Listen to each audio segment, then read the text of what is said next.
It kind of does, though. Now, here are your hosts, Brock Eward and Mike Salk. Hello! All right.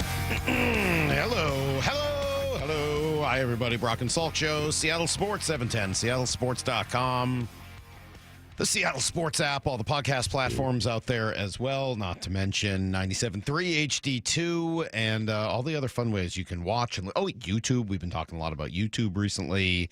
And it's cool how many people are finding us there on YouTube. So you can watch the show. You can do that just on Seattle Sports app too, or seattlesports.com. But YouTube seems to be a favorite way of the kids these days. So thanks for being with us.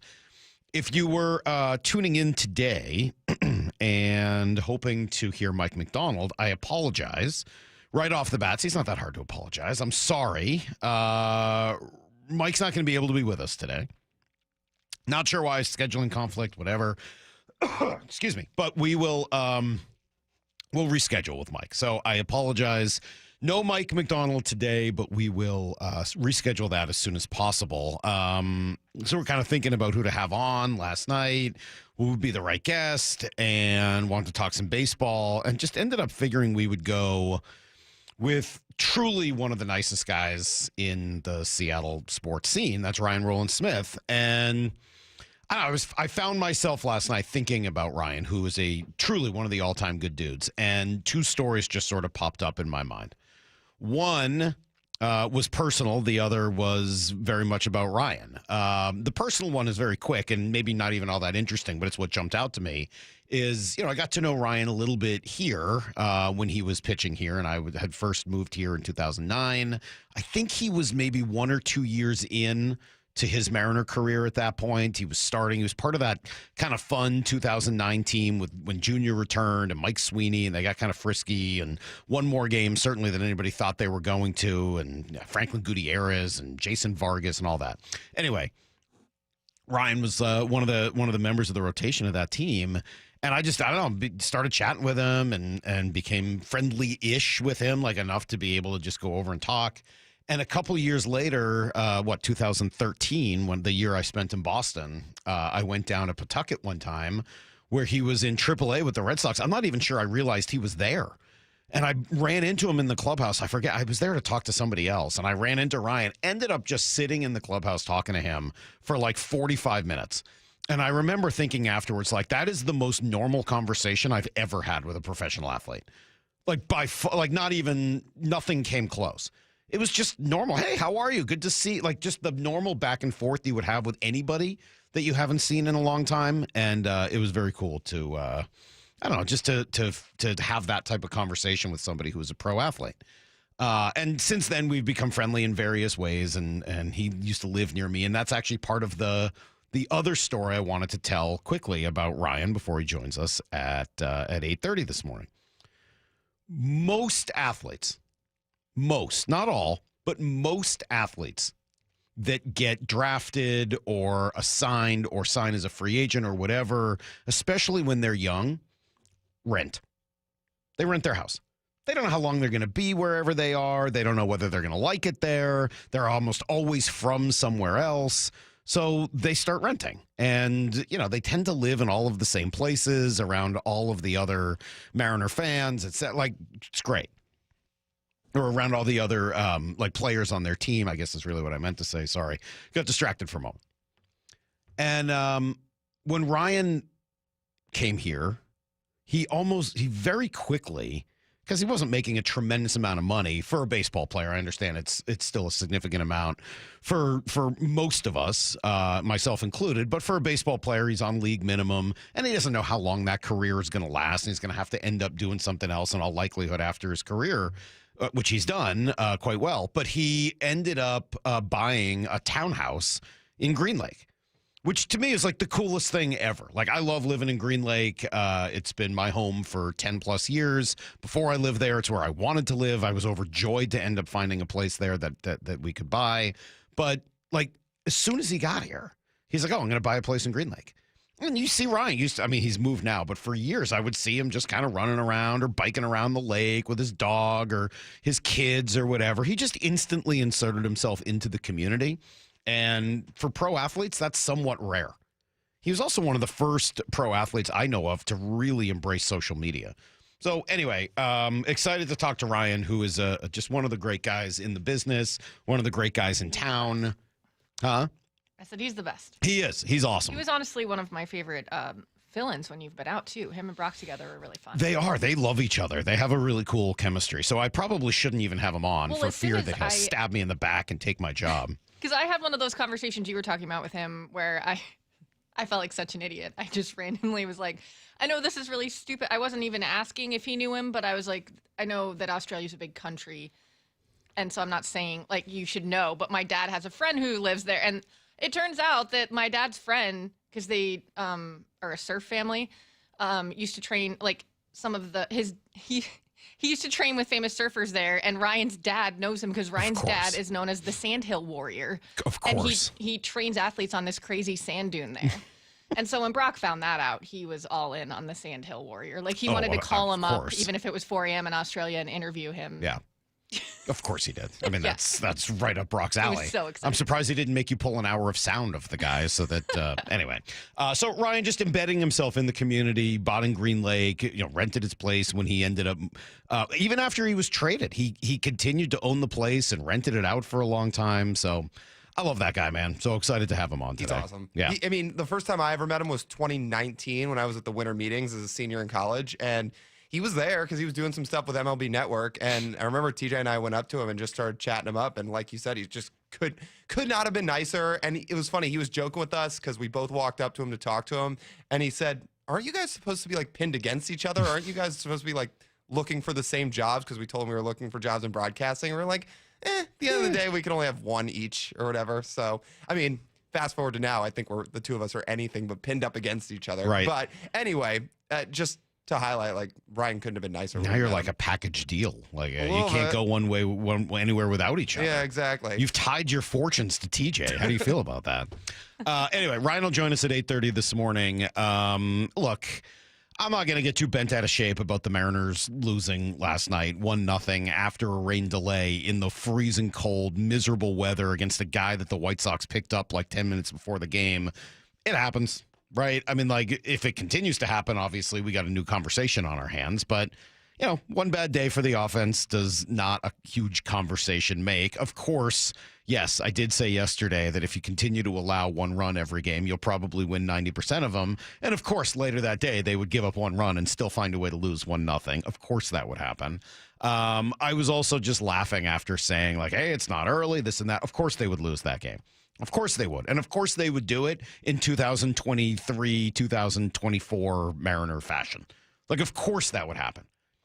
At some point, I'm probably never going to write a book. I don't know that I have enough interesting things to say. I don't know that anybody would buy my book. But if I were to write a book, one of the chapters of my book would say something about baseball, and it would go something like this. The only way to guarantee the fortunes of your baseball team is to become convinced of anything.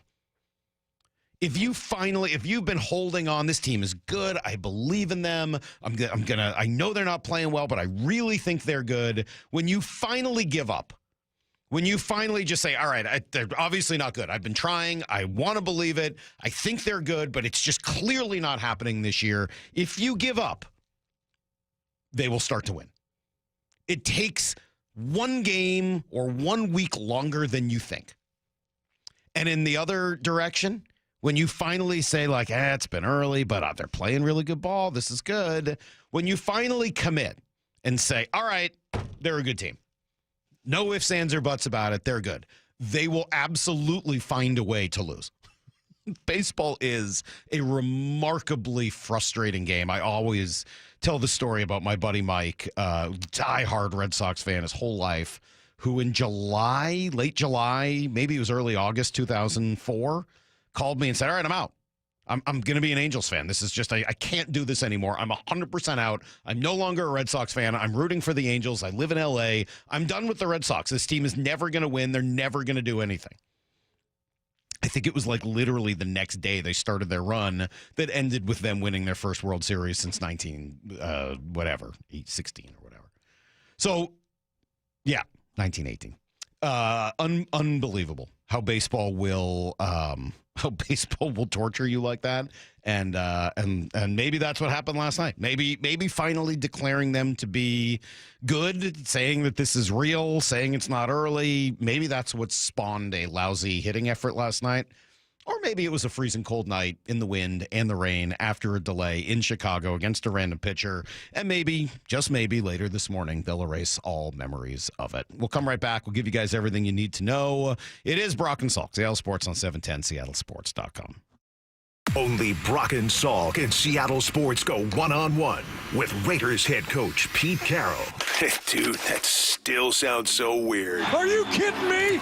Good morning, Coach. How are you? What's happening, fellas? Nice to see you. Nice to see you, too. It's been a while. How Yeah, I are you? bet. I get it. Yeah. You haven't called me once. What are you talking about? Doing great. We're having a blast. The energy around this building is really familiar and really fun. The whole conversation's on video. Watch it on YouTube or the Seattle Sports app. At Cressy Door, we have the perfect garage door for you. Come visit our brand new garage door and fireplace showroom and let our experts help you find the perfect garage door. Cressy Door. Upgrade your home cooling before the summer heat with Home Comfort Alliance and save up to $6,000 while taking 18 months to pay with zero interest. Visit HomeComfortAlliance.com. That's HomeComfortAlliance.com. At Uline, the prevailing opinion is, if you don't live it, you don't believe it. The people at Uline believe in hard work, and they live it by being there 24/7 to answer your call, having 41,000 items in stock, and offering same-day shipping from 12 locations across North America. Business owners, sellers, buyers, shippers, and packers believe it. Uline is the hard-working, dependable source for your shipping and industrial supplies. Visit uline.com. Safety comes first. When money is tight, don't neglect maintenance on your vehicle. Keep it safe. At Bucky's Complete Auto, we have you covered with available financing. For over 50 years, Bucky's Complete Auto has been servicing and repairing cars and trucks with modern-day technology and good old-fashioned customer service. There's a Bucky's just about everywhere for oil changes, wiper blades, brakes, tire rotation, tune-ups, and factory maintenance. No appointment necessary and financing's available. Check buckys.com for the location near you. Does your building company have a strong website? One with a solid organic search presence, engaging prospects, and filling your pipeline? You know, a site that speaks loud about your company. I'm Rusty George. My local agency specializes in creating websites and marketing strategies for building companies, including construction, manufacturing, and material suppliers. We develop strategies and tactics to attract and win more quality business. See how we can help your business get louder at rustygeorge.com. That's rustygeorge.com. Feeling lucky? Don't miss the Lucky Classic Collector Car Truck and Boat Auction, Saturday, May 31st at Tacoma's LeMay Marymount Event Center. Hundreds of cars, vintage, muscle, exotic, classics, trucks, boats, and more. Saturday, May 31st at Tacoma's LeMay Marymount Event Center. Millions of dollars in inventory, many must sell with no reserve whatsoever. Get lucky, get local, and get in line for the Northwest's greatest collector car auction. Auction details at luckyoldcar.com. Prescriptions require an online consultation with a healthcare provider who will determine if appropriate. Restrictions apply. See website for details and important safety information. Price varies based on product and subscription plan. Hey guys, let's talk ED because millions of men experience it, but not everyone can access or afford treatments like Viagra. Well, Hims can help. Through Hims.com, you can get a full range of treatment options for ED, including daily or as-needed meds through a 100% online process. It all starts with an online intake form. Get started at hims.com/joy, and from there, a medical provider licensed in your state will determine if ED treatment is right for you. If prescribed, your medication is shipped to you for free. Find the ED treatment that fits your needs with options up to 95% less than the brand names. Millions of men experience ED, but Hims can help. To start your free online visit and save up to 95%, go to hims.com/joy. That's hims.com/joy for your free online visit. HIMS.com/JOY. Subscribe to the Seattle Sports YouTube page to find new and exclusive content from your favorite shows and personalities daily. Just head to YouTube, search Seattle Sports, and click subscribe. Swing and a miss. Strike three. That is strikeout number 7 for Brian Wu. Home. Home is where you get to cook things up just the way you like. Swing and a miss. Where you're never afraid to get in the kitchen. Hey, got a A huge strikeout from Logan Gilbert. It's 7th tonight. Where you serve, carve, put some extra mustard on it. There's the fist pump by Luis Castillo. Strikeout number 10 on the night. And get a little spicy. Set a heater at 100. Back-to-back strikeouts for Andres Munoz. Now you're cooking with gas. Mariners baseball at T-Mobile Park. Welcome home. The next Mariners homestand gets started with a 3-day Randy Arozarena bobblehead giveaway against the Nationals, May 27th through May 29th. All 3 games are Mariners value games, which means you can score seats for as little as $11. Go to mariners.com/value games to lock in your tickets today. The future is here, so why is your internet stuck in the past? With Quantum Fiber Internet, you can get next-level multi-gig speed on a reliable fiber network. Fair and honest pricing with no annual contracts or bundling required. And whole home 360 Wi-Fi to make sure your devices are ready to take you where you want to go. So you can stream, post, game, surf, like, and love to your heart's content. You do you. Let Quantum Fiber Internet take care of the rest. Learn more at quantumfiber.com. Limited availability, service, and speed in select locations only. There's nothing better than having a big fish on your line. You'll hear that sound a lot at Queen Charlotte Lodge. Experience a luxury resort, breathtaking wildlife, spectacular wilderness, and amazing fishing at Queen Charlotte Lodge in British Columbia. Reserve now for peak king salmon runs and plentiful halibut this May and June. At Queen Charlotte Lodge, it's fishing first class. Go to fishqcl.com. That's fishqcl.com. And remember, our dollar is worth $1.40 north of the border. This hour is brought to you by Community Transit. Need to know. 15 minutes past every hour with Brock and Salk. Here's what you need to know. Up first. Well, one of the rare tough losses last night as the Mariners got all the pitching they could ask for from Casey Lawrence in the bullpen, but just couldn't solve the White Sox pitching themselves. Chicago signed starter Adrian Hauser off the street before the game, and he came up dealing. They just had nothing for him at all. 6 shutout innings despite only striking out a pair. Mariners couldn't solve them. Did have some chances against the pen. Bases loaded. 1 out in the 8th. That fizzled when Polanco couldn't get a hit against the left, or couldn't even hit against the lefty. We'll talk a little bit more about that. Garver strikes out in his stead, and then Julio flew out to center, so that chance fizzled. Solano gave him a chance in the 9th with a 2-out double. That was surprising, but unfortunately didn't lead to much. And again, the 3-2 to Tavares, and it is on the way to Leote. Swing and a miss for strike 3. And in the rain here in Chicago, the White Sox win the second game of the series. They shut out the Mariners tonight.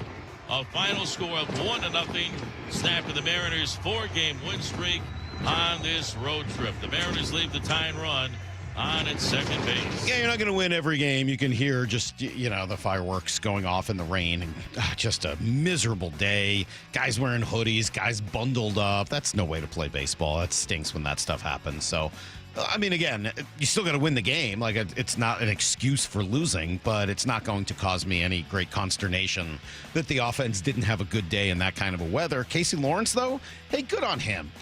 I like me a Casey Lawrence. I like guys like that. I like guys who are just kind of out there battling. They don't have the greatest stuff. He talked about his outing. Obviously, a little bit tough conditions out there, especially for hitters. So, body felt good and just went out there and tried to attack and make them string a lot of singles together to beat me today. And, my second inning, they were able to come across with a couple of singles and scratch a run across. But, overall felt all right. You got to love a guy like that who's like, hey, look, it was tough conditions, mostly for them. I mean, I'm just throwing the ball. It's hard for these guys. I think that's awesome. Good on him. Unfortunately, he'll probably get DFA'd. We'll talk more about that in a moment. Rubber match today, another one, 11 o'clock. Logan Evans and Shane Smith on the hill. Here's the second thing you need to know. Casey Lawrence called up before the game yesterday. Jonathan Diaz sent down to make room.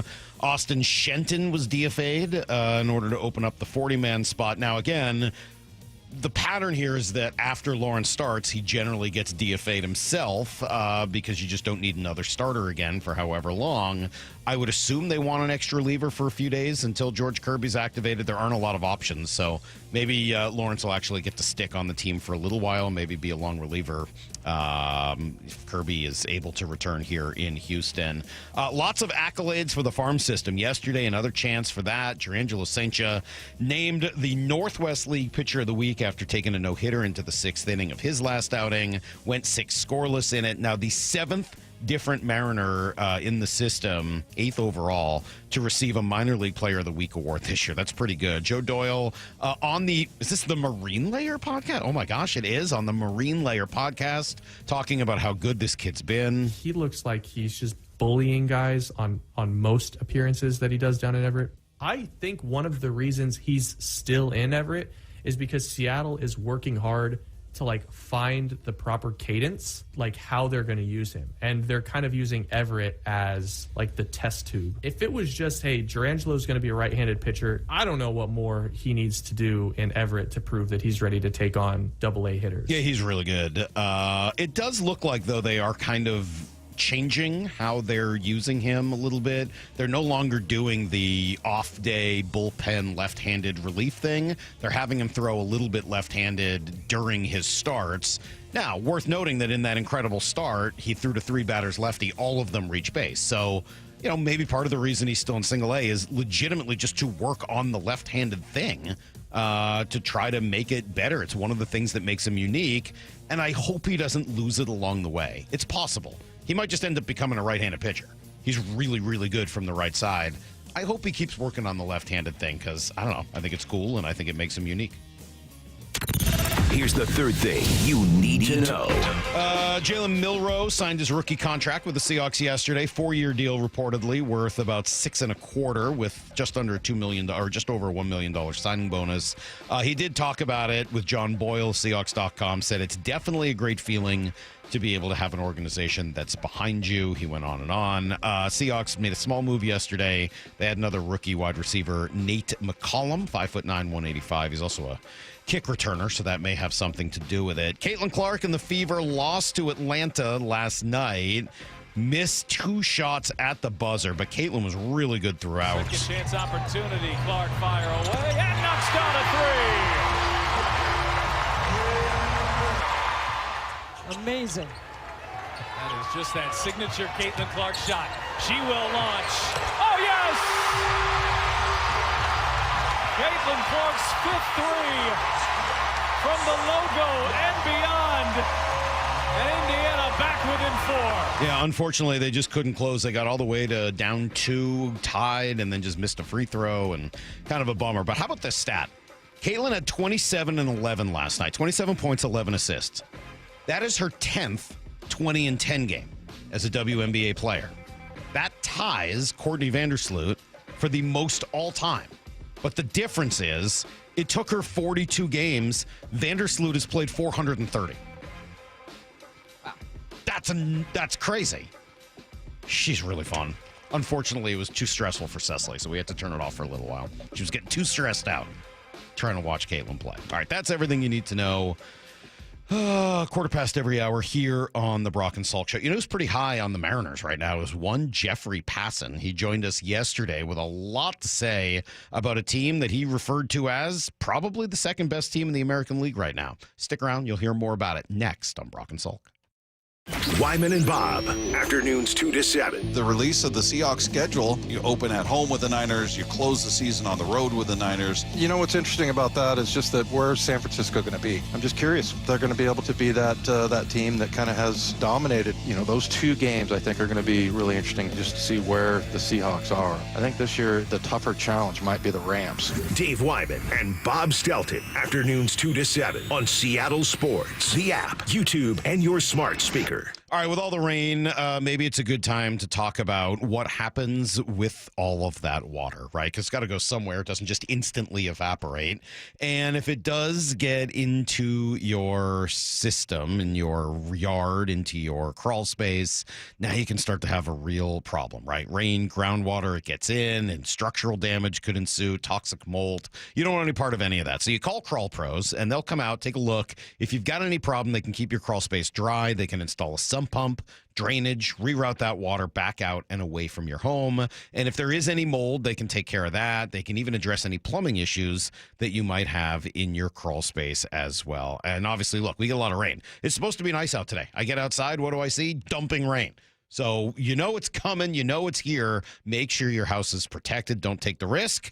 Call Crawl Pros and have them come out and do that free corner-to-corner inspection. If you are worried about bugs, ants, water, mold, intrusion, critter, any of this stuff, you got to call Crawl Pros or visit crawlpros.com. I'm attorney Rob Iddens, proud Marine Corps veteran and owner of Warrior Injury Law. We help all types of injury victims, like Alex. At just 16, she suffered trauma after a broadside collision with a delivery truck. When I came in, they were so nice. They were just like, don't worry about anything. We'll take care of that. It's gonna be okay. Live your high school life. We got your back. And they did. I would recommend Rob because they have a passion for caring for people. If you've been injured, call us at 253-WARRIOR. Warrior Injury Law. Battle tested. At O'Neill Plumbing, we've been exclusively plumbers for over 100 years. No corny mascots, no out-of-town owners. Just clean, fast, and professional plumbers out to your home fast. All rooter and all trenchless. O'Neill Plumbing. Jaden Schwartz for Techline Roofing. The ice may have melted, but spring is the perfect time for a new roof. Call Techline Roofing. Take advantage of our easy financing and our spring special. That's TEKLINE roofing.com. Memorial Day weekend is around the corner, and Total Wine & More is here for all the summer fun ahead. Firing up the grill with a refreshing seltzer or ice-cold beer, cranking up those tunes while mixing up your favorite cocktails, Total Wine has everything you need to keep the good times going this Memorial Day weekend. With the lowest prices for over 30 years, you'll always find what you love and love what you find. Only at Total Wine & More. Drink responsibly, B21. Need assistance with door and window projects? The Home Depot can help. From inspiration and materials to ordering and installation, our free Millwork virtual apron service can get you moving and doing. Plus, we speak Spanish too. Our associates can help you tackle complex jobs without you leaving the job site, saving you time and money. Call us at 1-833-HD-APRON or visit homedepot.com/MVA. The Home Depot, how doers get more done. Bonneville International radio station contests are open to participants 18 years of age or older that are residents of Washington State unless otherwise specified. Employees or agents of the station, Bonneville International Corporation, other area radio stations, or any entity associated with the contests are not eligible to win unless the station otherwise specifies at its own discretion. Persons who have won in the last 60 days from a station contest or event may not be eligible. Full general contest rules are available on seattlesports.com or in person at the station during regular business hours. For Down Territory, going inside the game with Michael Bumpus. I like this. More quarterbacks should start doing this. Every day at 11:15 and 1:15 on Bumpin' Stacy. You think your home is pretty cool until that summer heat hits, and suddenly your home isn't that cool. In fact, it's hot. Air conditioning from Washington Energy Services can help. Stay cool this summer with our biggest spring savings event ever. This month only, take up to $2,500 off an energy-efficient brine cooling system with exclusive Washington Energy rebates. Ensure your home is always the cool house with air conditioning from Washington Energy Services. Contact us today for a free estimate. After years of wear and tear, Joe had osteoarthritis in his wrists and shoulders. I've pretty much worked out my whole life. I actually decided I'm going to train for a half Ironman triathlon. The pain was interfering with every part of his life. Basically, can't sleep, causing those kind of problems, very limited movement. Joe had surgery, but it wasn't the fix he was looking for. The doctor told me, he's like, hey, this is just going to be a partial fix. You're going to eventually need joint replacement. That's when he decided to see Dr. Mark Wagner, MD, at Seattle Sports and Regenerative Medicine for stem cell therapy. And they're just getting better. I can can basically do full motion. I don't have really any pain. What kinds of things are you able to do now that you weren't before? I like to golf, and it definitely has made my golf game not as painful. And sleeping. I mean, I'm sleeping better because I don't have that aching at night going on and have to roll over. So, are you recommending this to others? Oh, everybody I talk to. Yeah, it's a no-brainer. Before you choose surgery, consider stem cell therapy with Dr. Mark Wagner, MD at Seattle Sports and Regenerative Medicine. Schedule your consultation at drmarkwagnermd.com. Hey, baseball fans, Rick Riz here. I'm excited to introduce you to my good friend Keith Dashafee, owner of Pella Windows and Doors of Western Washington. Keith? Thanks, Rick. At Pella Windows and Doors, we pride ourselves on delivering top-quality windows and doors that enhance the beauty and energy efficiency of your home. Our products are built to last with innovative designs and exceptional craftsmanship. Whether you're looking to upgrade your windows or install new doors, Pella has you covered. That's fantastic, Keith. Don't wait. Schedule your free appointment today at PellaPNW.com. Brock and Salk's Rewind is presented by Toyota of Kirkland and Toyota of Renton. From the Quantum Fiber Studio. This is Brock and Salk. Weekdays 6 to 10. On Seattle Sports and 97.3 FM HD2. It must be time for another conversation with our friend Jeff Passan. And if you're watching on YouTube or on the app, oh, well, we got a close-up shot. There's Jeff. Good morning, sir. How are you? Gentlemen, how are you? We're doing great. It's been this Mariner ride is bizarre, right? You sit here, you watch them at home last week. They lose 5 of 6. Then they go on the road and just sweep the Padres and win again last night. They've outscored their opponents 20-4 in the last 4 games here on the road. I don't even really know what the question is in there, but other than just to say, baseball, man, it's amazing. Wait a week and everything changes. Yeah, I think that what we're seeing now is a version of how good the Mariners can be.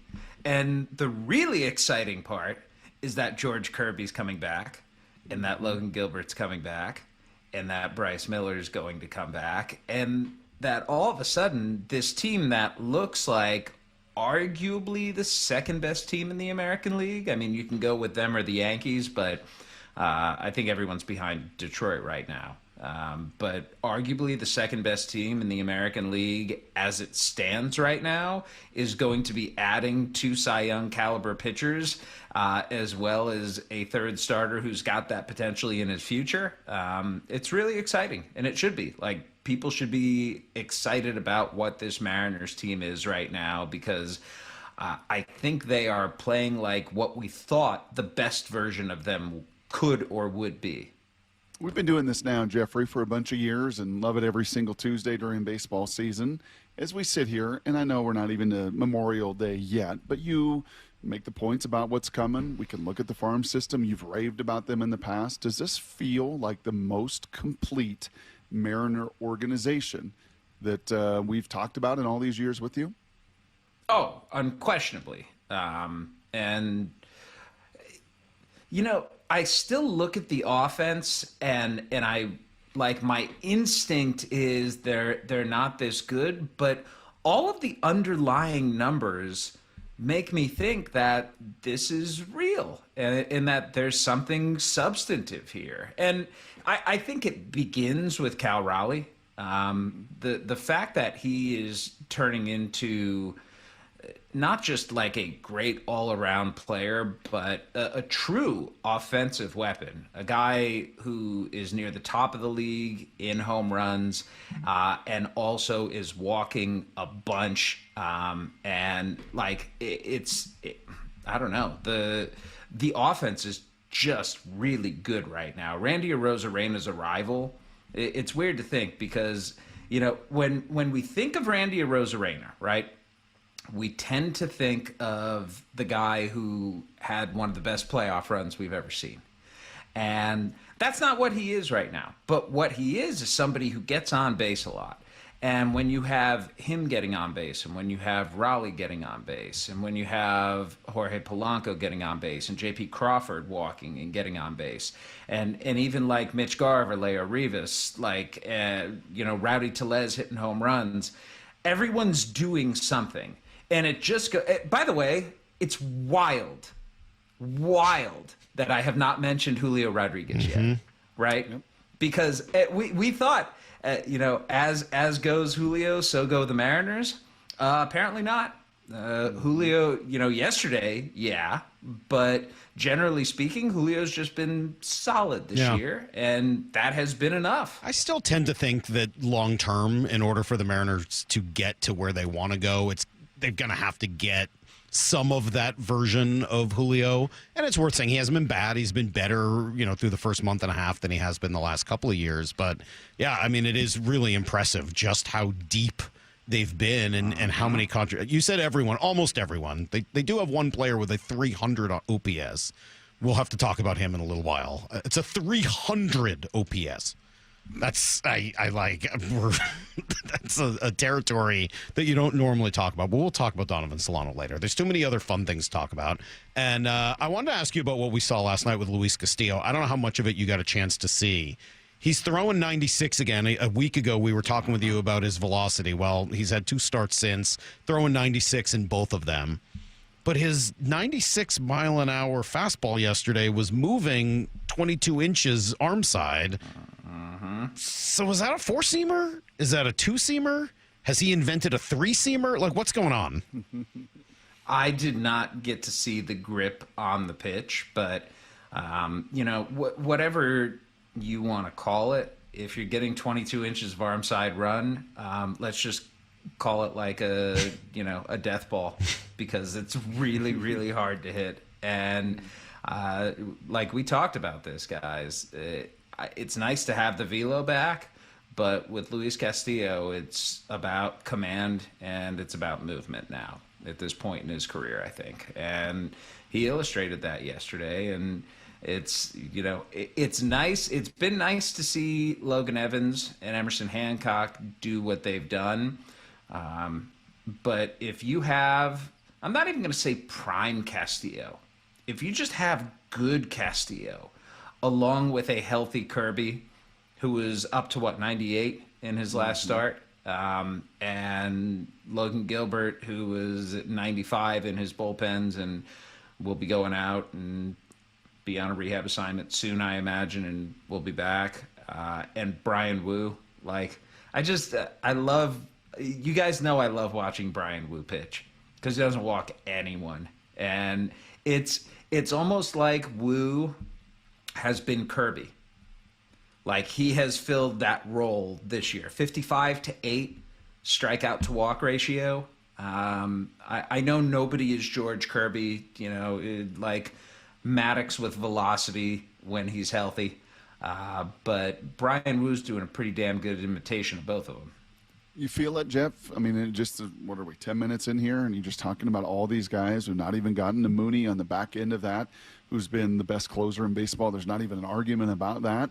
Are you and your peers kind of feeling it as you listen and maybe chat with Buster and folks around the building? Like, these Mariners got a lot going on. Best road record in baseball. They're doing this without a couple of their guns. They're getting contributions from everybody. Are you starting to hear a little more noise, a little more attention about these guys up in Seattle? I think there's cautious optimism at this point, because it still feels like the offensive end of things. It's not that it's not real. It's been going on now for too long for it to be not real. But I guess I'm waiting for the other shoe to drop. I don't you like think last year. crowning. You think last year plays a role? I mean, they were 10 games up in the American League West in June. You think there's scars of like last year's demise in fall? I don't think about it that way, because I feel like they look like a different team right now. They just look like like a team that knows what it is, and they're embracing that. And so I think last year, I don't know, maybe it lives in some small recess of their mind, but I don't see the collapse playing any role this season. They're just playing confident baseball, and it's fun to watch. Like, they're an enjoyable team to watch. It's great seeing the text reaction here to you being on video today. So for everyone watching on YouTube or on the app or seattlesports.com. Oh, no. What are the reactions? How's the coloring look? Roast me live. It actually really has been, Jeff. At this point, Jeff is far less disinterested than I thought he would be. Jeff sounds different today, maybe a little extra nasally or something. Yeah, there's a couple of others. Why does Jeff sound like AI Jeff today? I don't know. Those are all reasonable questions. I don't. AI Jeff. Yeah. Wow. Yeah, I kind of like the idea of AI Jeff. I do not. We don't need that. No, we really don't. You know what I kind of like, Jeffrey? I kind of like, and I know where you're coming from, right? Because Leody Taveras was let go by Texas for a reason. Our first base situation is kind of like an eclipse. And when he delivers, they're typically big home runs and difference-making home runs, right? Polanco's come back to earth a little bit. Julio's WRC plus is 112. And so I kind of get where you're getting offensively. But then I look down on the farm as well. And this is where I think they feel more complete than maybe any time, Salk, honestly, in our 15 years. Because down on the farm, Harry Ford is exploding in Tacoma. Down on the farm, Cole Young is exploding this month. Obviously, the single-A guys are too far away to contribute this season. But for the first time in some time, you've got legitimate offensive threats down there on the farm. How do you mitigate and manage that? I mean, it's the most first world problem imaginable. We have good big league players and a good farm system. And there are going to be some mistakes along the way, right? Either guys are going to be rushed or guys are going to be kept down for too long. Guys are going to come up and fail, and they're going to have to be sent back. But that's the consequence when you have as many really good prospects as they do. And my question at this point, guys, is which one of them goes in July? Because this Mariners team is in a position right now to go and add. And we still don't know, like, before we get to, like, okay, who are they going to target, stuff like it's still too early for that. We still don't know which teams. Like, I would have thought St. Louis, for example, was going to be dealing at the deadline this year. You know, they didn't spend $1 in free agency this offseason. They came back with this team that was mediocre last year. I saw St. Louis and Kansas City this weekend. Maybe it's recency bias. Maybe it's bias for seeing them in person. I think they're good. And, I think they're actually quite good. Their defense is spectacular. And my question, and I'm writing about this right now, like, can you ride defense to a postseason berth? But all of this was to say that I think people thought that Ryan Helsley was going to be available. And imagine adding Ryan Helsley to a bullpen that has Munoz and Brash and Spire and is performing the way that it is right now. I mean, that would be lockdown, nasty, exactly what you're looking for. But, is Harry Ford, because Cal Rowley's there, is Harry Ford a guy who's going to be expendable? And if so, what are you going to be able to get for him? Do you move him now? Do you move him over the winter to try and, get an even bigger piece and maybe not a guy who's on an expiring contract? Just, sorry to bring this up, but, 54%? Not this year. Well, isn't this not why this year. you do a rebuild? Honestly, Jeff, isn't this why you rebuilt?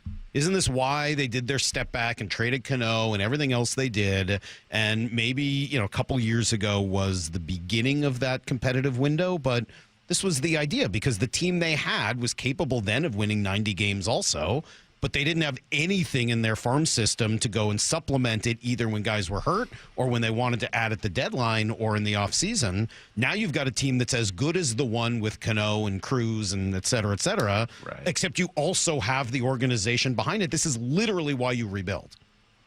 That's been the joy, I think, of this season, Mike, because I think we had questions coming into this year. Like, is this one of those weird gap years where you still got your starting pitching, they're still in their prime, they're still theoretically healthy, but the offense just isn't going to be enough, and maybe they're like a year and a half away from having all of those prospects start graduating and come up and become impact players. And it turns out the offense is good enough. So I do wonder if that allows them a little bit of time to let them bake and let them find that best version of themselves without having the pressure to go to the big leagues and be immediate contributors, which is, it's always what you want from guys. It's just not particularly realistic. Like, what the Mariners did exceptionally well is turn pitching prospects into actual guys. I always look at it like, for every 5 pitching prospects you have, like good ones, if you get one starter and one reliever out of them, you've done okay. The Mariners' hit rate was way higher than that. And that has fueled, their first playoff run in 20 years and competitiveness the last couple of years, and then presumably, hopefully for them, another playoff run this season. The scary part, though, is there aren't a lot of other organizations in baseball who have that level of big league talent as well as the minor league talent as well. The Dodgers are always going to be there. The Cubs have a pretty good farm system. But teams that are like winning right now and have a system like the Mariners, a handful at most. Can I ask an uncomfortable question? Oh, boy. Of course. Do we need 2 baseball teams in Chicago still? Yes. Are you sure? Yes. Why not? Well, I don't know. I found myself thinking about it last night watching the White Sox, and they're spending $43 million on their active roster. If you take Robert, who they would love to deal out of it, it would be $28 million for 25 players. I mean, they're not spending a dime. Nobody's going to the games. They play in a ballpark that's literally called Rate Field. I don't even know what that means. Rate. It's not even guaranteed rate anymore. It's just Rate Field, a name that you can't even Google. I can't. There's no one there. Chicago's big, but it's not that big. It's the only sport in which they have 2 teams. What do you mean Chicago's not that big? It's the 3rd biggest city. It's 7.5. I know, it's 7.5 million people, but 2/3 of them at least are Cubs fans. So you're not talking about such an enormous population of White Sox fans. Like, Montreal has 4.5 million people in that area. Like, do we need a second team in Chicago still? Are you trying to contract teams? No, I'm trying to move the White Sox to Montreal. You're trying to move teams. Yeah, I think I am. I think it's sad watching them. All right, little Reinsdorf. Like this. Come on, Mike. All right, so no. Were you hold on, were you trying to move them when they were good? No, but that was 20 then years ago. What kind of fair weather garbage is this? It's been 20 years. They stink. Let's move them. That's not it. No, it's not about stinking. It's about an It's owner 100, dude. It is 100% about stinking. Well, but it's about not trying. I mean, they're not trying. Oh, are they going to try in Montreal? Maybe if they sold the team to somebody else. They sold them to somebody in Montreal. Yes. That was not the uncomfortable question I was expecting. I thought it was going to be like something about like the faces that I make when I'm on camera. I don't care about that. Or how this is true. Like, I think I'm okay on TV. Like, I think I'm passable on TV. It's not something that's natural to me or comfortable, but I've gotten okay. My biggest flaw on TV, and you will see this if you look at me when I'm on, when I'm talking, I don't blink. I don't know why. You smile. What's with the huge smile while you're talking? Because I feel good when I'm talking. No, this is some TV coaching or something. No.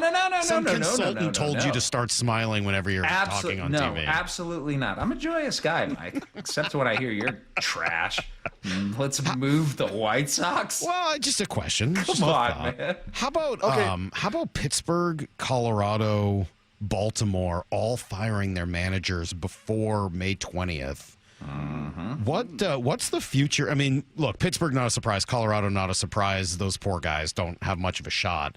The Baltimore thing is fascinating. I'm totally blown away, shocked by how bad Baltimore is, and I will admit I get much of my information just by following Jason La Canfora on Twitter, who spends every single day He's angry. Oh my God, so mad. My God, does he hate Michael Elias? I mean, just every single day he's on it. But isn't that the team, Jeff? You said earlier you thought it might be St. Louis. I mean, isn't Baltimore the team? They're 15-31, and we've talked about them for years of being a team that would match bats for the Mariners' arms. And I mean, aren't they the perfect team? And isn't this an ideal situation for the Mariners? Yeah, but at this point, the guys who you want to get from Baltimore's not trading. They're not trading Gunnar Henderson. They're not trading Jackson Holiday. Not trading. No, they might trade Jordan Westberg. They're not trading Adley Rutschman. But these are all guys who are underperforming, and that's to say nothing of what they did in free agency this winter, where they went out and actually spent money. Like, they spent $100 million this offseason. 49.5 went to Tyler O'Neill, who's got, I think, a 500 OPS and is on the injured list. 8.5 went to Gary Sanchez, who's had 20 plate appearances and on the injured list. 10 went to Andrew Kittredge, who hasn't thrown a pitch for them this year. 15 went to Charlie Morton, who's 0-7 with an 8-something ERA.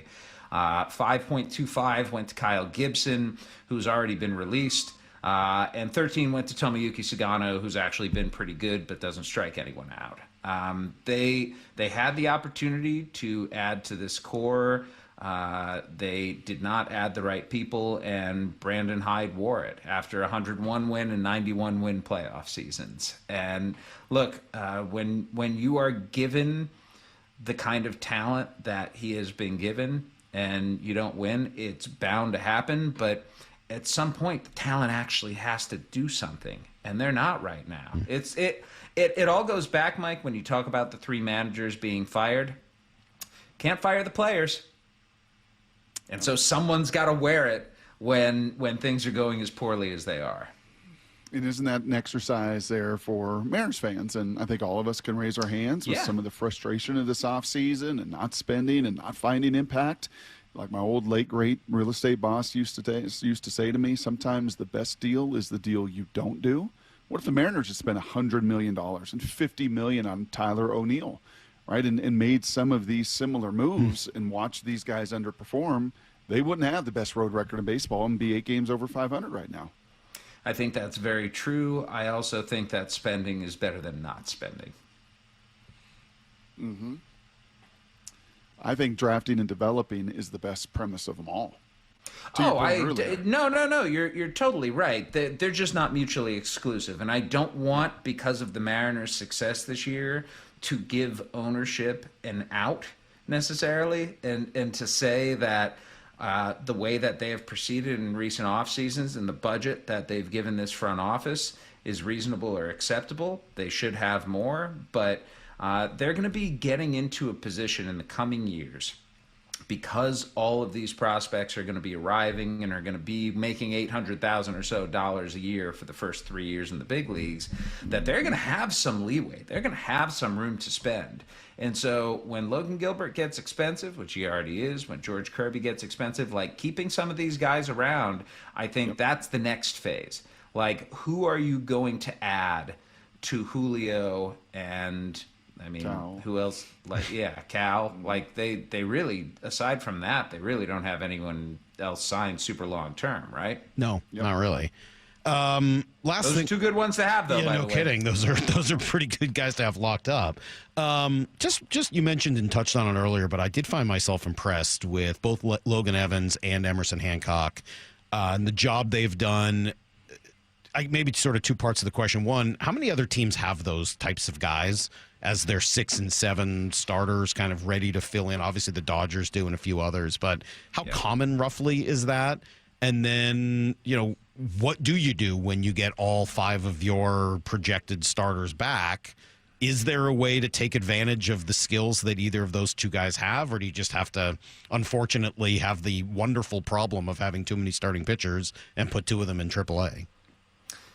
It is uncommon, and I think that with Hancock, it's probably back to AAA.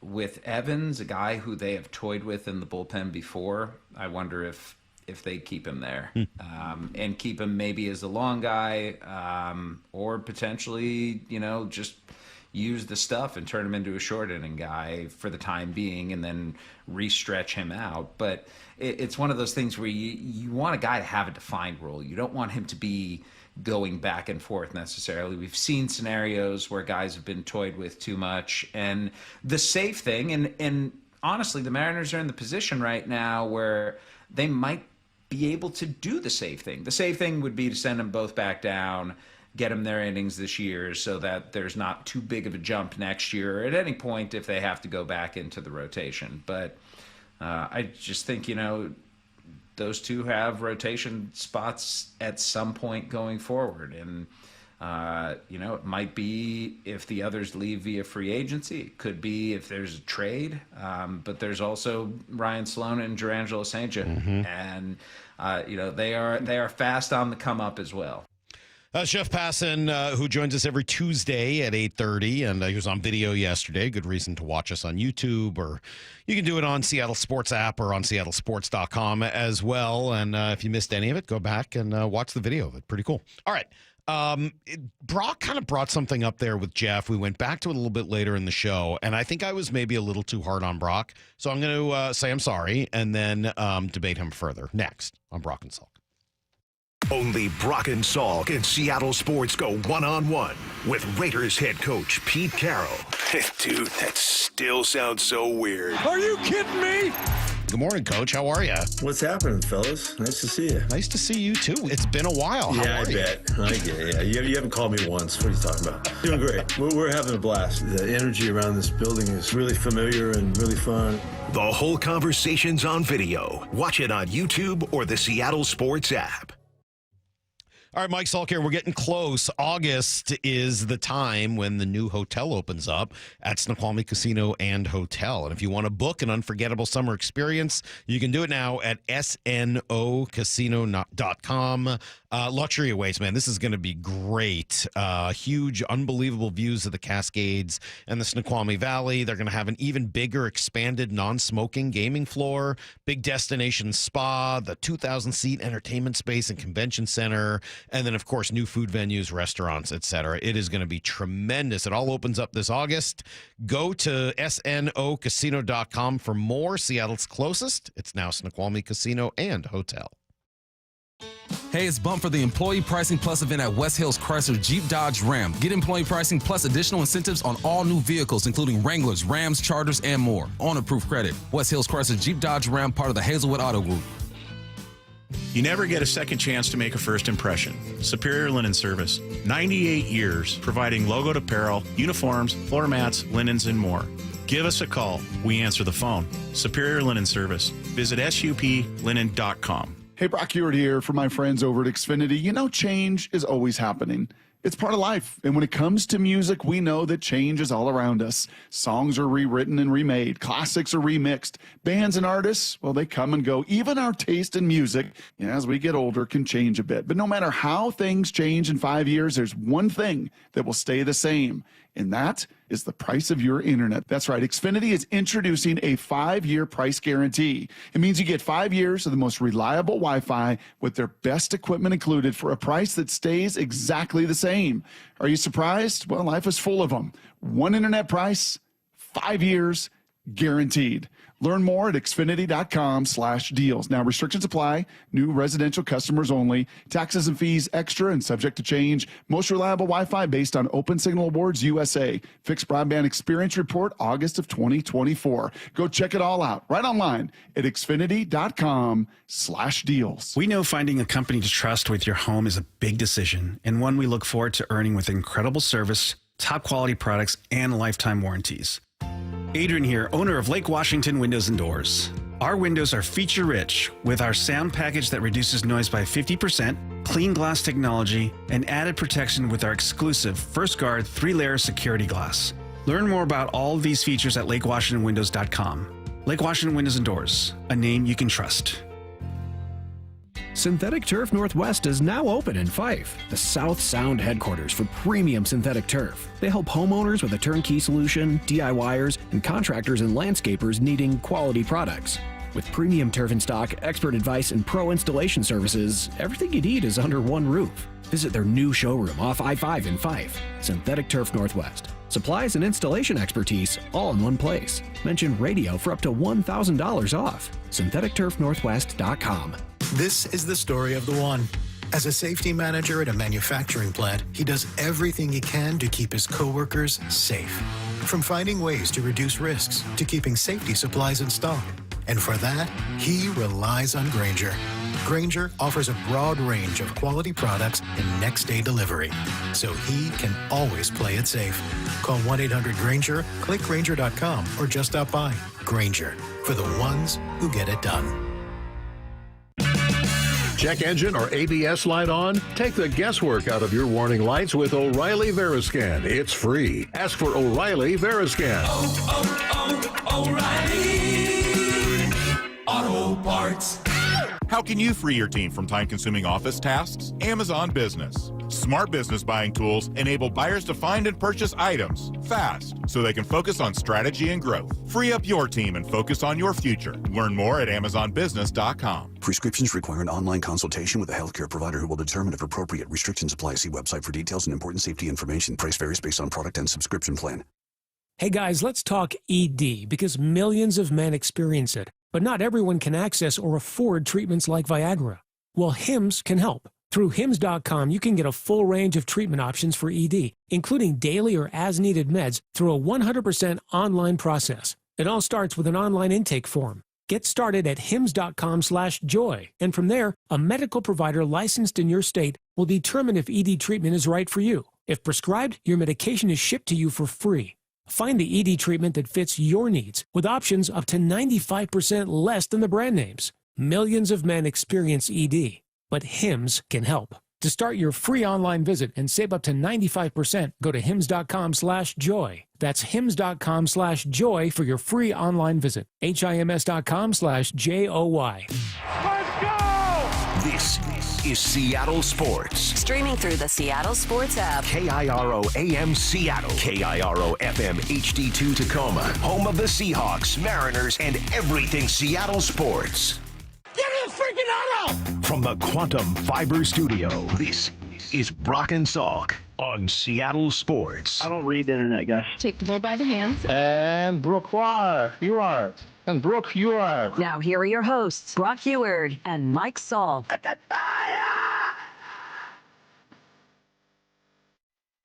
Morning, Brock. Good morning, Michael. Good morning. I was a little hard on you yesterday. I'm sorry. A couple times. I said some things I shouldn't have yesterday. I'm sorry. Yeah. You all right? I think so. Yeah. I mean, it kind of hurt me last night. I couldn't sleep. I got that sense. Yeah. I got a sense maybe you were rolling around in bed, unable to process, unable to sleep. Yeah, it was just a little sensitive. No, I was a little snarky yesterday about your comments about draft, develop, and trade, and that's on me. I'm sorry. I shouldn't have been snarky at all. There was no need for that because I found myself thinking about it a lot last night, and you know, I did think a little bit about this rebuild. I know the Mariners lost last night, so maybe it's like not the day to come in and crow about how they're doing great or this and that. I'm not going to put a tremendous amount of stock into a, late game, pouring rain, miserably cold, random loss in Chicago. It stinks. Obviously, you don't want to have that, but I'm not going to treat it as indicative of what this team has been now for almost a third of the season. So I did find myself thinking about just sort of the whole rebuild and kind of stick by what we said yesterday with Passan, or at least what I said. This was the goal. Yeah. You're absolutely right, Brock. Every time you point out that the whole organization is in good health right now. Yeah. Maybe not physically, where they got a lot of guys injured, but the health of the organization is probably in the best spot it's ever been, with a major league team that's in first place and playing good baseball. And I'm not going to say just as importantly, but nearly as importantly, a minor league system ready to, A, subsidize it with talent when you need to bring people up from the minor leagues, and B, subsidize it with assets, big-time assets that could be brought in at a trade deadline, and then C, eventually continue to, bring in superstar and star-level players that will become a nucleus for a continued run. The health of the whole organization right now is pretty darn impressive. Yeah, and those assets on the farm feel positionally, offensively, like they did for those years with George and Logan and Emerson, and these are difference makers. These aren't and no offense to Ben Williamson or some other, these aren't mid-rounds, and I know Ben was a second rounder, but these are high upside assets. Mm-hmm. And what did Jeff say to us yesterday? Jeff Passan said, I typically hit this, I'm paraphrasing him, but he said, if you got 5 good pitchers, I kind of count on one being a stud and another one being, okay, this was Jeffrey with us yesterday in his Tuesday appearance. What the Mariners did exceptionally well is turn pitching prospects into actual guys. I always look at it for every 5 pitching prospects you have, good ones, if you get one starter and one reliever out of them, you've done okay. The Mariners' hit rate was way higher than that. And that has fueled, their first playoff run in 20 years and competitiveness the last couple of years, and then presumably, hopefully for them, another playoff run this season. I should have probably followed up right there because the Mariners system, yes, your lefty righty and your youngster way down on the farm are talented pitchers and certainly have an opportunity to climb this year. But I should have probably followed up with, well, what about positional players? Mm-hmm. If it is kind of 1.5 out of 5 with pitchers, what is it with top 100? I'm talking top 100 first round difference-making positional players. Is it? I would think it'd be a little better because the injury risk is a little less. Right. Is it 1 out of 3? That sounds right. I mean, for high-end assets, not for your the bottom of the top 100. Yeah, because basically what he was saying is 1.5 out of 5 kind of make it as a pitcher. Yeah, I would say maybe even a little better, half. 1 out of 2, 1 out of 3, somewhere in that range. Sounds right, but I don't have an answer. So if it's 1 out of 3 and you get to 3 out of 9 positional players of being true, like legit difference makers, think of what that does to this lineup. Think if you add that into this mix. Yeah, and it takes some time because not everybody comes up and immediately turns into it. But I think your point is well taken. And for all of the talk, I guess I just found myself thinking about this sort of in context of the whole rebuild. For all the talk the last couple of years about not living up to expectations, and it's all fair. They did not live up to expectations for any number of reasons. Is it possible that this is really kind of when the window is supposed to start? That maybe they were a few years ahead of schedule, that a rebuild is supposed to, like the Astros rebuild, the Cubs rebuild, those took a fairly long time. And those were two of the ones we really pointed to and said, okay, this is kind of what you're hoping to do here, especially the Astros. That took significantly longer. I mean, that was year after year after year of being in the basement and getting top 5 draft picks over and over again. The Mariners didn't do that, right? And they kind of got good a little bit more quickly. Julio showed up. The pitching showed up maybe a little ahead of schedule. And so, I don't know, maybe they were – look, I don't know why they didn't go out and do more in the last couple of off seasons, but is it possible they were waiting for this farm system to look like this and for the major league roster to kind of let them know, hey, the time is right. Now is the time to really go after it. And if that's true, and I don't know that it is, I'm maybe giving a huge benefit of the doubt that is not necessarily deserved. But whatever. They're in a really good position right now. And because of it, I think you've got to get, Brock, you said it yesterday, if DDT is draft, develop, and trade, and I was giving you a little grief on the trade part of it, you got to get that part right this year. This deadline is incredibly important, not just because of who you get, but how you go about doing it. My request, we are almost 2 months away from the deadlines. We got a lot of time to talk about this. Do not do a Kendall Graveman, Paul Sewald style buy-sell deal this year. Do not tell this roster we only sort of believe in you. Tell them we believe. Tell them we believe in you. Get him a veteran. Make a splash. Get the player that you think will not only deliver on the field, but will tell this group, hey, we believe you're going to be great. And because of it, we want to get you the absolute very best without weakening the major league roster at all. And if you need, over the next 2 months leading up to that, to try out some of your AAA guys first, fine. You better start doing that soon. If it means you got to try some Cole Young, you got to try some Tyler Locklear, you got to try some Harry Ford, whatever you've got to do. Because, look, at some point before July 31st, you're probably looking to add veteran help at some combination of first, second, and third. So maybe not all three, but some combination of first, second, and or third base. Those are all positions where you have the possibility to significantly upgrade. You got to tell this roster we believe in you, right? I think you got to tell the roster. I think you got to tell that whole organization as well. I think you got to tell, those guys at the minor league level, while they might be bummed to get traded, but if they come in a package for a difference maker, they're probably going someplace where there may be more opportunity for you. You're telling your fan base, you're telling all the people that work for you, you're telling kind of everybody that, yeah, this is the foundation that we have been laying for all of these years, and we have been priming this pump, Salk, to kind of get to this point. And oh, by the way, it just so happens at a time where it sure feels like the rest of the American League West is maybe aging out of it. Maybe Seager and Simeon are kind of aging out, and And maybe, well, not maybe, Altuve certainly looks like he is starting to kind of age out of this thing, that you're coming into it at a time where you can take those reins in this division. Yeah, not a lot of support for this happening on the text machine as I look through it. You're dreaming, Salk, if you think the Mariners are going to spend at the deadline. By the way, I didn't say spend. I think they will, and I think they should, but I didn't say that. I said add. I said add.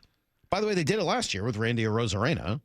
They did it last year with, they did do that last year. They need to do it even more so, I think, this year. And I think you got to do it without taking away from your major league product. Yeah, to be fair to them, 2 of the last 3 deadlines, they've had one of the best deadlines in baseball. You go get Castillo in 22, it puts you over the top, and you go get Randy and Turner last year. Yeah, that's sort of an odd text to me. I don't know that shows who the Mariners are. Yeah, you will spend, and just not in dollars and cents. Yeah. You will spend in your possible high-level assets that you do have. Those are your assets. That's how this thing has been built. And when you kind of got to reframe it, new paradigm. It's not spending and just like the Baltimore Orioles did. God bless the Mariners. They did not do that. Right, honestly, that kind of just stuck with me yesterday. Like, man, what has happened to the Orioles? It's bizarre, isn't it?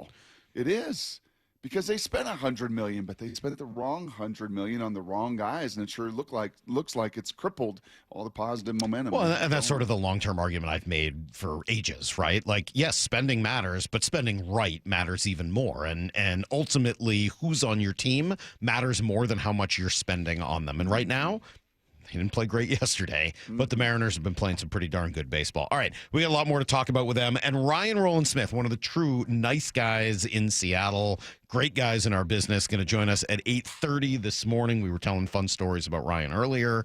We'll do that at 8:30. Let's give you everything you need to know next. I'm Brock and Salk. Only Brock and Salk in Seattle sports go one-on-one with Raiders head coach Pete Carroll. Dude, that still sounds so weird. Are you kidding me? Good morning, Coach. How are you? What's happening, fellas? Nice to see you. Nice to see you, too. It's been a while. How I are you? bet. I get it. Yeah. You haven't called me once. What are you talking about? Doing great. We're having a blast. The energy around this building is really familiar and really fun. The whole conversation's on video. Watch it on YouTube or the Seattle Sports app. Well, good. What do we got? Hump Day Wednesday morning to all of you out there. And if you were like Molly and I a couple years ago, where you've just been with the same insurance agent and carrier so long and you're watching your premiums go up, you don't even know what you've got covered. Maybe family dynamics have changed. It's time for you to do what Molly and I have done, what my family has done, many of my friends have done. Take the First Mark Insurance Challenge and go find out. We heard so many of these First Mark Challenge victories that save people so much money. We decided, gosh, why don't we do this? It's totally free anyway, and boy, am I glad we did. It's not only saved us a tremendous amount on our premiums, we know exactly what we've got covered. Here's how they do it. Here's how First Mark goes to work for you. They will fully analyze your current coverage, making sure you're not overpaying for the wrong coverage. Then, unlike you and me, they go to the market. Dozens of major carriers they've got that connective tissue with to find you the best fit. No stress, no confusion. They're your teammate, and they spent the last 30 years helping thousands of families successfully manage this complicated world of insurance. So don't wait a morning longer. Take the First Mark Challenge, totally free, and you might be the next First Mark Challenge victory. Just go to firstmarkinsurance.com, firstmarkinsurance.com, your teammate that goes to work for you.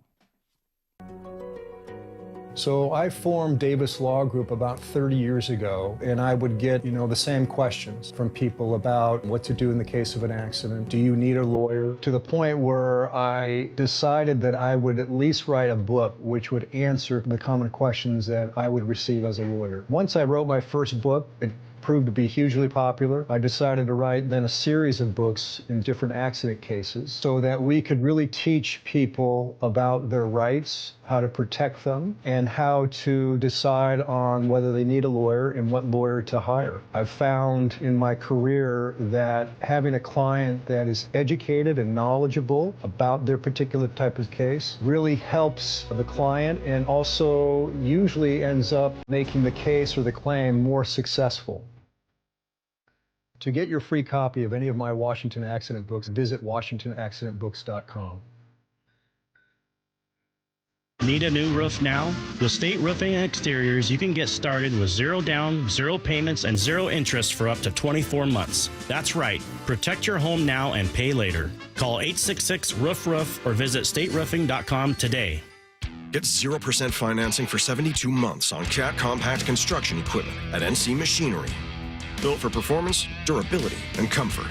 Buy now and take advantage of 0% financing for 72 months at NC Machinery.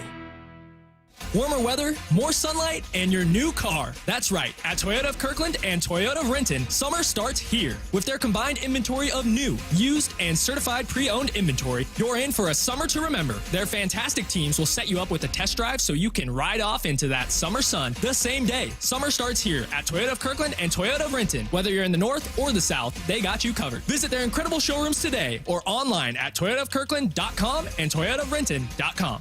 O'Brien. Heading to the ball game? Don't mess with traffic and pricey parking fees. Make it easy and ride the bus. It's affordable and convenient. No stress, no hassle. And plenty of time to grab a hot dog before first pitch. Community Transit makes riding the bus fun, easy, and affordable. You save money on parking, and kids under 18 ride for free. See where they can take you and plan your trip today. Go to Community Transit at ctgo.org/home run. We are Seattle Sports, the home of the Seahawks, Mariners, and everything Seattle sports. Watch your favorite show live at seattlesports.com. 1-877 Cars for Kids. KARS Cars for Kids. 1-877 Cars for Kids. Donate your car today. Donate today at carsforkids.org. That's cars with a K. Your car can be picked up as soon as the next day. Receive a tax deduction and vacation voucher. 1-877 Cars for Kids. Donate your car today. Now accepting donations of land, homes, buildings, or any kind of real estate. Business leaders know to solve a problem, you got to look at it in a new way. Like travel between Seattle and Portland. Why is it such a pain? I-5 traffic, TSA slowdowns, SeaTac hassles. Seaport removes those pain points. We fly out of Boeing Field and a private terminal at PDX. You park for free, steps away from your plane. And with flights every 45 minutes, you're always home for dinner. Problem solved. Seaport Airlines. It's about time.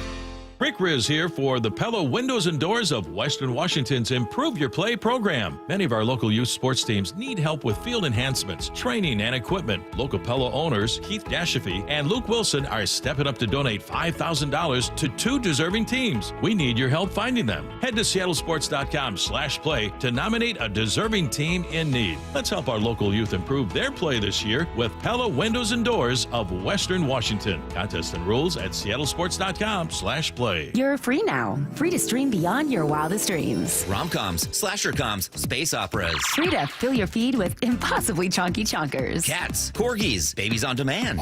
Free to make your smart devices do silly things. Bowl of chips on the Robo-Vacuum. Free to open a world of remote work and Gametopia. Who's the boss now? Free to be everything you imagine. That's how it feels to have Quantum Fiber Internet. Your world unleashed. Learn more at quantumfiber.com. Limited availability, service in select locations only. Need to know. 15 minutes past every hour with Brock and Salk. Here's what you need to know. Up first. Yeah, one of the rare tough losses this season. The Mariners got all the pitching you would possibly want from Casey Lawrence and the bullpen. Just couldn't solve the White Sox last night. They signed starter Adrian Hauser off the street. No idea.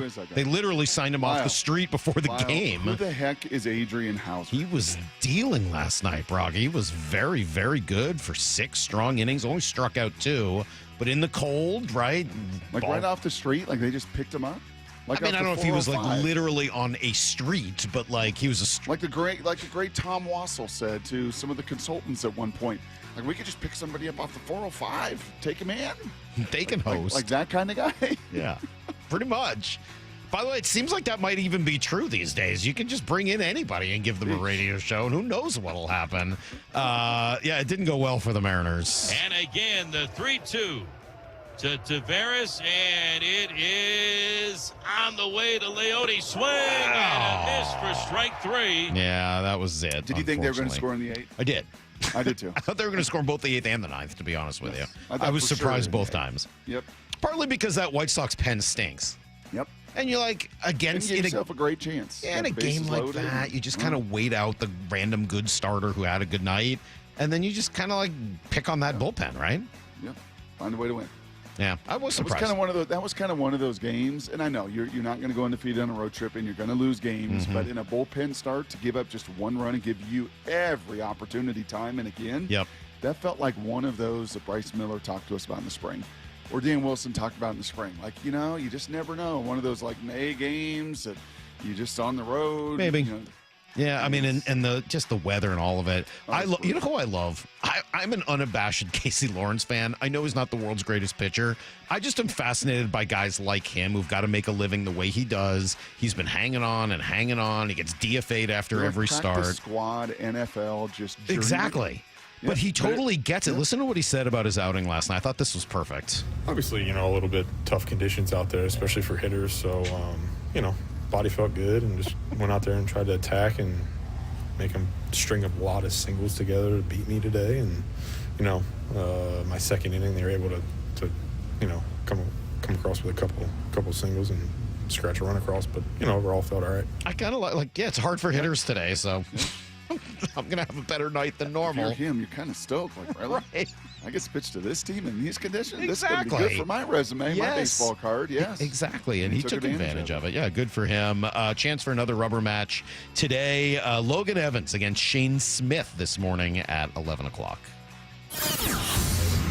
Here's the second thing you need to know. He probably will get DFA'd today, unfortunately. Jonathan Diaz was sent down to make room for Lawrence yesterday. They had to DFA Austin Shenton as well to open up a 40-man spot. We'll see how they decide to work all of this with the hope that George Kirby will return here in a couple of days in Houston. The farm system, Brock, that we were just talking about, lots of accolades right now. Yesterday was another chance for them to be honored.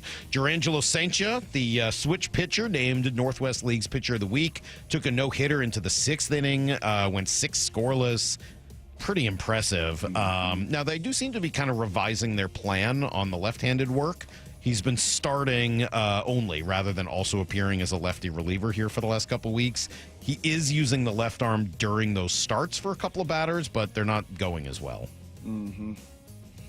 And Mr. Cole Young just continues to stay just blistering red hot. Yeah. You know what it is with him, too? And I know that I listened to the Marine Layer. Do you listen to the Marine Layer? I do. In fact, I have some sound from Joe Doyle, who was on the Marine Layer, talking about Cole Young. Cole Young looks different. His swing is different. He's coiling harder. He's keeping his front shoulder closed. He's sinking into his hips. He looks stronger. He's coiling harder, Brock. Salk, it's all about the deep pelvic power to twist. Do you know that? It's all there. It's that action. Just go ahead and study. Is that how you get torque? Yeah, it's the same thing with throwing and football mechanics. The same thing with your golf swing. We got to get a little bit more of your pelvis involved. Just torque. Yes. It's just a way to get torque. We'll go with torque. How was your golf game? Here's the third thing you need to know.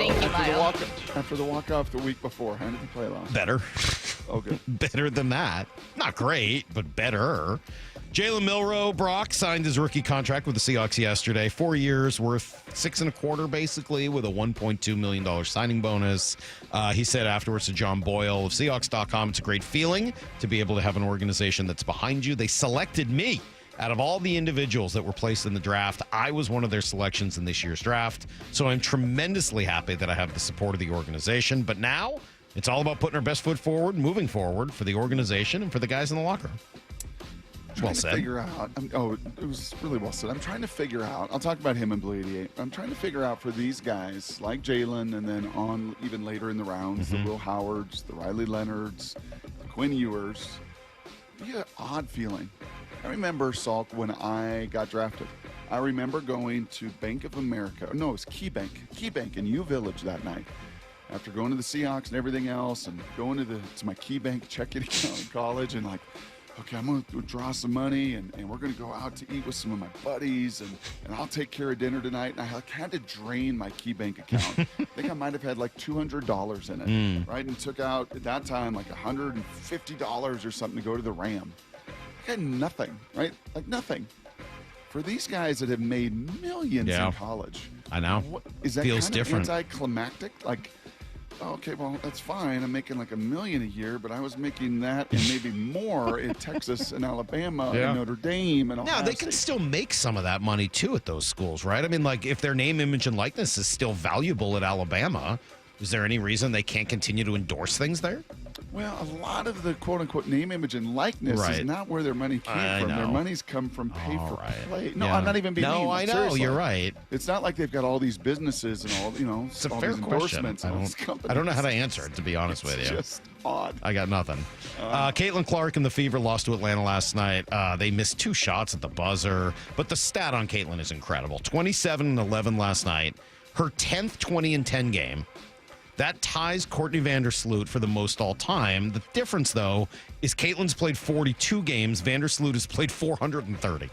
Yeah. It's nuts. Remarkable. That's everything you need to know. 1/4 every hour here on the Brock and Salk Show. No, and I don't bring that up, like the finances of it, to honestly, like, be old man or it was better than. It's just like the reality of it for these guys and the decisions that they make. Like the guy that went down, Carson Beck to Miami. Like, he's going to make $3 million this year. Like, Miller Moss went to Louisville. He's making over $1 million. Like, they're going to make more. It is bizarre. Than these guys. It is a little bit bizarre. Yes. 360 says pelvic power is pretty high up on the list of things I never want to hear Brock say again. Yeah, thank you. I kind of agree on that. Let's stay away from pelvic power moving forward. Okay, if you don't mind. I'll look up the right term. Hold on. Put my readers on. I'll get it for you after Call break. Jordan Palmer. I'm sure he's got some of the right terminology on this. All right, so I got 2 numbers here. 26 and 10.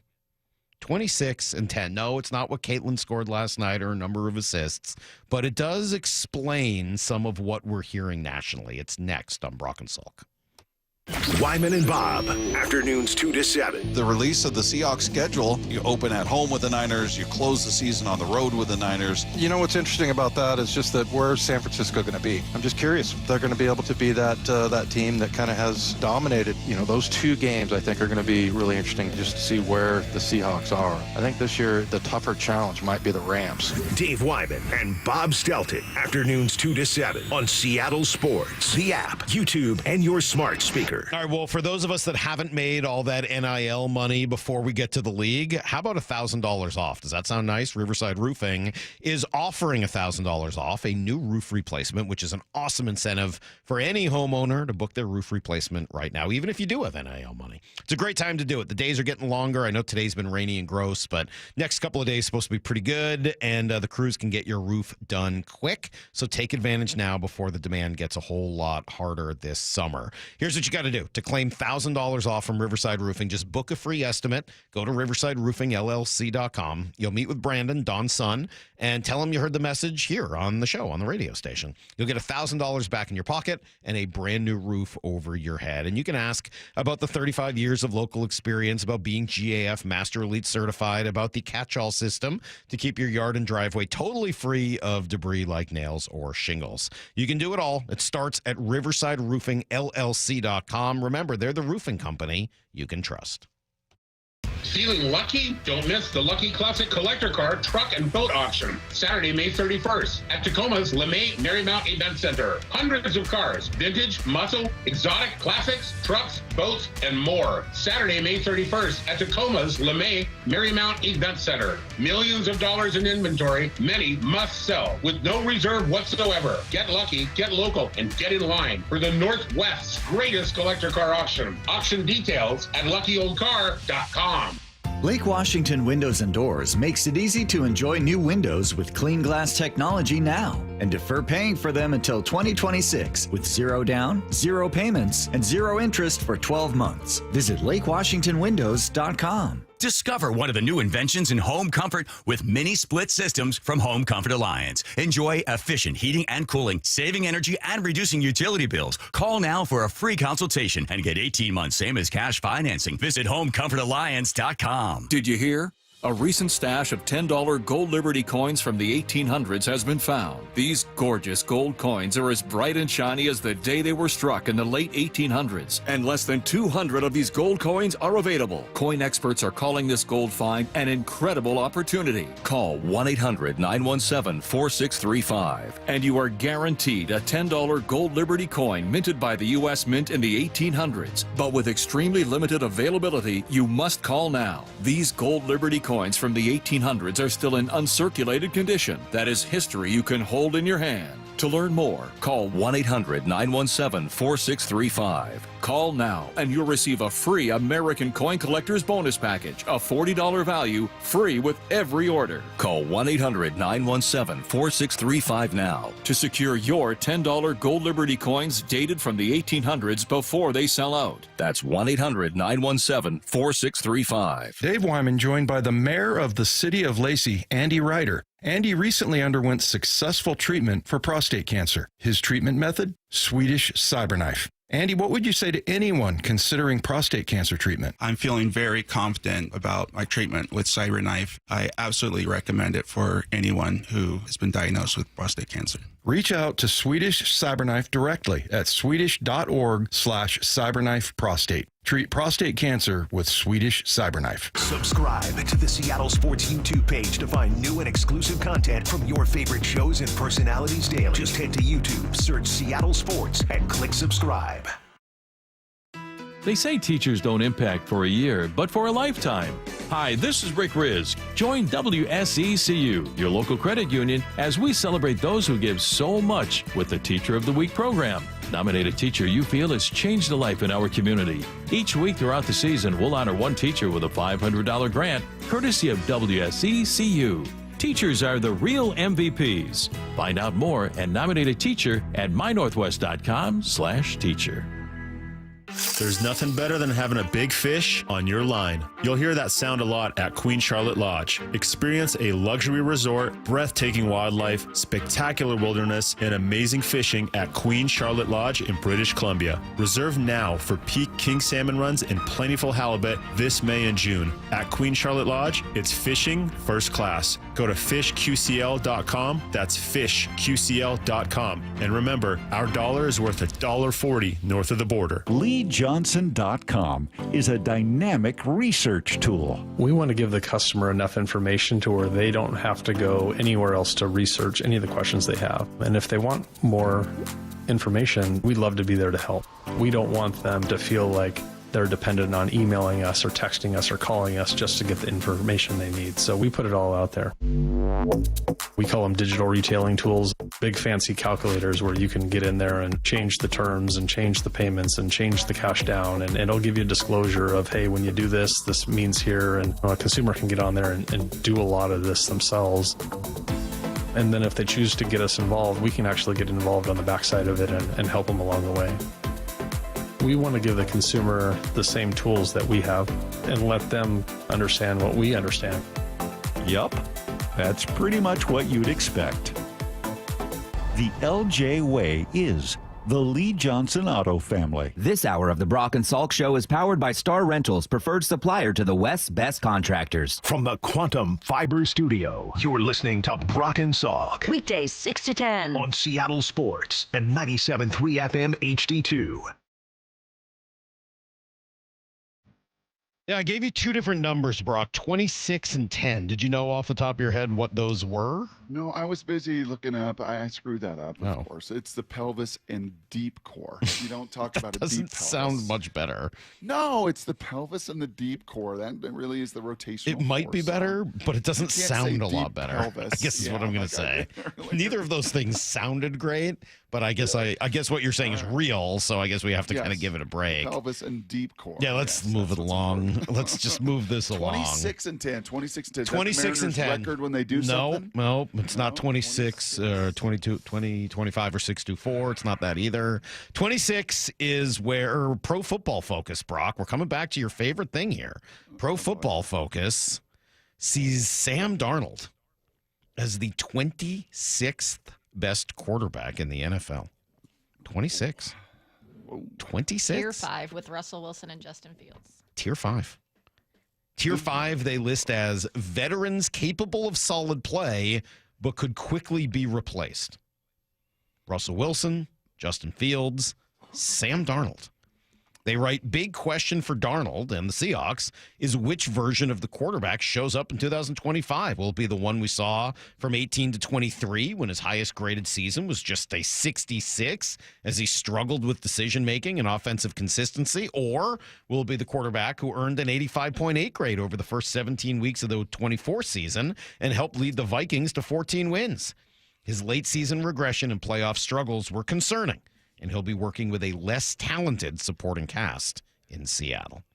So they think that Sam Darnold is the 26th, that was a good job, Mike, 26th, thank you, Seth Smith, best quarterback in football. By contrast, Brock, they have Geno Smith in tier 3, along with Jared Goff and Brock Purdy. Yes. Geno Smith, Jared Goff, Brock Purdy, tier 3, solid starters who have flashed high-end play. Number 10, Geno Smith.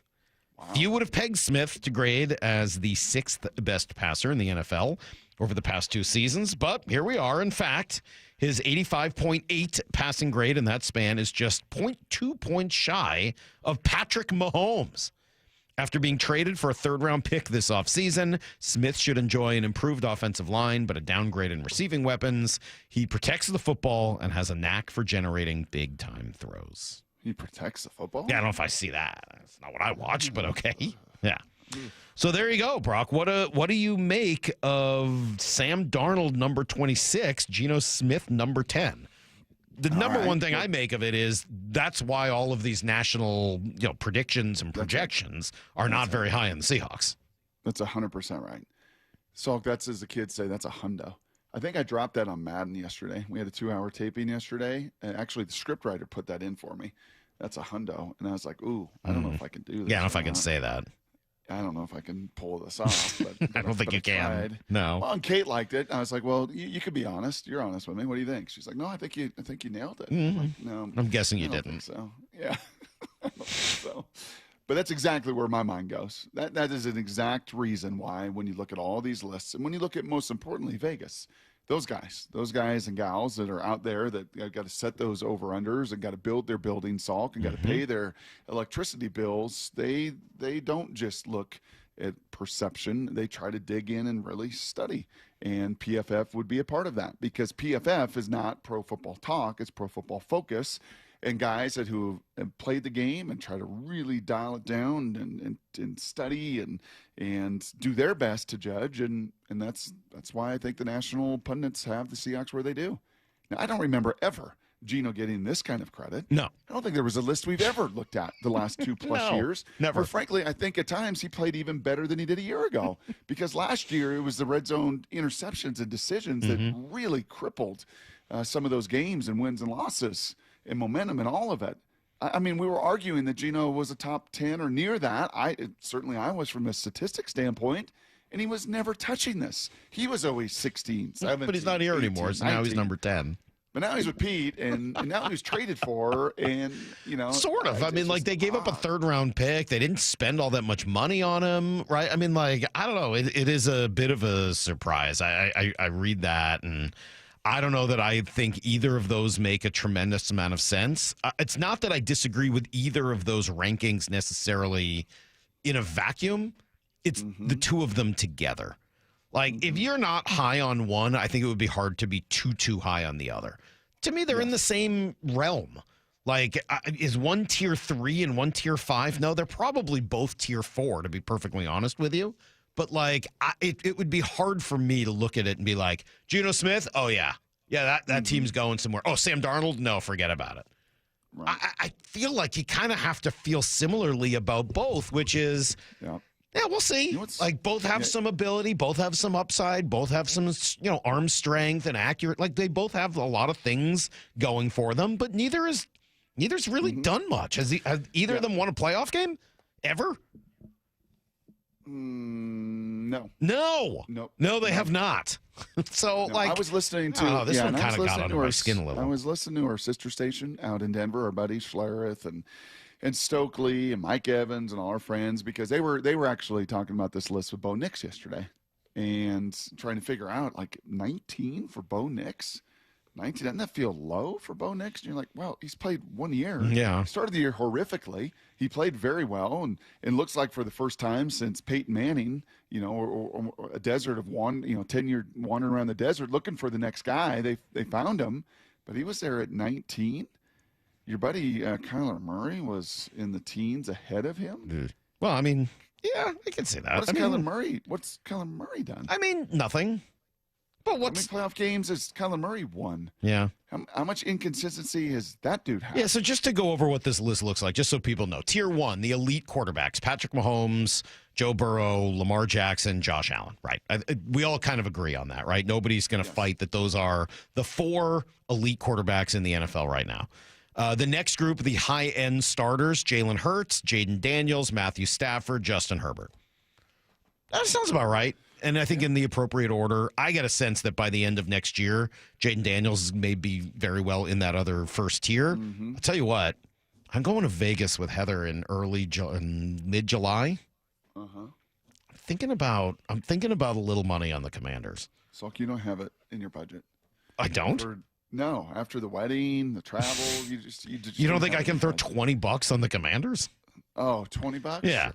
Yeah. I think I got $20. Okay. The last time I wanted to do this, you may remember, Brock, you poo-pooed it and said, the Saints, they're never going to lift the trophy, and then they won. Can you picture Drew Brees and Sean Payton lifting the Lombardi? And then they did. So, I don't I think Jaden Daniels may very well be in that next tier by next year. But, okay. So that's tier 2. Yeah, All right. 5, 6, 7, 8. Tier 3 was the ones we mentioned. Jared Goff, Geno Smith, Brock Purdy. That's it, just those 3. There is a tier 3B. Solid starters, but they need more help. Jordan Love, Baker Mayfield, C.J. Stroud, Kyler Murray, Trevor Lawrence, Dak Prescott, Tua. Jeez. Yeah. I mean, you're starting to get there. And, okay, fine. The first 8 or 9, you get it. All right. Just huge plus skill sets, amazing experience, playoff wins, I guess Super Bowl wins. Yeah. But once you get, honestly, past that group, and you get to this tier 3 or tier 3B. Well, which of these players would you prefer? Would you rather have this player? I'll give you each of the names, or Sam Darnold right now. Jordan Love. Yeah, Jordan. I'd rather have Jordan Love. Jordan's done the last couple of years. I think that's right. I think that's fair. I'd rather have Jordan Love. Mm-hmm. Baker Mayfield. I think you have to say yes, right? He's won playoff games, taking Tampa there. Yep. It's in the NFC South. It's a little easier ride, but yeah, I think it's fair to say Baker Mayfield. C.J. Stroud. Yeah, upside. Yep. Still 23 years old and has won playoff games back-to-back years in Houston, that organization. Yeah. What he's done there to kind of make it work. And by the way, I think I'm really just saying for this year, not like overall for their career. But even though for this year, I'd rather have C.J. Stroud. Kyler Murray? No. Yeah, I'd rather have Sam Darnold. No thanks. Sorry. I'd rather have Sam Darnold. I don't even think it's that close. Tua? No thanks. Well, you missed Trevor Lawrence. Trevor Lawrence? This one's going to be hard for you.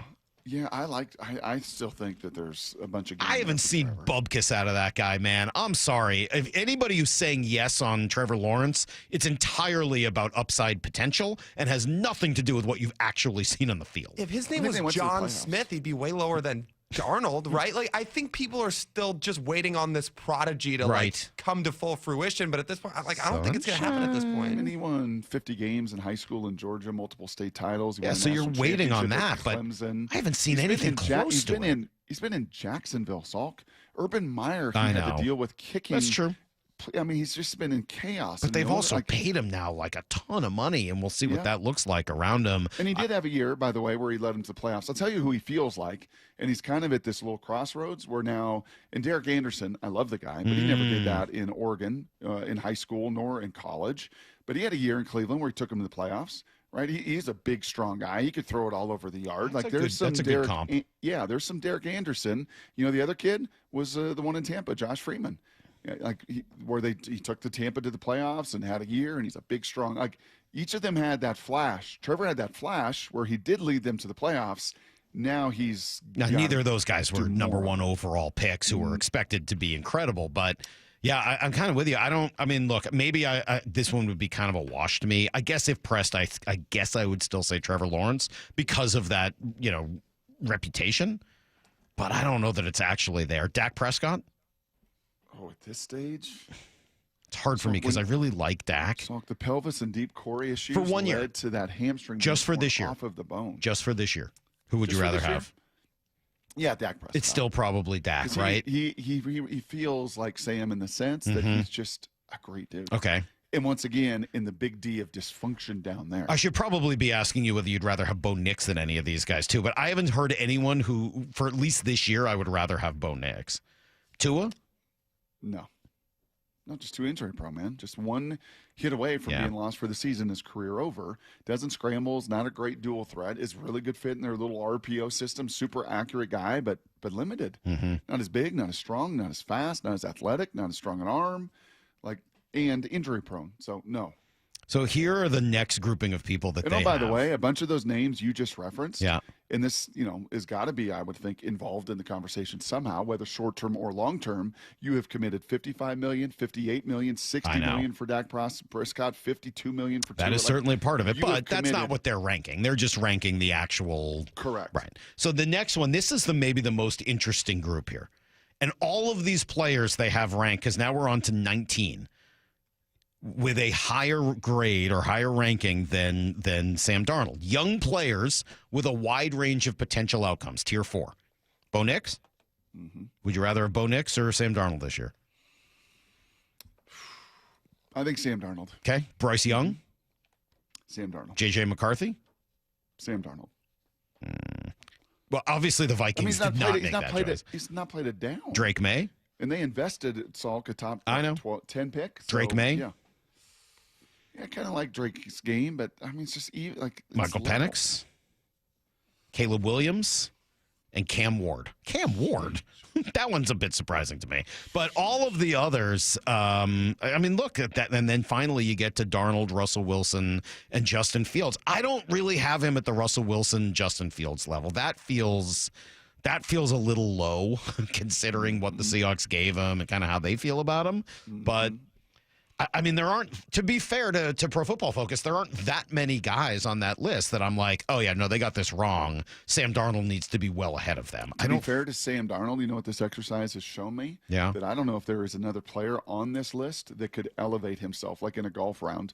When you shoot in that first round, as Spieth did at the PGA, a 5-over, which has been kind of Sam's first 5 years of his career, just out of it. And then all of a sudden he puts together a round where you're like, he really just escalated and shot straight up that score, that leaderboard. He's got an opportunity to do that.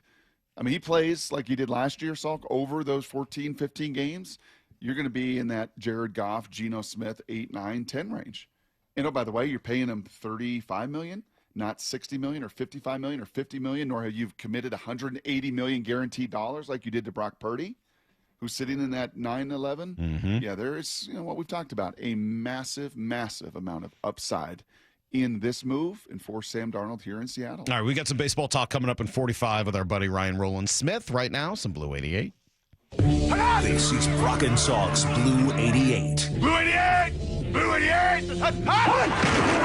We take you to the field as Brock Ewart breaks down 3 football questions as only he can. Now here's your hosts, Brock Ewart and Mike Salk. All right, Brock, did you watch the Seahawks hitting and shagging fly balls at T-Mobile yesterday? I didn't watch it. I rewatched it 5 times. Okay, so we both watched this now a few times. Yes. What did you get out of it? Okay, a few things jumped out. And someone tweeted me that who they played against in Iowa growing up and became an NFL lineman. I'm like, yep, that's right. That's Gray Zabel. Gray Zabel looked like a dude. Just an athlete, right? You watch a lot of linemen when you have fun with them, right? When they try to catch a kick or a punt in training camp on Hard Knocks or whatever. Like Gray Zabel, don't do that with him. He's going to catch that punt. Don't throw him BP. He's going to just launch lasers into the alleys. Yeah, lefty swing. Kind of looked, just because of the build and all that and the swing, kind of looked like one of those high-level softball players. Yeah, he looked like, as Seagraj tweeted out yesterday, every 90s villain baseball guy, bad guy. Yeah, he looked like him, like Ogre in Major League. Yeah, he looked like somebody. He looked like, honestly, he ate up that baseball. He did, like a really good top level softball, like high pitch, destroy the ball softball player. Not surprised to see our boy Torrey Horton as well. Not Tony Horton. Come on, hot blogger, not Tony. He's P90X. Torrey Horton. That was a real natural swing. Yeah, that guy's played a ton of baseball. Because that wasn't his number. That was 15. Oh, 15. Yeah. Sorry, we saw 15. It was 17. You're looking at Zy Alexander. I got to do some homework because he too looked very natural. And then, so that's all the positive. And then you got a little Napoleon Dynamite. I do. Yeah. How much you want to make a bet I can throw a football over the mountains? Yeah. Yeah. Then we got to the greatest in the world. He's the greatest. JSN looked like Uncle Rico throwing a baseball. Especially odd considering his brother is a Major League Baseball player. Yes. What was that? I was not pretty. That was, it was seriously, it was Uncle Rico-esque shortstop. It was So I got two other comments I'd like to add to that. One, how come we didn't see Darnold do anything? We saw him running out there and stuff. I'm concerned that we didn't get a chance to see any of it, that maybe there's a reason for that. Right, that he's a high swing and miss guy. It's concerning, and maybe the reason he's number 26 on that Pro Football Focus list. And Mike McDonald? Yeah, Brock. You left out the best part. Mike McDonald hit a rope. He did. Dude, that is a beautiful baseball swing. Compact, stays with it. I mean, that's a really nice baseball swing. Yep. Salk, if you worked out as much as he did and lifted like he did, there's a lot of similarities. Remember when I asked him if he was a catcher and he gave me a death stare and said that he was a second baseman? Seeing him hit, I see it now. I see the second baseman now. Yep. I'm sorry, Mike. I'll apologize to you. See, apologizing, not that hard. Did you see his pelvis in deep core? I really didn't, thanks. Turn? No, I really didn't see anything about his pelvis. Question number 2. I woke up today and I just knew. It was one of those days. I just know. Let's make it not one of those days. Let's make it a different kind of day. I'm probably going to keep making it, especially when Ryan joins us in a half hour. Oh, jeez. It's going to get inappropriate? It's going to be wild. Man. All right. Question number 2, Brock. A couple of... Oh, good. We're going to get Brock talking about more physical attributes. What are 2 that will play a major factor in the center and guard competitions? Honestly, it was watching a little bit of Gray Zabel there. And it's just bend. And watching, our high school guys last night, just watching them. And we have a massive offensive line. The USC guys, this is crazy. You got 6-7 kids, 290 pounds plus. You got some big kids in this program. But one's ability to bend, right? And one's ability to just be fluid. And you look at Gray Zabel, honestly. When was the last guard the Seahawks had that could truly bend and was nimble and fluid? Didn't see it. Haven't seen it. Right? Lakin Tomlin, let's go through the list of guys. And that's not Laumea. That's certainly not Bradford. Right? They've got some other strengths of power. But in this system in particular, your ability to bend and your ability to just kind of have some elasticity, right? Just to be nimble and to be fluid. Keep an eye on Bryce Cable. I know I will once this thing gets going. And who knows? He may be a rookie that's too overwhelmed by it. He's got 6 years of college experience. He started 50 games. He really is Dominic Pooney in so many different ways out of the same program who's looking to make the same transition from tackle to guard. And Pooney was a pretty good athlete. Pooney was a guy that, you put him in these environments, Salk, at Top Golf. You put him in T-Mobile. You put him on a golf course, and you're like, oh, yeah. Oh, I kind of see it. Yeah, I see it. I kind of see just that athleticism. Same thing with Sundell at center. Are you going to be surprised if Sundell in this system? Are you going to be surprised if it's Sundell ahead of Olu at center? I won't be. Probably not. Because of the requirements of this system. Olu's got the head start. Olu's pretty verbal. Olu's got those skills, but as far as just that, again, just that the bend and move, you saw it with Abe Lucas. You see it with Charles Cross. Today's NFL, and this system in particular, you got to maximize those gifts. All right, question number 3. That wasn't as uncomfortable, was it? No, that was okay. That was much better. Just stay away from the pelvis. Let's do that. Brock, we were talking about those Jalen Milroe comments. What jumped out to you? Yeah, let me. We don't have any sound of that, right? No, it was just that was just what Morris sent to us yesterday. Let me put my readers on here, Saul. And let me read it because I did. I loved what he had to say. And he was chatting with the folks there in-house and with John Boyle, and he said, quote, "It's definitely a great feeling, this upon signing that $6 million deal with $1 million guaranteed, to be able to have an organization that's behind you. They selected me out of all the individuals that were placed in the draft." There's just some common sense wisdom there. Yeah. When I was sitting there in the 90s, you know who was still there? Will Howard was still there. And Riley Leonard was still there. And Shedeur Sanders was still there. And that is just kind of a payoff. You wanted me. Even with some of my flaws, even with some of the challenges and inconsistencies I had throwing it, Will Howard, you wanted me above those guys. You believed in me. Now I want to go pay off that belief and go earn that trust that you showed in selecting me ahead of all those other All dudes. right, that is today's Blue 88. I got two texts that I wanted to read. Both made me laugh. No, they're not about you. It's fine. Oh, good. One says, 509, of course, says, I hope Zabel hears you calling him a softball player, Salk. Not sure you're going to live that one down. I mean, I don't think it was an insult at all. He looked like a high-level softball player, not an insult. Right. Did you hear that as an insult? No, I did not. Okay, I hope not. I certainly didn't mean it that way. He looked like he hits tanks. He looks like he would go to the dugout, have the bush light, Right. apples right there ready for him. Yeah. The stash, the helmet that hardly fits, but then a swing that just massacres. Yeah, them all. not an insult at all. And then I like this one because it goes into a new category. I think we're going to have to start keeping a list of these. 206 says, well, Darnold had a better season than G-Choke. So does that go with Harbarf and Belichick and some of the others? I got to tell you, G-Choke is a reach to me. Although I will say, earlier in the day, the person sent one that called him G-Pick. So is he G-Choke or G-Pick? Which is he? Well, if we were going to make our garbage pail cards, which is kind of what all these are, I think you probably got to go with G-Pick. That'd Do be you? easier than G-Choke. But like pick has nothing to do with no. Wouldn't he just be or like dash no? Like a huge NO with an exclamation point? Like Lyle, TO was an NO? Lyle, do you know what a Cabbage Patch Kid is? No, he doesn't know what that is. Lyle, yeah, you ever heard but of- like not much. G-Choke. Heard of a I can't Cabbage believe Patch you even Kid? asked that at this point. G-Choke. That has got to be that's truly one of the dumbest things I've heard. That's worse than Belichick, and it's worse than Harbarf. You love Harbaugh. Cheat, Don't I even do. say worse. I do love it. You always laugh at that one. G-O no. All right, see, that's better. At least that makes some sense. G-Choke or G-Pick. That doesn't work. You got to work harder at this. Yeah, G-O no, fine. That's what I say every time G walks into our studio. All right, coming up next, we're going to play a little Who's Shoes. It's Brock and Salk, Seattle Sports on 710. Only Brock and Salk in Seattle Sports go one-on-one with Raiders head coach Pete Carroll. Dude, that still sounds so weird. Are you kidding me? Good morning, Coach. How are you? What's happening, fellas? Nice to see you. Nice to see you, too. It's been a while. How Yeah, I are you? bet. I get it. Yeah, you haven't called me once. What are you talking about? Doing great. We're having a blast. The energy around this building is really familiar and really fun. The whole conversation's on video. Watch it on YouTube or the Seattle Sports app.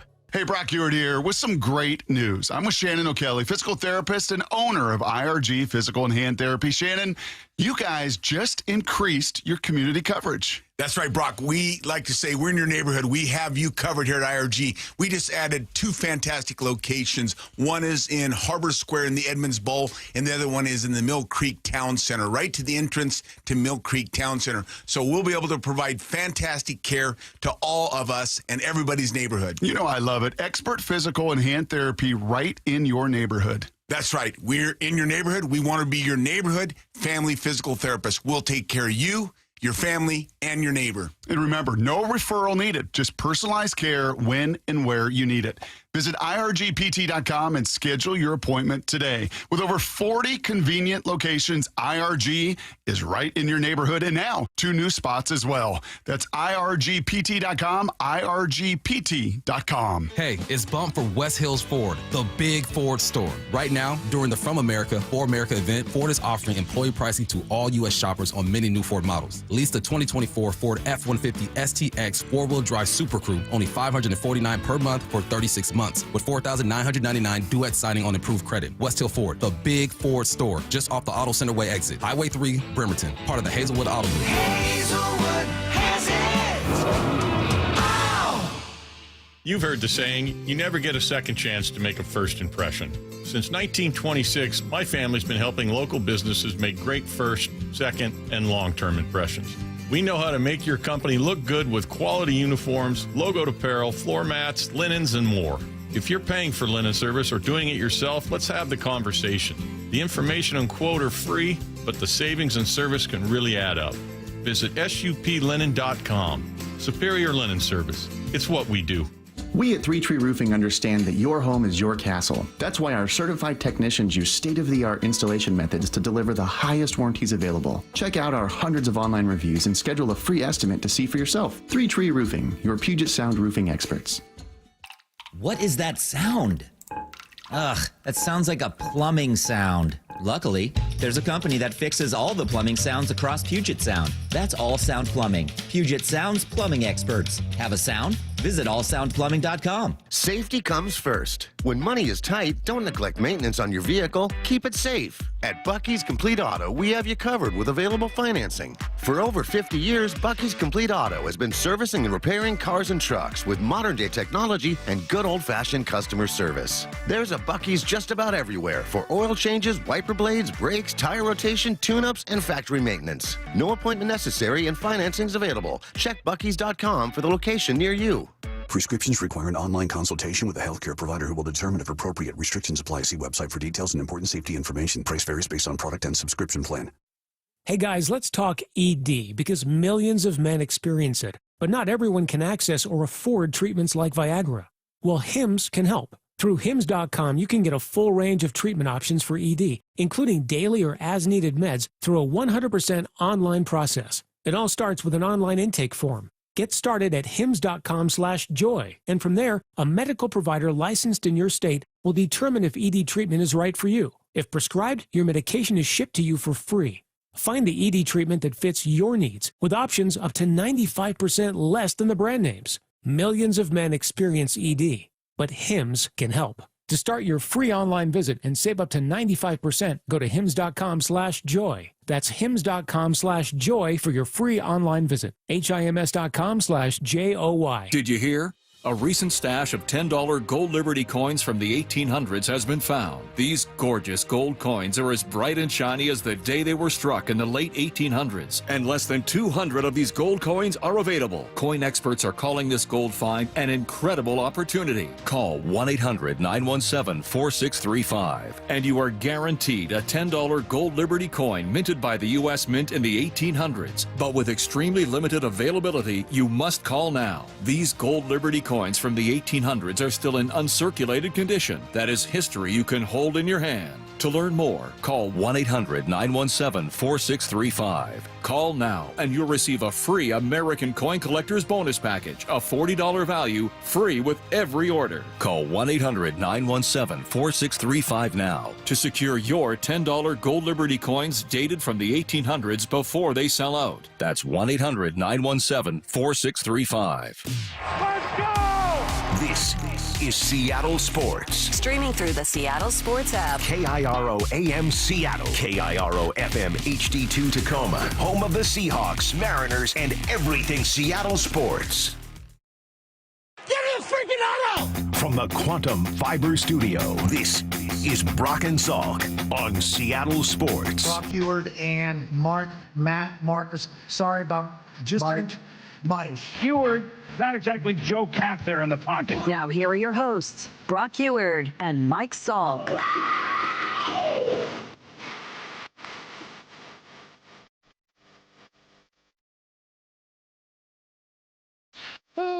Sorry. I'm relaying one of my favorite old stories to G. Scott, who just came in. G, oh no! G, nope. Maybe we're going to start calling him G, nope. I don't know. That might be better. Anything's better than the ones I heard earlier. G, choke. That one is... That's not good. We'll stick with Harbarf, Brock. That's still the best one out there. More, we got a little Who's Shoes? We do. All right, give me some Who's Shoes today. Hang on. Oh, Lyle wasn't ready. Dude, Lyle. There we go. Lyle. I got it. On such a roll. I got it. G was in here. It's always a little distracting. Okay, we're good. Who's shoes, Sam Darnold or Brock Purdy heading into this season? Give me 13s over 9s any day. I mean, that's it. Brock Purdy's making more money. He's got a better offensive line. Quite a bit more pressure, I would say. There's more on him. Does he have a better offensive line? Yeah, I think so. Trent Williams is available and sticks together. They also, yeah, I'm still going to say Brock Purdy. Yeah, it's Brock Purdy, Brock. I mean, he also doesn't have a couple other guys, I don't want to say breathing down his neck, but I mean, like, what the Seahawks have done in drafting a third-round quarterback, nothing's guaranteed in Sam Darnold's world. I'm going to say it'd be better to be Brock Purdy, and not just because of the extra cash. Yeah, I mean, more money, more problems, man. More money, more problems. And I'd still like to experience it and find out. Yeah, I see how that goes. I saw all them lottery winners, how that goes. True. Trying to quote Diddy this morning, not a good move. Oh, boy. Let's move on from that. Whose shoes, Logan Gilbert or George Kirby? Well, Kirby's going to be back sooner, right? I mean, I'm going to say this is actually pretty easy. It's George Kirby for two reasons. One, he's coming back sooner, and two, this was not forearm flexor bundle for Kirby, right? At least I don't think it is. I'm going to say Logan. I saw a picture of him and his wife holding an ultrasound. They got a baby coming. They're married. They do? Go Logan. I didn't see that. They do. Oh, congratulations to the Gilberts. This is why I like this segment, because I never know how your brains are going to take the question. It's open for interpretation. And, of course, Brock. I would like to have nothing wrong with my flexor bundle. So I'm going to go with George Kirby. Okay. Can I confess something? Why I knew this was a Wild Wednesday? I couldn't sleep yesterday. Did you take melatonin? No. I just couldn't go to sleep. My brain yesterday, I honestly, if you measured brain output and brain activity, I don't think there was a day in 40 years, honestly, since playing probably 30 years ago, that I just used as much brain from doing the show, which is a blast. So you got nothing left today. 2 hours of Madden. You got nothing left for today. By the time I'm done with 2 hours of Madden, I'm just kind of fried. And then I was telling you during a break about the whole install. 45-minute of install, all these new signals, all these new plays, all these new terminology, and then I had to go coach the kids up on it. I got home, and I literally said to Molly, Uncle Brock's doing good. And she's like, what? What did you say? You're just fried. I'm totally fried. All right. And then I was so fried, I just couldn't even go to sleep. All right. So here we are on a Wild Wednesday. Well, Maura worked hard on whose shoes, so let's keep this going. How many hours of sleep, really quick? About 4, 3.5. That's cute. Lyle. Don't start this. All right. Did you hear that day yesterday, Lyle? Lyle, kids? don't start this. Cooking dinner. Don't start this. You have yourself to take care of. I know. Lyle. I know. Don't start. All right, I have more. It's the shoes. The shoes? It's gotta be the shoes. Lyle, shut your mouth. First-time NFL head coach Aaron Glenn with the Jets or Ben Johnson with the Bears? Whose shoes? Ben Johnson. Right? Yes. He's got Caleb Williams and some good new offensive linemen. That team should be pretty good, and he's good. Don't the Bears owners in that ownership group, the McCaskies, doesn't it kind of remind you of the Ford family? You don't think of them as a dysfunctional mess like you do the Woody Johnson family, the Jerry Jones. Do they not have any real money, though? Is that part of their problem? I don't know. I'm not sure they actually have any money. Is that the deal? I think that's the problem for a bunch of these old football families. The Rooneys, the Maras, the McClaskeys, the Fords. They don't. I mean, obviously they get a lot more money than you and me, but they don't have what the Waltons have, what Paul Allen had, what the Stan Kroenke has. They're just not in the same stratosphere as that. Cash. Yeah, no, that's probably right. I'd go Ben Johnson. You also have Roma Dunze and Caleb Williams and a good offensive line you've invested in, and he's got a lot of pieces to play with. Yeah. All right, whose shoes would you rather be sitting in coach on a flight next to Pete Carroll or Peyton Manning? We apparently found out they both flew coach recently. Brock? I think it would be Peyton. Just because he would sit. He wouldn't get up. He'd have to sign all sorts of I think it'd be Peyton because he actually sit. Pete. Yeah, but if Pete's up, you have the whole seat next to you empty. Would be like ADD. He'd be so up in that, just up in the talking to everybody and find somebody he would just constant. Depends what seat. If I'm sitting in the window and coach, that's fine. I go Coach Carroll. He's a blast. Right, but if you're on I'm the sitting, aisle, you got to get up for him. Constantly move my tray. That's fair, but Peyton's 6'6", isn't he? Yeah. So he's sprawling out. Pete's a normal size human, but Peyton's sprawling. He's taking up all that space. Now, is his wife there? Does she bring packages, or is it just Peyton? Can I say kudos to our listeners too? Can I just give a little shout out to the listeners? They have made that Pete Carroll video the third most watched video in the history of our station. Wow, very How cool. Is that? Yeah, very cool. And one will never be beat, by the way. I don't think one. What is number one? What is it? You know. What is it? You know what the What most is it? watched You're not video excused clip. from knowing the answer. It To went that. viral. it's You didn't Sherm. Pat McAfee didn't even know your name. It's that Sherm day. excusing me from my own interview. That's the number one YouTube Oh, video? yeah. Oh, yeah, by far. It can't be that interesting on YouTube. We couldn't see Sherm. How did I look in it? Did you watch it again? I have not, but poor Coach K was... Oh, yeah, KJ is very uncomfortable. I handled it with style and grace. Yes. Oh, it's the shoe. The shoe? It's gotta be the shoes. All right, this one's from Lyle. Whose shoes? Andres Munoz pitching with the bases loaded and up 1 run in the 9th, or Julio at the plate with the bases loaded and down 1 run? Yeah, that'd be Mooney. I'll take Mooney. A lot more track record there. Although Julio's had a couple. Or did you clutch just mean like hits. the feeling of that moment? Yeah, I'll take Mooney. Yeah, I kind of went with the feeling of the moment. Which one feels more gratifying to succeed in, or which one feels more kind I of didn't think Julio detrimental? was going to get hit last night. There's been much more of those where I just, he gets busted in on the hands, first pitch. So Yeah, Mooney's in control. I mean, that's kind of the nice thing is Mooney gets to be in control. Yep. He's deciding what happens, whereas Julio's somewhat at the mercy of what he's thrown, etc. But I think the dream scenario is still to be up at the plate in the big moment rather than to be on the mound. Sorry. Hitting the home run and getting getting a big, you don't even need a home run in that spot, just a single. Hopefully somebody tells Julio that in that moment. That's the dream. Sorry. I'll be in Julio's shoes. All right, this last one's for Lyle and Salk. Yeah. Someone catching a pass from Brock or Nope. someone standing in the vicinity of Mora swinging a golf club? Oh, yeah, I'd rather be. Mora hits with very little authority. The ball does not go very far or very hard. So I would like to be around might that. argue with you. Hopefully, I've got a denser bone complexion than the rabbit. I don't know. Golf clubs hurt. No, she couldn't hit you with a golf club. It's the question of could she hit you with a ball. Well, golf balls can hurt if you get hit with them too. Have you seen Mora hit the ball? I have not. Doesn't go very hard. I also doesn't go very fast. caught passes from Brock a couple weeks ago, and Never do it again. I think you over-exaggerated. I did not think it was so bad. I feel like these statements contradict how much you tried to make people think that I killed a rabbit.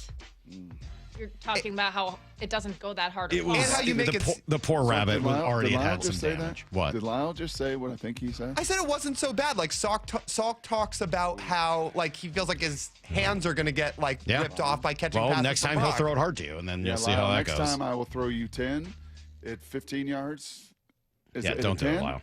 Hey, can we get an update? We got a good text here, and I think that it's important that you answer this, Lyle. Did we get an update on who your mom hates more, me or Brock? Did we get an update on how your parents feel about us? No, I'm working on it. What do you mean you're working on it? You have to pin them down? I asked him to try to see if they would let him record. Oh. I wasn't gonna say that, but since Morris said it, we're working on it. Oh, I was gonna try to leave it. Yeah, I was gonna try to leave Say it. man on the streets. Mom! Who do you like more? Who do you like less? Well, I don't really know how to respond to that, but You may have just everything you need to sealed know it. next. Yeah, everything you need to know next. For Down Territory, going inside the game with former Cougs and Seahawks wide receiver Michael Bumpus. I like this question. What team is making you an even bigger hater? You're getting even better at being a hater. And they make it easy. Yeah. The Dane Cowboys. Yeah. They got 6 primetime games. Mm-hmm. 6 primetime games. Of course they did. And they're going to be a barely over 500 team. But here's the thing. The Cowboys are going to be on primetime, and everybody's going to watch. For Down Territory, every day at 11:15 and 1:15 on Bump and Stacy. Hey, it's Mike Salk here. Look, summer in Western Washington, it may not feel that way today, but it is coming. And that means beach, barbecues, golf, all the vacations, the whole deal, right? Well, you're going to end up taking pictures, and don't you want to look and feel your very best for them? Well, Eastside Weight Loss Clinic can help. You can do it super fast. I lost 15 pounds in the first 2 weeks. I lost 35 pounds overall in just 8 weeks. Heck, we're going to talk to Rowland-Smith here in 20 minutes. He did the program. He's down 30 pounds as well. Why? Because this thing works. No exercise, no pills, no injections, no surgery, just real food that you buy at the grocery store, and you will lose real weight and feel your very best. The secret? Find out in just a 15-minute phone call with EastsideWeightLossClinic.com. Schedule your quick intro today. Again, go to EastsideWeightLossClinic.com. Dr. Ryan Coogan, D.C. Results may vary. This week's First Mark Challenge victory, well, it goes to Mike. Hey, Mike, why did you call First Mark Insurance? My wife and I moved here from New York City and found this great guy. It got pricey, but because he was good to us over the years, we stayed loyal to him. But then one day I got an increase that was quite unacceptable. So I made one phone call. I didn't do any shopping. My wife told me to call First Mark. Mike, were they able to save you and your family money?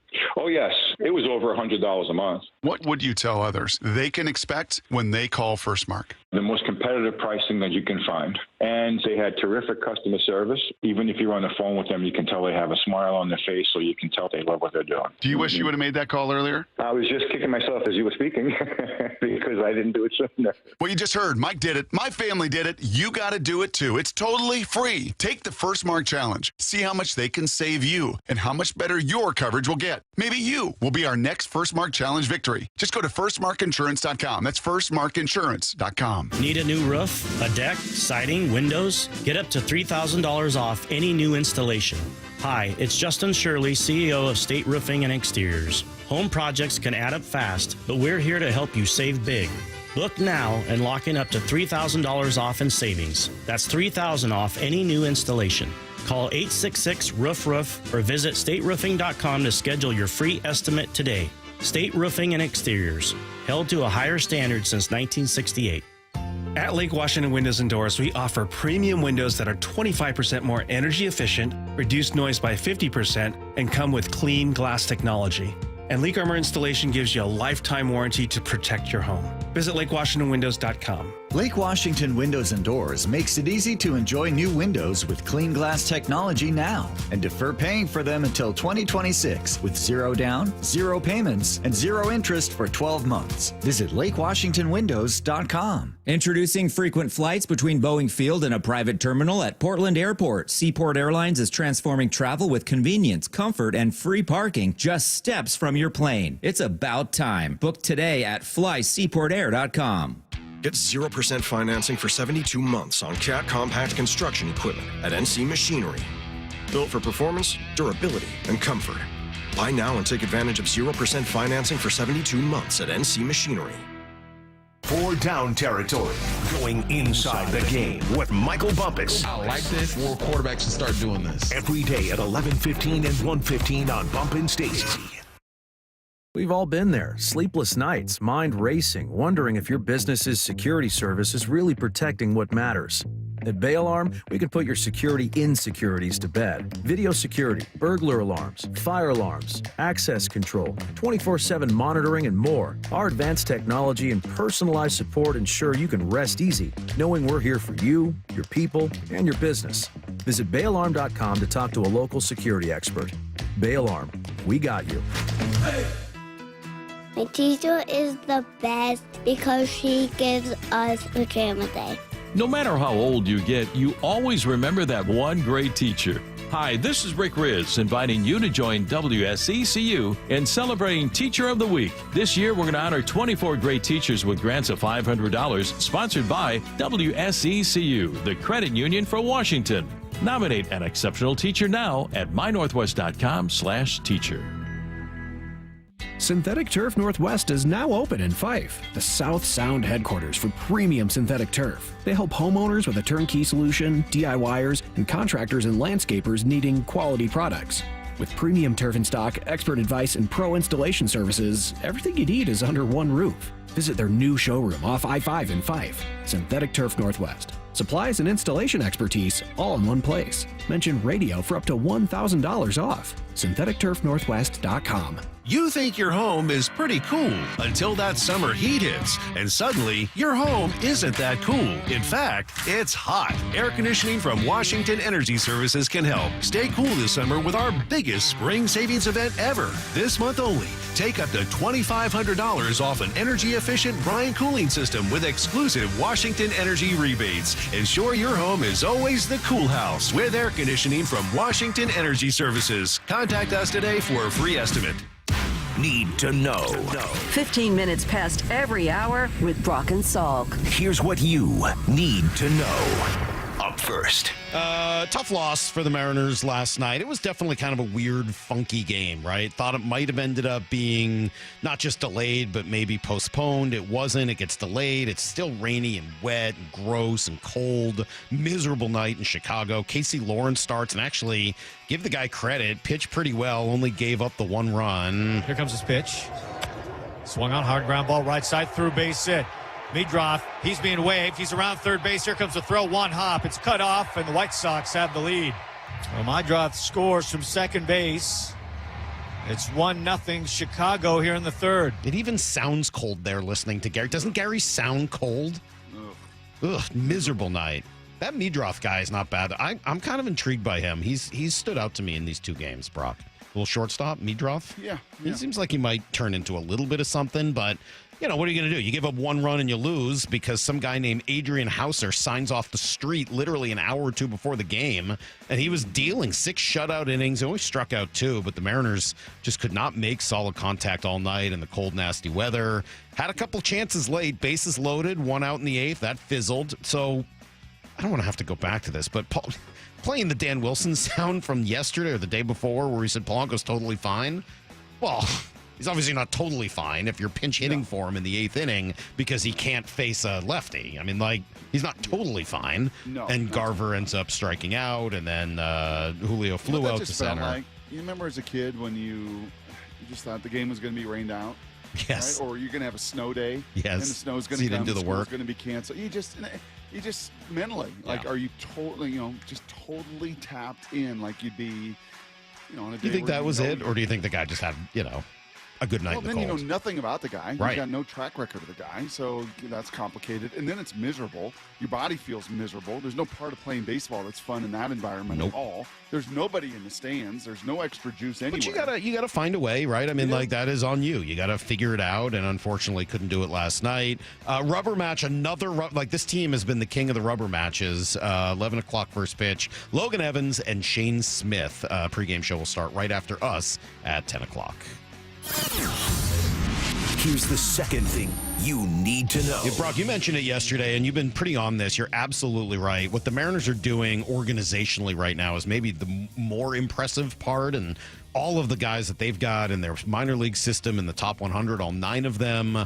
Jurangelo St. the latest to be honored as he wins Northwest League Pitcher of the Week after taking a no-hit bid into the 6th inning and going 6 scoreless. Joe Doyle was on the Marine Layer podcast, the famed Marine Layer podcast, and talked about how good Jurangelo is. He looks like he's just bullying guys on most appearances that he does down in Everett. I think one of the reasons he's still in Everett is because Seattle is working hard to find the proper cadence, how they're going to use him. And they're kind of using Everett as the test tube. If it was just, hey, Jurangelo's going to be a right-handed pitcher, I don't know what more he needs to do in Everett to prove that he's ready to take on AA hitters. Yeah, been pretty dominant there, as have a bunch of those players in Everett. And as Montez continues to put together a really tremendous. Did you see the home run he hit yesterday? I did. I also just over the batter's eye. Someone tweeted out that pitch count as well, and one of his other bats, and just working at bats. And, yeah, I'm kind of real curious to see when these call-ups are, not just from the AAA level to the major league level. If Cole Young and Harry Ford keep doing what they're doing. But when and how quickly do those other top 100 prospects, Salk, from Arroyo to Montez to Emerson, when do they make their way from Everett to Arkansas and get to that AA level? Here's the third thing you need to know. The crazy thing is a lot of them are too young even really for Everett. So, they're young for the league they're in, which is just shows you just how impressive they've been. 9 in the top 100, have they? I don't think so. That'd be surprising. I would be very surprised. I can't say definitively, Lyle? but that would be very surprising. After making fun of your cadence, I apologize. Brock, very rude. Very rude Have today. they ever had 9 in your lifetime, in your 26 years, 9 in the top 100 at one time? Feels surprising. Not that I can think of. I mean, the last wave, it wasn't 9, right? It was about 7 with Logan, Kelnick, Julio, Evan White, those guys. Yeah, 9 is... That's a lot. 9 is a lot. That's pretty good. Also, I hope Felning starts playing again. He hasn't played in over a week. Is that true? Yeah, he hasn't played in over a week. I don't like that. I don't like that. I don't like that. Hey, Brock, who's this wide receiver, Nate McCollum? Do I need to know about this guy, rookie out of Georgia Tech? North Carolina. I mean, not to slight him at all. I think this is just kind of that return game phase. Just some That's churn. Be a battle, man. Yeah. All right. There's going to be 2-3 guys. He's on that. He's a good returner, good special teams. I won't worry too much about it. Caitlin Clark last night. Second chance opportunity. Clark fire away and knocks down a three. Amazing. That is just that signature Caitlin Clark shot. She will launch. Oh, yes! Caitlin Clark's fifth three from the logo and beyond. And Indiana back within 4. Yeah, they ended up actually even taking the lead late, but they lose, unfortunately. Caitlin 27-11, her 10th 20-10 game, which ties Courtney Vandersloot for the most all-time in the WNBA. She did it in 42 games versus the 430 Vandersloot has now played in. Incredible. You know where Vandersloot played her ball, right? Yes. Where? I remember her. Yes. Here? Local Yeah. guy. Yeah. Here, right? Gonzaga. Yeah. Kentland. Yes. Vandersloot. I knew that. Yeah. Name. I remember her at Gonzaga. You know how you can tell the difference between a Dutch name and a German name? How? Vaughn versus Van? That's right. There you go. All right, that's everything you need to know. I miss those Caitlin Clark three balls. I missed the Caitlin Clark comeback thing there because Cecily got too stressful for Cecily. I was watching with Cecily last night. It was too stressful for her. So she made me turn it off. She's like, "No, Dad, you got to go back to the hockey. I can't handle it. It's too much." So I turned off the basketball for a while, and we were watching some of the hockey, which was mildly entertaining. I don't know. I'm not as into the East Coast, the Eastern Conference game as I am tonight for the Western Conference final. But so we missed a lot of the excitement of the comeback in that game.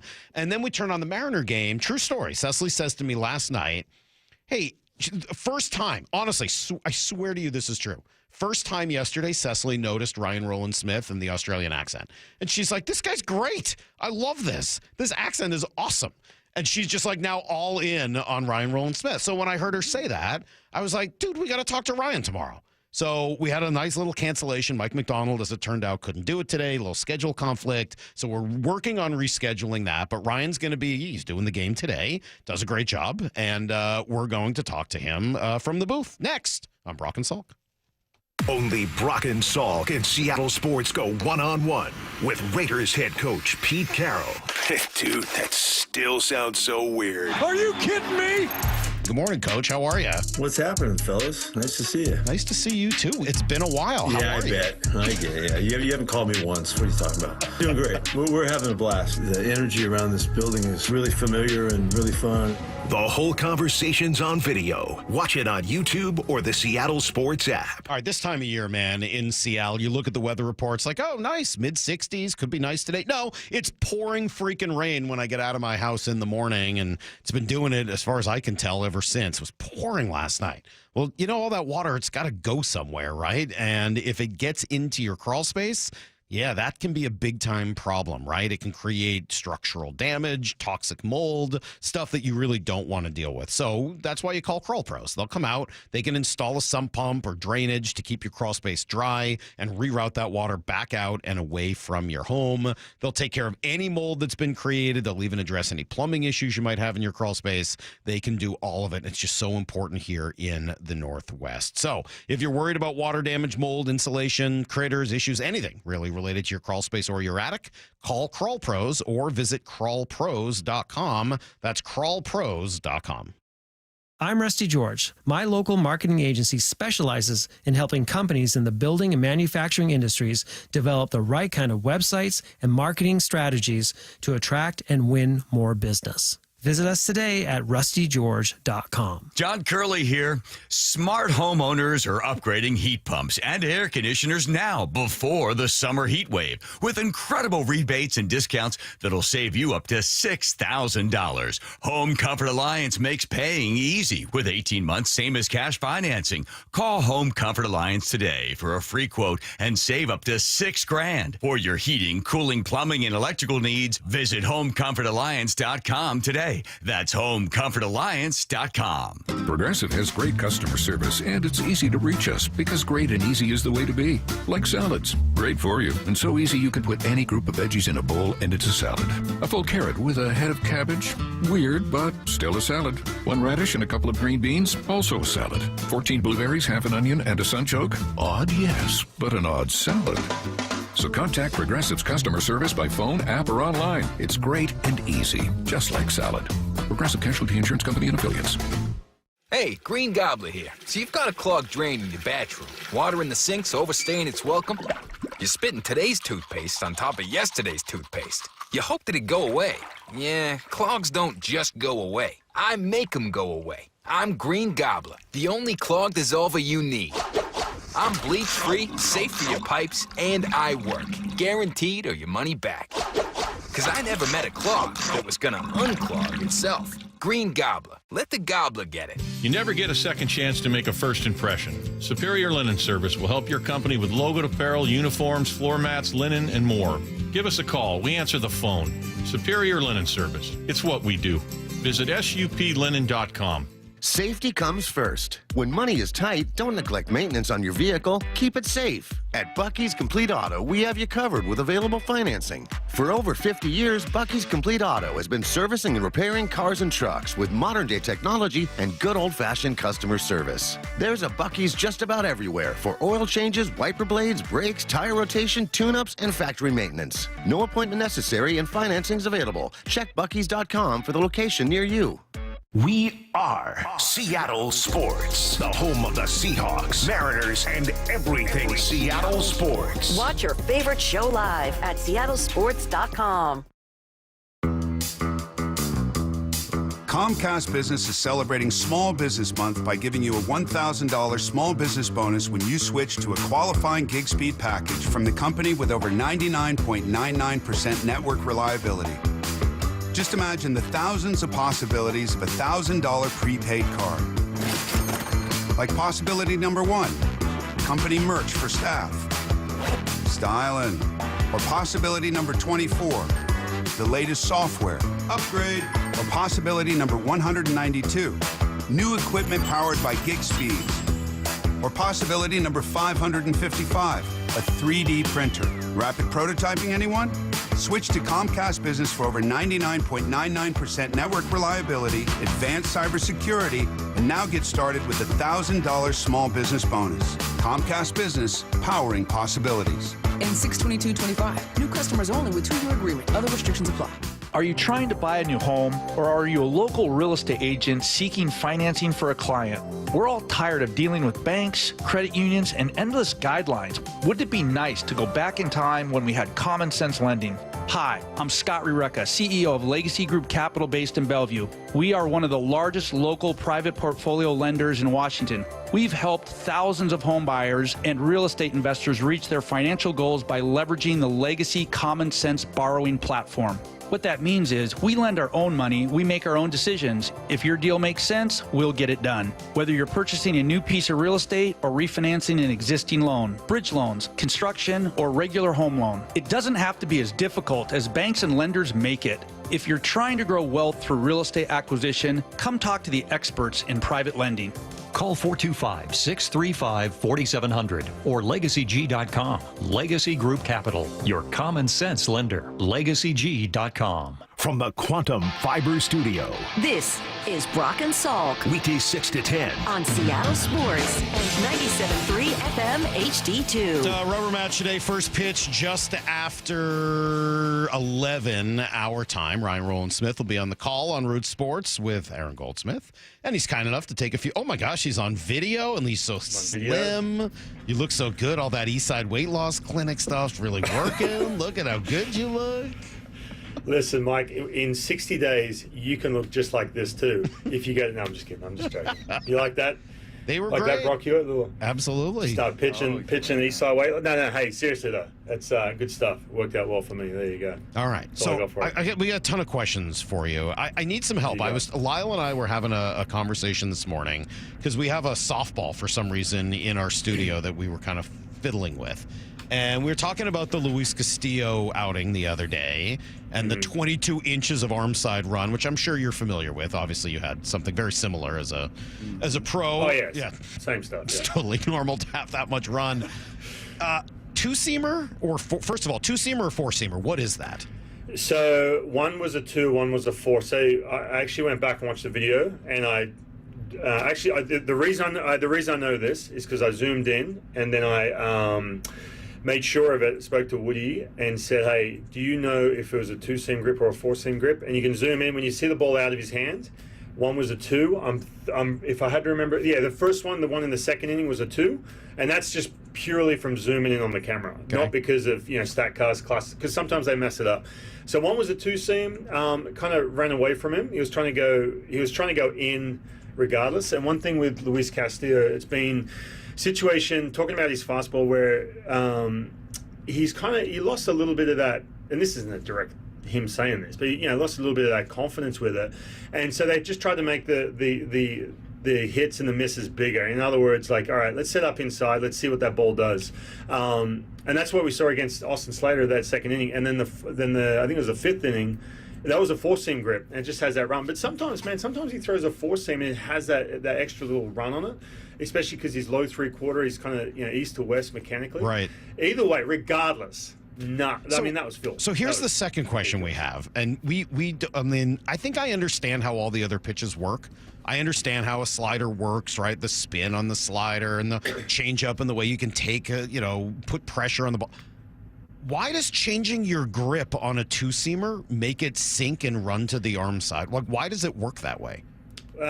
Look, every fastball is kind of different, to be honest with you. Like every fastball, depending on the where you release the ball, if you pronate, if you supinate on it. Like for example, the kid Davis Martin who pitched against Luis Castillo, he's a supinator. So that's why I got that kick changeup. That's why he throws a cut fastball. But with the seams in regards to Luis Castillo, a lot of it has to do with, not to get too crazy here, but seam shifted wake on that pitch. So if he goes a 2-seam, same arm slot, same release point in regards to when the foot plants and then everything happens after that. Mm-hmm. But having the seams the way when they cut through the Magnus effect on the seams, what happens is it starts to shift, and so he can get a ton of run with that 2-seam, and then with the 4-seam, he still gets run on the 4-seam, but just not as much, and he can command that pitch at the top of the strike zone without getting away from him. So a lot of with Luis Castillo, obviously the arm slot, and he's a big time pronator. That's why he's usually has a really good changeup. My favorite pitch of his, which he's put in the back pocket, I feel like, ever since he's gotten to the Mariners. But he can get that good pronation, and then that 2-seam just the seams just has that wake through the air and just take off. So yeah, it's it's crazy, and each and every year they find out different fastball profiles that guys just keep figuring out. And see, I didn't have this information when I was pitching. If I did, I would have won a Cy Young, fellas. That's right. Of course. Obviously. Right? Would say, wouldn't have had a 6. Would you two Eastside weight lossers, would you say you two are supinators? I'm more of a pronator, I would say, Brock. Yeah, more of a pronator. No, say, hey, listen, man. But I'm not kidding. Like back in the day, everyone had to throw that, like, hey, pronate your wrist, do this. I'm like, man, I can't do that. My changeup kind of sucks. Like, can I come up with something else? And then all these young kids get all this, advanced stuff. I'm like, could you imagine? I'd be winning Cy Youngs. Hey, we have a couple of minutes, Brock. Obviously, we've got some time with Ryan this morning. We'll talk some baseball, and you're on tomorrow with Bump and Stacy as you normally are, and we just wanted to have you on today. I was mentioning that my daughter was fascinated listening to you last night, and so I wanted to get you on and just kind of chat. But can you just remind people of your baseball story? We had Angie tell hers the other day because I'm not sure everybody knows or knew. I mean, Angie playing pro ball and the whole story she has. Growing up in Australia and finding your way to the major leagues, I know you've told the story many times, but for those who don't know it, can you give the short version of how you ended up here? Yeah, so real quick, the short version. I got into baseball. I was 12 years old, and I got access to the 1993 World Series, the Toronto Blue Jays. That was my team videotapes, and I was hooked, man. Absolutely hooked. First time I ever walked into the Rogers Center, I was looking around, just had one of those moments like, how did I end up here? But basically, played when I was a kid, when I was a teenager in Australia, and kind of oblivious to you know, he had enough comments on the car rides home from Mum saying, hey, look, yeah, if you want to play in the big leagues, you go ahead and do it. And yeah, I'm telling you, if you grew up in the States, you'd be like, oh, it's really hard to do. So I signed for $30,000 with the Mariners when I was 17 years old and came over here, and I had a dad who was just basically saying, look, you're going to be the first one in the weight room, the last one to leave. Brock Hewitt's a big fan of the Sandhill Warrior, my dad, from filling in with him. He loves the Sandhill Warrior. I'm going to train in this. I'm going to train in Aussie with the Sand Warrior one day. My dream. Your dream was big leagues. Your dream was big leagues. My dream is to be with the Sand Warrior. That's right. Sandhill Warrior. Sandhill Warrior. Right. Yeah. Come on. I call disrespect. Sand Warrior. Craig Shipley have something to do with that? Was he a part of that journey? Yeah, you know what? Dave Nielsen, Craig Shipley, they were the only two, and Graham Lloyd. I can't forget him. Yeah. I'm not saying. But you'd get a little bit of access to them. They'd pop up on like primetime sports channels. Like, oh man, these dudes, like Graham Lloyd pitching the World Series in the mid '90s for the Yankees was huge. I'm like, man, if this dude can do it, I know he's 6'20", but man, like he's left-handed. I'm left-handed, so that was a big one, especially those three guys getting a chance to watch them. But no, it was one of these ones, guys, where like, you know, you guys know how it goes. You get to a place, and if you have that hunger, you know, to you, and you have a situation where you're just going to try and outwork everyone, you know, good things happen. And you know, there was times in my career too, man. I'll be honest with you, I'll be the first to tell you, I had a subpar career in the big leagues, and a lot of that was because I got too comfortable. I lost that hunger, and then you recapture it, and then, you know, moments happen. Even more recently, some things happen, and you get that hunger back, and you don't never get comfortable. So hopefully you guys can understand my accent when I tell you that whole story. But yeah, that's kind of how it went down. It was good. You've been in this organization, Ryan Rowland-Smith, the hyphen, with us. I'm understanding every last word of yours today. I just screwed up the Sandhill Warrior myself. I even got Pronate, Pronator and Supinator. I mean, we're definitely on top of that today. You've been around this organization for decades and decades. I argued yesterday with Jeff Passan that I can't remember in my lifetime of doing this job for 16 years, the organization overall is healthy as it is. What they've got in the farm system, what they've got in young stars, what they've got in just the overall totality of the organization. Can you remember a time where, just from a talent standpoint, from Modesto, heck, even the instructional league in Arizona, all the way to Tacoma, that it's felt like this? Yeah, well, it's hard to compare to my rookie ball year. I'm talking 2001. We're out, by the way, I know obviously they won 116, I get all that. From a minor league standpoint, we were stacked, man. It was crazy, up and down. And so I've always, you know, had in the back of my mind thinking about obviously how important that is. And some of these teams too that everyone talks about, especially in the last decade, half a decade, about you're either rebuilding, you got this stacked farm system, or you just spending money and going for it. It's not there's no in between. Well, there really kind of is an in between. And you know, when you have a situation where you get to spring training and you know, everyone was disappointed with the off season in regards to the fact that the team decided to go kind of the avenue they went, and then you turn around. No one wants to hear about having a top 3 farm system. It doesn't matter who you ask. But when you hear that, you're like, hold on a minute. There's some big time health and foundation here with this organization. And not to mention too, just on that, while we're sitting on that, you know, Logan Evans, classic example. The kid was a 12th rounder. The fact that you can draft a kid, you're doing something right. In a 12th round situation, come in and he's got some stuff, or as Aaron Goldsmith calls it, he's stuffy, and you turn him into, and you can, as a minor league system, turn it into, hey, listen, you have to pitch, you have to take this mantra of dominating the zone, and it sounds super cliche, but it clicked for him, filling up the strike zone. You have this kind of pitching development they have. And now all of a sudden, the offense is carrying this team on a major league level. So now all of a sudden, you're at the top of the AL West. Offense is happening. You have this farm system, which guys are now ready. There was a little bit of a gap there in the farm system. Guys are now ready to contribute.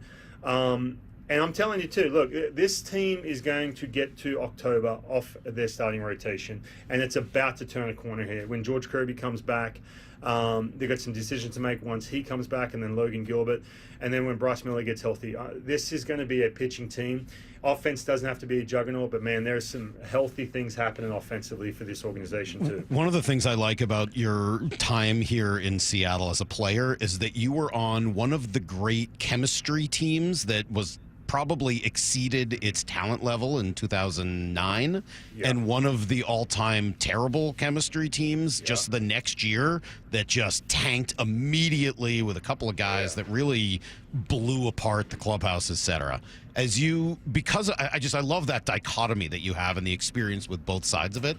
As you look at this group and the leadership and all that, and I heard you talking about Donovan Solano the other day. I want to come back to that in a minute. What are you seeing kind of building chemistry and leadership-wise in this group?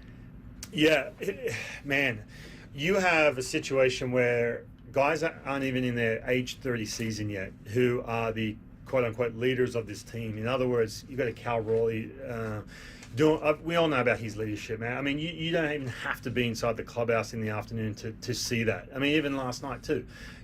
Casey Legamina, classic example. He's all over the map. He's pitching in the first inning. He's trying to match the same intensity. And I didn't want to go on about it during the game yesterday, but I'm watching, and then Cal, boom, picks up on it right away out there, and you can just kind of see, the non-verbals from him.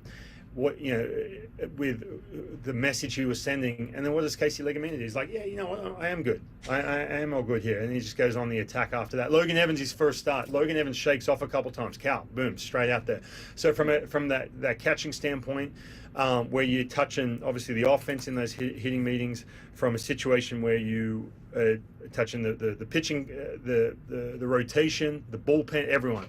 That's massive. And you're talking about a core of players right now, and you talk about the health. Brock talked about the health of this organization. A core of players aren't even in their age 30 season who are leading this team, and they're having success doing it. It's not like Cal's rolling out hitting 180 and he's got 2 home runs, but he's like a loud voice and he's all about team. No, he's doing it on the field too, man. He's up there, top 3 in home runs. It's insane. So that speaks volumes. And again, I never got a chance to play in a World Series, and I've talked to so many people who get deep into the playoffs, and every single time, this is the most individual team sport on the planet. It's not like football, basketball, where you have to communicate on the field. You really don't. There's very little of that. However, you're in 162 games, 180 days of a season. That team chemistry, you'll never hear a player who gets to the playoffs talk about, team chemistry kind of sucked, but we were really talented. None of them say that. If you want to get into October, every single one of them, they all say the reason we got deep, the reason we're in this position is because what happens inside that clubhouse. And they've got a bunch, I'm not going to call them kids anymore, but they're late 20s carrying this clubhouse. It's awesome. What have you learned about yourself, Ryan, doing this much more regularly in the booth as an analyst? Oh, man. Well, the relationship with players is really, really important. I think getting out on the road, being around them way more helps, and you have to respect that, obviously. And not saying that I'm going to, sugarcoat anything whatsoever. And I know,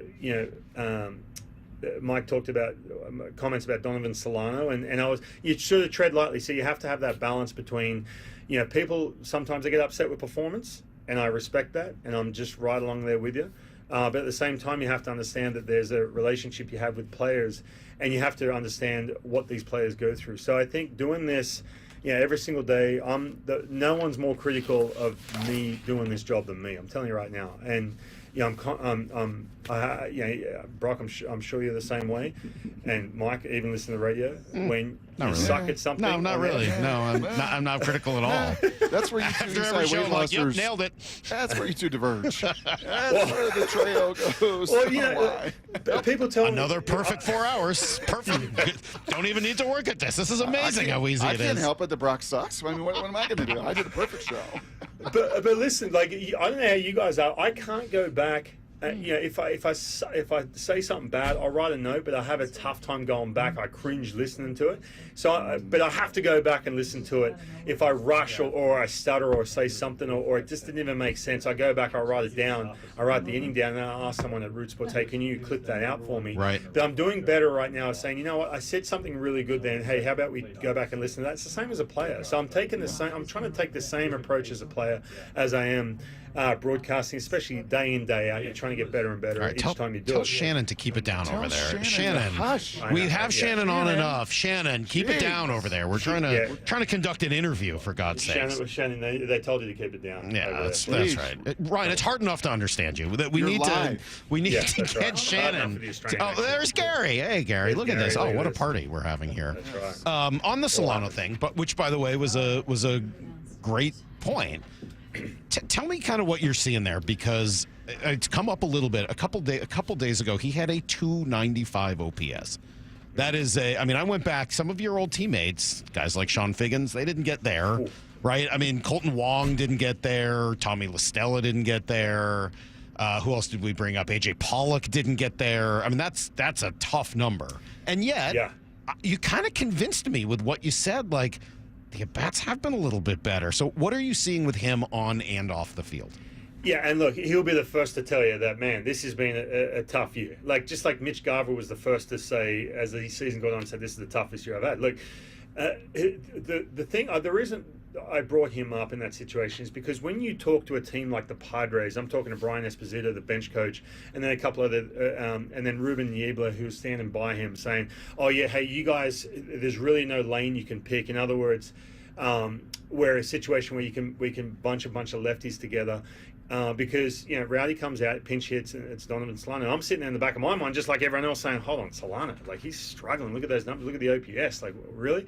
But then all of a sudden, they start singing his praises in regards to what he does off the field and some of his approach and everything else, and his track record and everything else. So, in that regard, and this goes back to just being in the booth, you want to give someone the benefit of the doubt. And so what you try and do is glass half full with him. And I've noticed of late, the approach has just changed a little bit. I don't want to be in his face saying, "Hey, man, what have you changed?" I mean, Mitch Garver's the same way. Look, he struggled last year. We all know that. He struggled at the beginning of this year. He's starting, if you notice, he's starting to swing, and he's not so passive anymore. I think with Solano, he had that really long at-bat in San Diego. So you're trying to give guys saying, look, you got to remember, we got 6 months of baseball right here. A situation when you see him come up to pinch hit, and you're probably scratching your head like, why we, left on left, I get that, but Donovan Solano, what's the deal? But there's stuff that happens behind the scenes there where you want to give him the glass half full. So you're starting to see a little bit more of, you had that hit that ball in the left field last night, you're starting to see a little bit more of a pattern there where maybe it's a physical, mechanical adjustment he's made that we don't see. He's not going to talk about until he rattles off 20 hits. But just watching, some of the confidence and some of the things you see in between pitches where there's not this sort of deflation when all of a sudden he misses a pitch he can handle and he steps back in and all of a sudden he locks eyes with the pitcher and you're like, oh man, hey, there's something different here. And so you're starting to see that a little bit with Solano, and you know what, hopefully it pays off. Maybe it doesn't, who knows, but just hearing good things from him, what he does with the other players around him from that leadership standpoint, it was nice to hear from the Padres side because he obviously was a Padre. Hey, Ryan, my last question for you here this morning. Ryan Rowland-Smith from the booth there. Is it still raining, by the way? Are we good to play? Are we going to get this sucker in? Man, it could be delayed that the tarp's still on right now. We had Logan Evans walking around with bare feet. I don't know if that was Logan Evans, bare feet on the grass, doing some new hocus pocus. These kids these days out there sunbathing. It looked awful last night, by the way. That looked like a terrible, miserable game to play in. Yeah, and look, they were flat too, man. Like you could see the offensively, they looked flat. Yeah. It was it was a rough one. It was late in that game. It was just kind of you see all the quick dry on the field. Ugh, it sucks, but last thing, your buddy Angie was on with us earlier in the week and just kind of comparing and contrasting a little bit. And we're 50 games in, and this is nothing against the previous regime or Scott's voice or all the things that he did and helping to build this healthy organization, but just kind of comparing and contrasting as you're around him at this level now. What is Dan's voice? Kind of what is the new coaching? What is the new hitting coach? What have the new voices most tangibly done to what you can see with your eyes? Well, it's interesting. We do the media scrum every day with Dan Wilson, and he's kind of he has a little bit of that old school to him where he's not going to tell you anything extra than what he needs to tell you. Like we're like, hey, look, George Kirby, is he coming back or what? He might not even tell you that. 2 days ago, he told us that Jorge Polanco was fine. I mean, clearly that's not the case. Yeah, he was pinch hit for in the ninth inning last night, eighth inning. Yeah, he's got a little bit of that sort of, you don't have to be so transparent. However, I think the transparency in the clubhouse, you can totally tell, man. He just has this way about him where if I was a player, I could walk into his office if I gave up, a bunch of runs, which, trust me, there's plenty of times where I wanted to walk in and just have a sit down with the manager and just talk it over. He has that platform in his office. Whereas, look, I know how it was with Scott last year, if that was the case, but just speaking from Dan Wilson in regards to that. And then I think he's a little bit more, hey, listen, by the way, Kevin Seitz, I've got to, what a huge ad he was, man. He really was in this offseason. Hearing from people from the Braves, just shocked that he's not with the organization anymore and saying, you guys have got a good one. And I was like, oh, yeah, he's just kind of helping out Edgar. Well, no, I mean, him and Edgar have just been such a good match, both speaking the same language. So that's been huge. I think Dan kind of, not saying his hands off, but it's a situation hitting meeting. I don't even know if Dan's sitting in those hitting meetings. It's not this situation where he has to oversee that, where he just has that trust level. And obviously Pete Woodworth, man, he's like, I call him, he's a bit of he's the doctor, man. He's the guy who can translate messages better than anyone from a pitching coach standpoint. So Dan has that thing about him where you have that confidence, you can be transparent, you can be honest with him, and it's not going to come back and bite you because, your confidence is down, your conviction's down or something like that, or, my elbow's feeling like this. He has that vibe to him, whatever that is, but he doesn't tell us, whatever it happens in the clubhouse. But, it's they got a good thing happening right now, that's for sure. Well, is Vegemite on your Eastside weight loss? Can you eat Vegemite sandwich or not? Not the sandwich part, but right. Hey, listen, 8 ounces, 4 ounces, 4 ounces. That's what it is. You get 8 ounces? Oh, you must have started off bigger than me. I don't get to 8. What were you at, Mike? Closer to 4.5, I think it was. Okay. Yeah, 4.5, 4.5. 8 ounces sounds great. Where do I get into that? Hey, I was telling the story, Ryan, early this morning when I was saying how good it was to have you on today. 2 things. Well, the bigger one. You came to Seattle and bought a house here. Incredibly rare. And, most players don't do that. They don't immediately set down roots and become a part of the community. And it happened to be in the same neighborhood that I live in now as well. But just that feeling of, hey, this is home, this is community. I think it's special. I think it's unique. I think it's one of the reasons you're as well liked here as you are. It's one of the reasons everybody loves you. We love listening to you on the broadcast, love listening to you doing the games. Tomorrow you'll be on with Bump and Stacy as you are every week on the station. We love having you, and just wanted to just say thanks for all that you do for the Mariner baseball, Mariner broadcast, and talking baseball in this town. Well, I appreciate that. Thank you very much. And I struggle with some of the compliments, but it means a lot, coming from you guys. And again, obviously addressing the elephant in the room. There's some stuff that went on social media, last couple of days that, I had some fun with. And you know what? That's just the way it goes. And I love this place. This is my home now. And I felt like that coming back. I mean, the organization welcomed me back in 2016 after I pushed them hard to get on TV, and this. Nowhere else has ever felt like home ever. So it's good to be part of this community, man. I love it, and I appreciate you guys having me on. Yeah, you didn't look at home when I saw you in Pawtucket that day. You seemed like a fish out of water. That was not home. This is home for Ryan Rowland-Smith, and we love you, man. Thanks so much for coming on with us. Enjoy the game today, and we'll talk soon. Appreciate it. Thanks, guys. All right, there you go. The great Ryan Rowland-Smith, and I mean all of that. Ryan is truly one of the best people I know in this business. Yep. And a grinder, and he's going to get better, right? And as he said right there, like you can either choose, and you see this in broadcasting, right? Heard Angie say that same thing too, right? Like, hey, but we've been doing this a little while.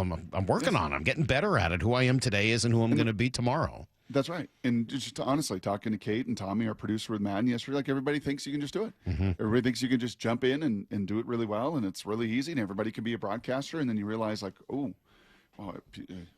that was not. That didn't sound as good as I wanted it to. That was not my. That's you not sit down. Maybe doesn't have quite the Chase impact Daniel. that you think. I don't think he'd mind me saying this. Chase Daniel, right? 16, 18 years in the NFL, does all these podcasts, super smart guy, and did our first UFL game. His first ever broadcast last Friday night, national TV, Fox, all of that good stuff. And during one of the breaks, he's like, "Whew, this is moving fast." Like, man, this game just moves fast. Yeah, like you've never done it before. You've got no experience doing this, and there is, no substitute for experience. Yeah, pretty cool. All right, well, thanks to Ryan for joining us before the game. In theory, they'll get this thing going in about 2 hours, but it doesn't sound like the weather is cooperating particularly well. So hopefully not one of those games that gets delayed, and then they end up getting into Houston late at night tonight. At least it's a getaway day, so you get it a little earlier. At least that's what the plan is. We'll see how it goes. All right. We got another hour to go. We got a lot still to come. It's Brock and Salk. Seattle Sports on 710, seattlesports.com. Wyman and Bob, afternoons 2 to 7. The release of the Seahawks schedule, you open at home with the Niners, you close the season on the road with the Niners. You know what's interesting about that is just that where's San Francisco going to be? I'm just curious if they're going to be able to be that team that kind of has dominated. You know, those 2 games I think are going to be really interesting just to see where the Seahawks are. I think this year the tougher challenge might be the Rams. Dave Wyman and Bob Stelton, afternoons 2 to 7 on Seattle Sports, the app, YouTube, and your smart speaker. G. Scott here with former Seahawk Doug Baldwin. Tell us about Nourishing Champions. We know the benefits for young people in sports, but we often don't think about the barriers. And one of those barriers is having proper nutrition. So Nourishing Champions, in partnership with Champions of Change and Safeway, is an effort to address those barriers so that our student athletes have what they need to excel both on the field and in the classroom. High schools can apply for grants up to $25,000 from Nourishing Champions. Learn more at championsofchangefoundation.org/Nourishing Champions. What is that sound?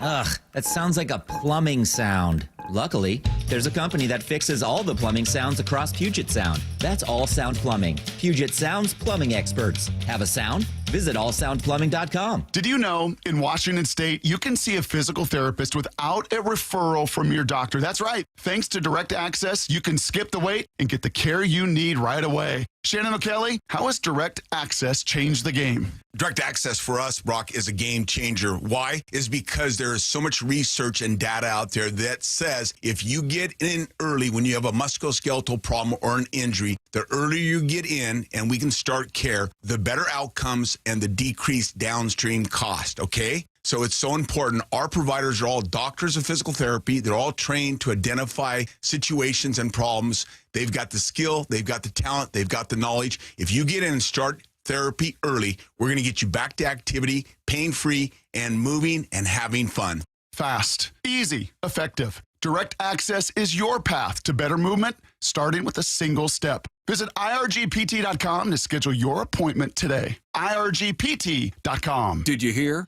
A recent stash of $10 gold Liberty coins from the 1800s has been found. These gorgeous gold coins are as bright and shiny as the day they were struck in the late 1800s, and less than 200 of these gold coins are available. Coin experts are calling this gold find an incredible opportunity. Call 1-800-917-4635, and you are guaranteed a $10 gold Liberty coin minted by the U.S. Mint in the 1800s. But with extremely limited availability, you must call now. These gold Liberty coins from the 1800s are still in uncirculated condition. That is history you can hold in your hand. To learn more, call 1-800-917-4635. Call now and you'll receive a free American Coin Collector's Bonus Package, a $40 value, free with every order. Call 1-800-917-4635 now to secure your $10 gold Liberty coins dated from the 1800s before they sell out. That's 1-800-917-4635. It's Clean Car Month. Right now, get the Pro X1 Car Care Collection Wash Kit for just $19.99, exclusively at O'Reilly Auto Parts. O'Reilly Auto Parts. Go from daydreamer to industry leader with Amazon Business. From office supplies to IT essentials, Amazon Business provides tools that help you save costs and make insight-based decisions. Learn how to bring your visions to life at AmazonBusiness.com. Did you know your skin is the largest organ of your body? Huh? That's why you should shower with Old Spice Super Hydration Body Wash instead of plain old bar soap. Love your skin by super hydrating it with vitamin B3 and glorious notes of vanilla and shea. Did you know that my super hydrated skin is the second largest organ of my body? The first is my heart. Old Spice. Men have skin too. Old Spice Super Hydration Body Wash. 24/7 renewing moisture. With daily use. You never get a second chance to make a first impression. Superior Linen Service. 98 years providing logoed apparel, uniforms, floor mats, linens, and more. Give us a call. We answer the phone. Superior Linen Service. Visit suplinen.com.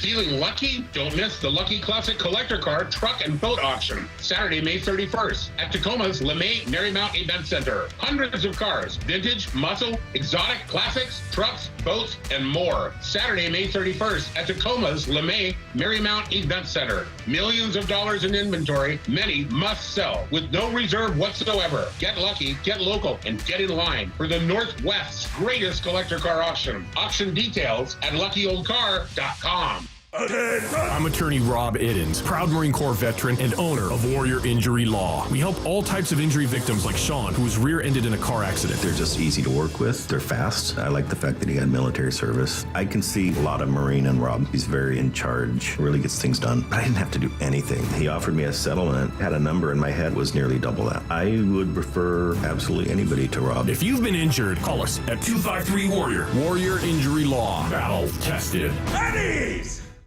Let's go! This is Seattle Sports. Streaming through the Seattle Sports app. KIRO AM Seattle. KIRO FM HD2 Tacoma. Home of the Seahawks, Mariners, and everything Seattle sports.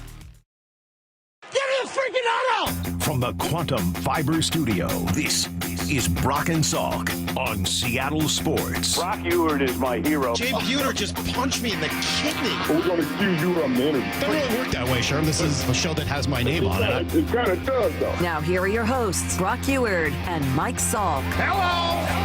Wow, all kinds of breaking news here, Brock, in just the last couple minutes. None of it gigantic, but, you know, a couple little things. First of all, as expected, poor Casey Lawrence, DFA'd again after the game. Pitched great, probably the best outing he's had this year. I know, poor guy. What must I do? But you knew it was going to happen because George Kirby's going to end up coming back, and that's probably the best sign we have yet, that George Kirby will pitch in Houston. That's what that tells me, right? You don't need Casey Lawrence for another start, so he gets DFA'd. You want to bring up a bullpen arm, and it ends up being Jesse Hahn, who can rejoin the 40-man roster because Lawrence leaves the 40-man, and so it all kind of works out. But just FYI, that's what happened today, as expected. I'm not going to say I feel bad for Casey Lawrence. That's not right. I mean, he's psyched. He's getting major league paychecks each time he gets called up, rather than minor league ones. He's a journeyman. He's been around forever.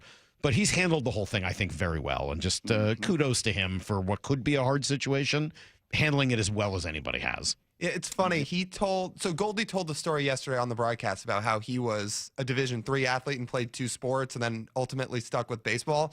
Reminded me of what happened in spring training last year when they did the 3-point shooting contest for basketball. So Casey Lawrence won it. He was out there and he's knocking down threes left and right and he wins it. And everybody's yelling out to him to give a speech and give the speech. And there was a trophy afterwards. And his quick little 10-second speech was, "I'd like to thank my college basketball coach for telling me to quit this team and have me play baseball instead."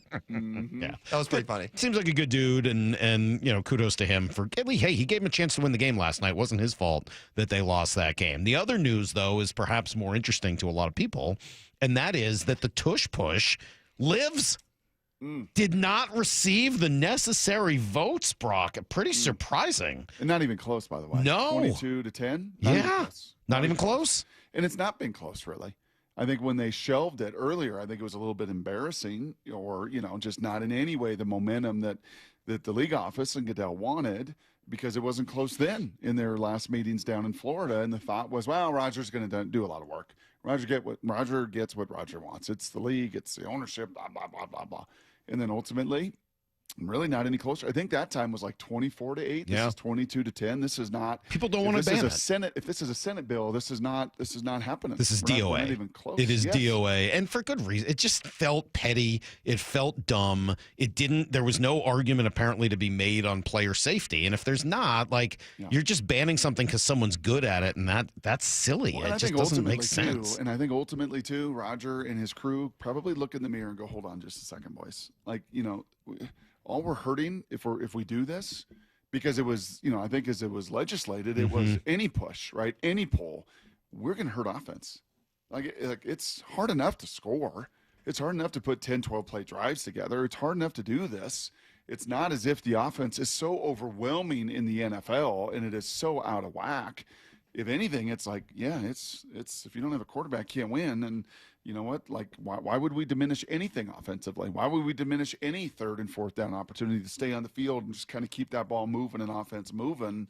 And this has been fairly overwhelming to the point that this should now probably silence this for some time. Well, I certainly hope so. It has felt petty. It has felt kind of lame. It has felt just sort of well, we can't stop it, so let's ban it. And that has never really made a lot of sense to me. So I also wonder if at some point Goodell realized, why am I spending my capital on this?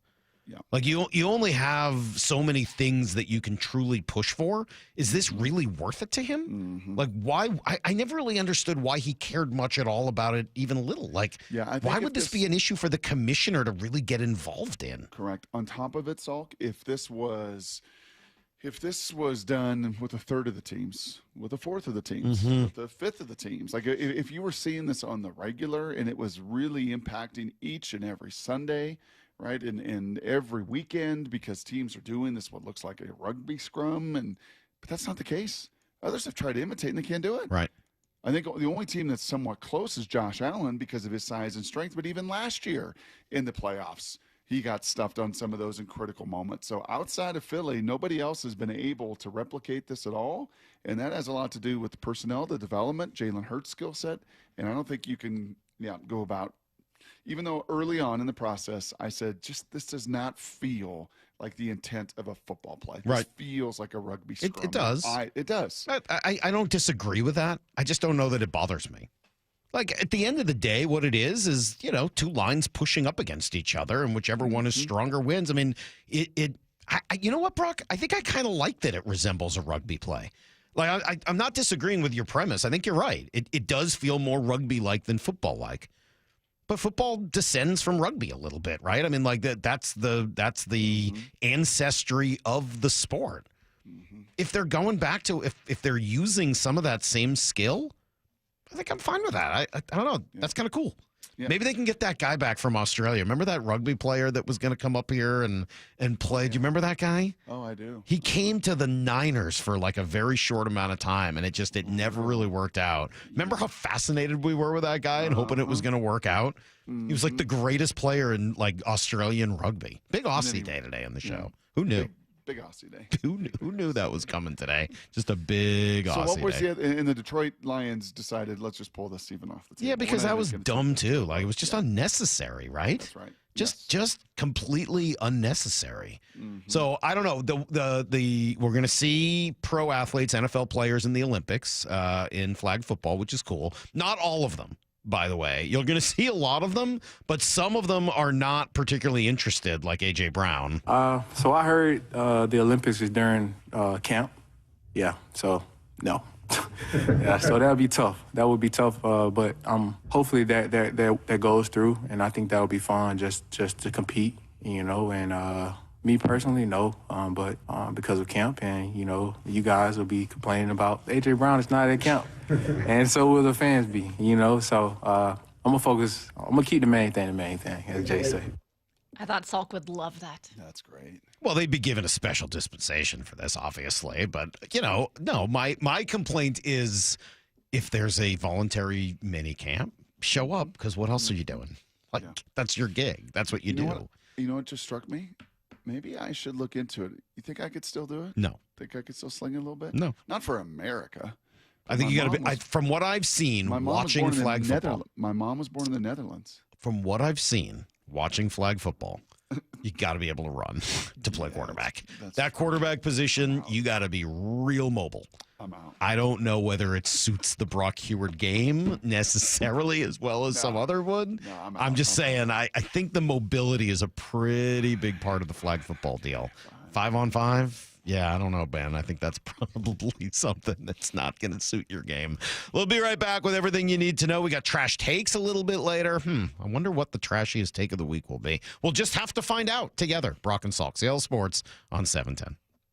For Down Territory, going inside the game with former Cougs and Seahawks wide receiver Michael Bumpus. I like this question. What team is making you an even bigger hater? You're getting even better at being a hater. And they make it easy. Yeah. The Dane Cowboys. Yeah. They got 6 primetime games. Mm-hmm. 6 primetime games. Of course they did. And they're going to be a barely over 500 team. But here's the thing. The Cowboys are going to be on primetime, and everybody's going to watch. For Down Territory, every day at 11:15 and 1:15 on Bump and Stacy. Hey, it's Mike Salk here. Yeah, it was fun talking to Ryan Rowland-Smith, and both of us have gone through the Eastside Weight Loss Clinic program, and it's worked for both of us. Ryan looks great, man. It's pretty cool. He's lost more than 30 pounds through Eastside Weight Loss, and it can help. Now's a good time to do it, right? Summer right around the corner. I know it doesn't feel that way today, but it is. And you want to look good in your pictures, right? At the beach, the barbecues, golfing, all the vacations, everything that happens during the summer, and Eastside Weight Loss Clinic can help with all of that. I lost a ton of weight. Ryan has. So thousands here in the Northwest, thanks to safe, healthy, sustainable weight loss with no pills, no injections, no surgeries, just real food that you buy at the grocery store. It really does work. You got to start with just a quick introductory 15-minute phone call. Go to eastsideweightlossclinic.com to schedule it. That is eastsideweightlossclinic.com. Dr. Ryan Coogan, D.C. Results may vary.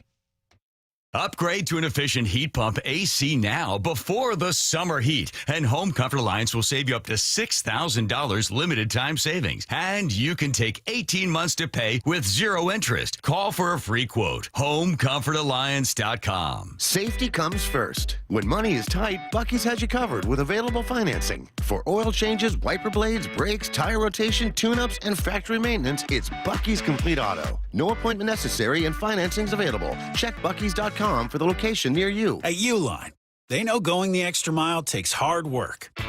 For companies pushing to go further, Uline will go the distance with you. 24/7, they answer the phone to get you the shipping and industrial supplies you need. Business can move fast. Unexpected large orders, adverse weather, new safety guidelines, and changing economic trends. Uline works hard keeping 41,000 items ready to ship, minimizing detours on your way to the extra mile. Visit uline.com. Are you worried about economic conditions, tariffs, and inflation? Are you tired of trying to time the stock market? Maybe it's time to take a little risk off the table given current market volatility. For stability, there's no better option than Legacy Group's Northwest Fund, a fixed return of 9%.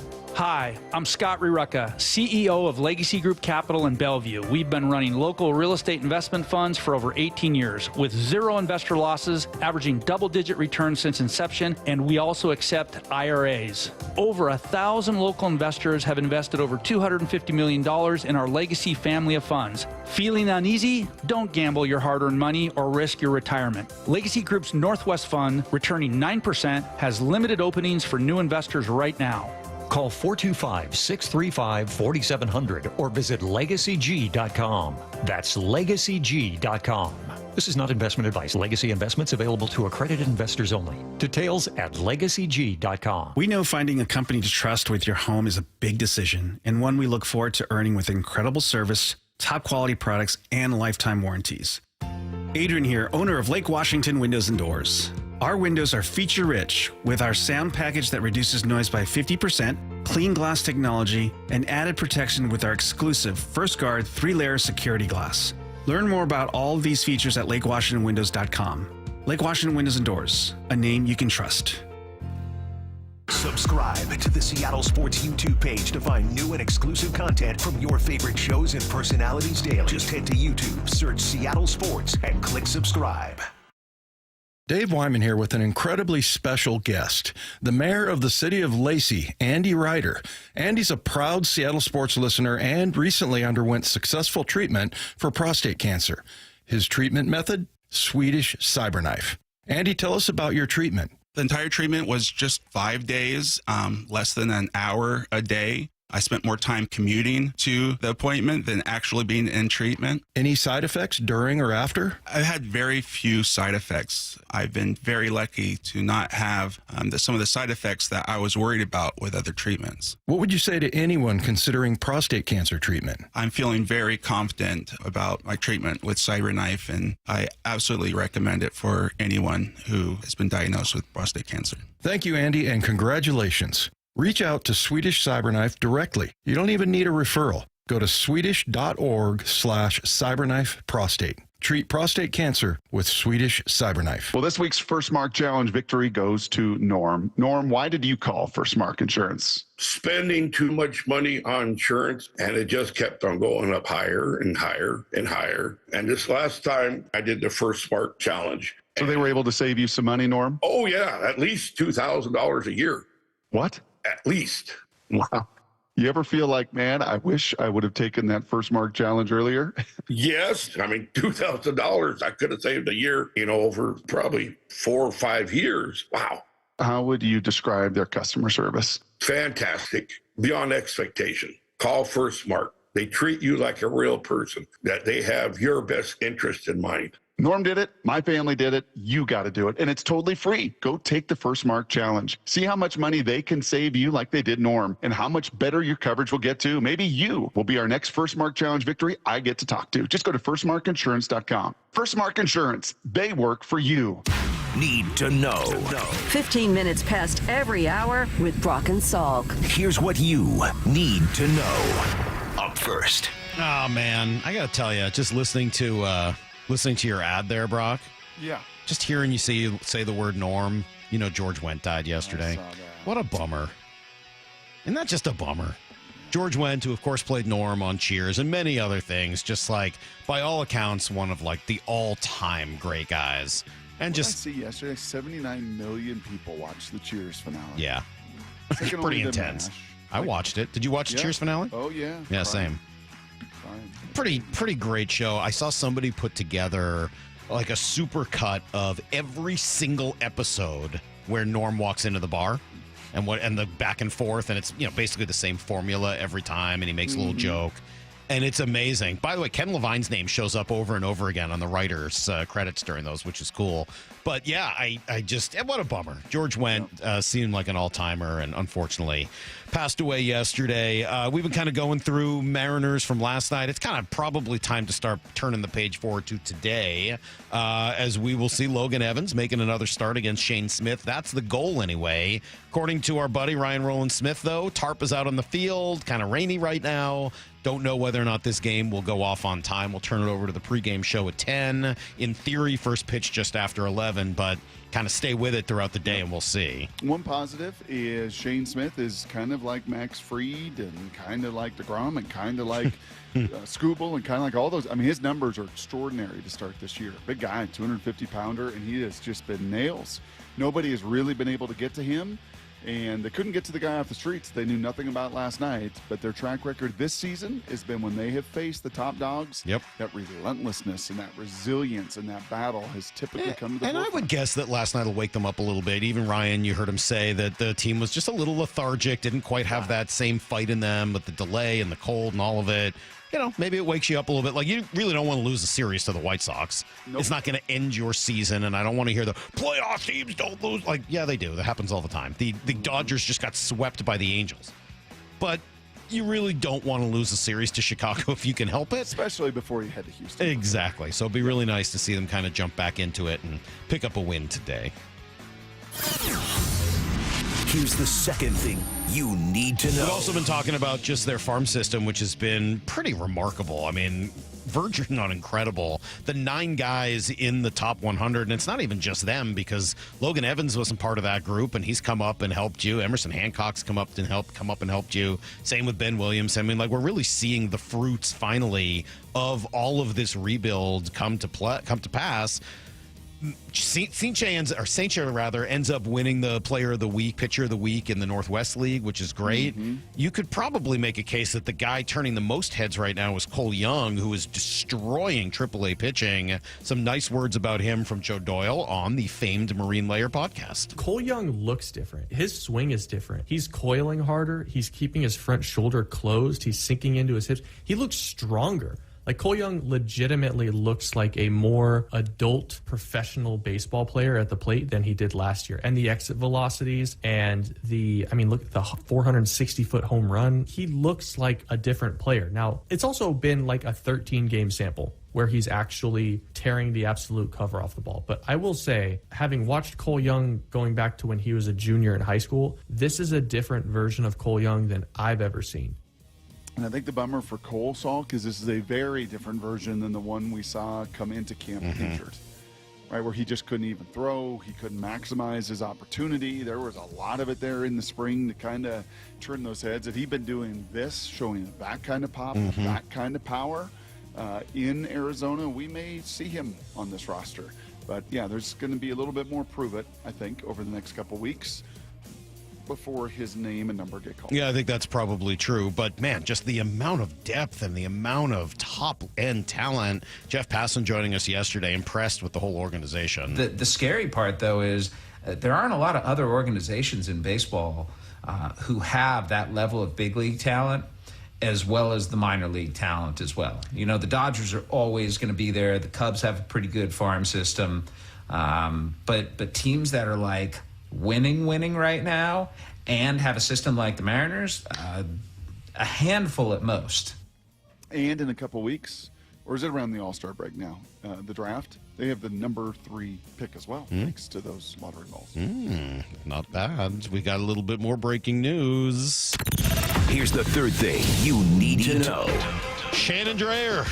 George Kirby will start tomorrow in Houston. How about that? George Kirby back on the mound tomorrow in Houston. You knew it was going to happen once they DFA'd Casey Lawrence, right? And that happened just a little while ago because if you were going to need another start, you'd probably keep Casey Lawrence and deal with, not having an extra arm in the bullpen. But instead, Jesse Hahn gets called up today, which certainly increased the likelihood that was already pretty high that George Kirby was going to go, and it looks like it'll be tomorrow in Houston.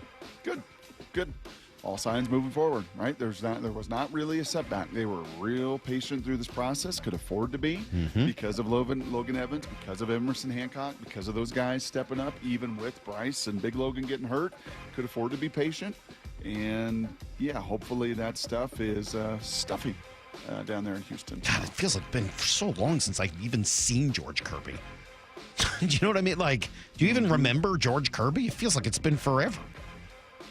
I remember that walkout music. Yeah, did you find it for us? You said you were going to find it. That's everything you need to know. Give me a minute. You were busy doing other things. Lyle's been busy. Busy little beaver over there, Brock. Lyle's been very busy. Yes, we've got some Lyle content to come still on the show today before Trash Takes. I'll take a moment while Lyle is searching to throw out a pitch. Don't forget, tomorrow at 8 o'clock, we will have Here's the Thing. So go to download the Seattle Sports app, and then you can leave us a message there, a little voice message, and we will play them tomorrow, the best of the best. Most of them seem to be making fun of somebody on the show or commenting on one of us or whatever, but which is fantastic. Doesn't have to be that. Just be part of the gang, and you can leave us a message, and we will play them tomorrow at 8 Who's our o'clock. Impersonator? Who's the guy that impersonates so well? That's Danny. Is that Danny? Yeah. Danny's the one that just nails it? Danny's the impersonator. He does some pretty good impressions. Yeah. He's done some pretty good ones. And it was nice to talk to Ryan Rowland-Smith today. Just all-time great dude, and happy to have him on the show. I was thinking of him last night, by the way. Were you? Yeah, I was, because I remember when Jim Mora got after me, right? And just my phone, I've told that story a bunch. I was on the treadmill. I look over and my phone just ding, ding, ding, ding. Like, oh, what is something happened? Some kind of breaking news. Something big's going on. And it's like, I got your back, man. You're my guy. You're my guy. You especially. I think you left me a voicemail and a text message. You were just like that dog. You were just a pit bull. I'm a bark back. I'm going to get this guy. And I'm going to imagine his phone got blown up just a little bit, and a whole bunch of love and encouragement, rightfully so, as you said, for a guy that is invested here. We hear him. He also pours into this community in the youth baseball. He loves that aspect of it as well. Yep. And he's just a blast. Yeah. I don't know if everyone even knows what the heck is going on. You probably don't, and that's totally fine. But it's an opportunity for us to just say that we really like Ryan, and we think he does a good job, and he's a really good dude, and that's really about the end of that. Did you find the Kirby music? I did. Do you guys want to do it today, or you want to do it tomorrow when he starts? I want to at least hear it so I know what we're talking about. Okay. What is the George Kirby music? What is the what? No, what is it? Let me hear it.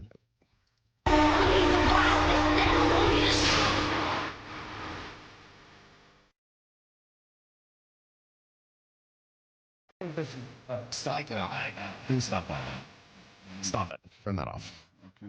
I tried to tell you. I will say I kind of like it, but I don't think our audience will. Like I have no problems with that. I think it's actually, I get it, but I don't think we can play that on the radio and expect people to keep listening. And we have a job to do. We have to get ratings and stuff. Like, people have to keep listening. You asked to play it. No, I know. I'm not blaming you. I'm just saying I liked it. I thought it was good. Now I know. Now we don't have to play it again. I'm sorry I asked. Like, every once in a while we make mistakes like this. Did that remind you of anything, Brock? Oh, you make him a Strasbourg a little bit? A little bit. And that wasn't actually Strasbourg's music, if you remember. It was just the music we assigned to Steven Strasberg. But yeah, it did sort of remind me a little bit of that. I wonder if we have that. Oh, here it is.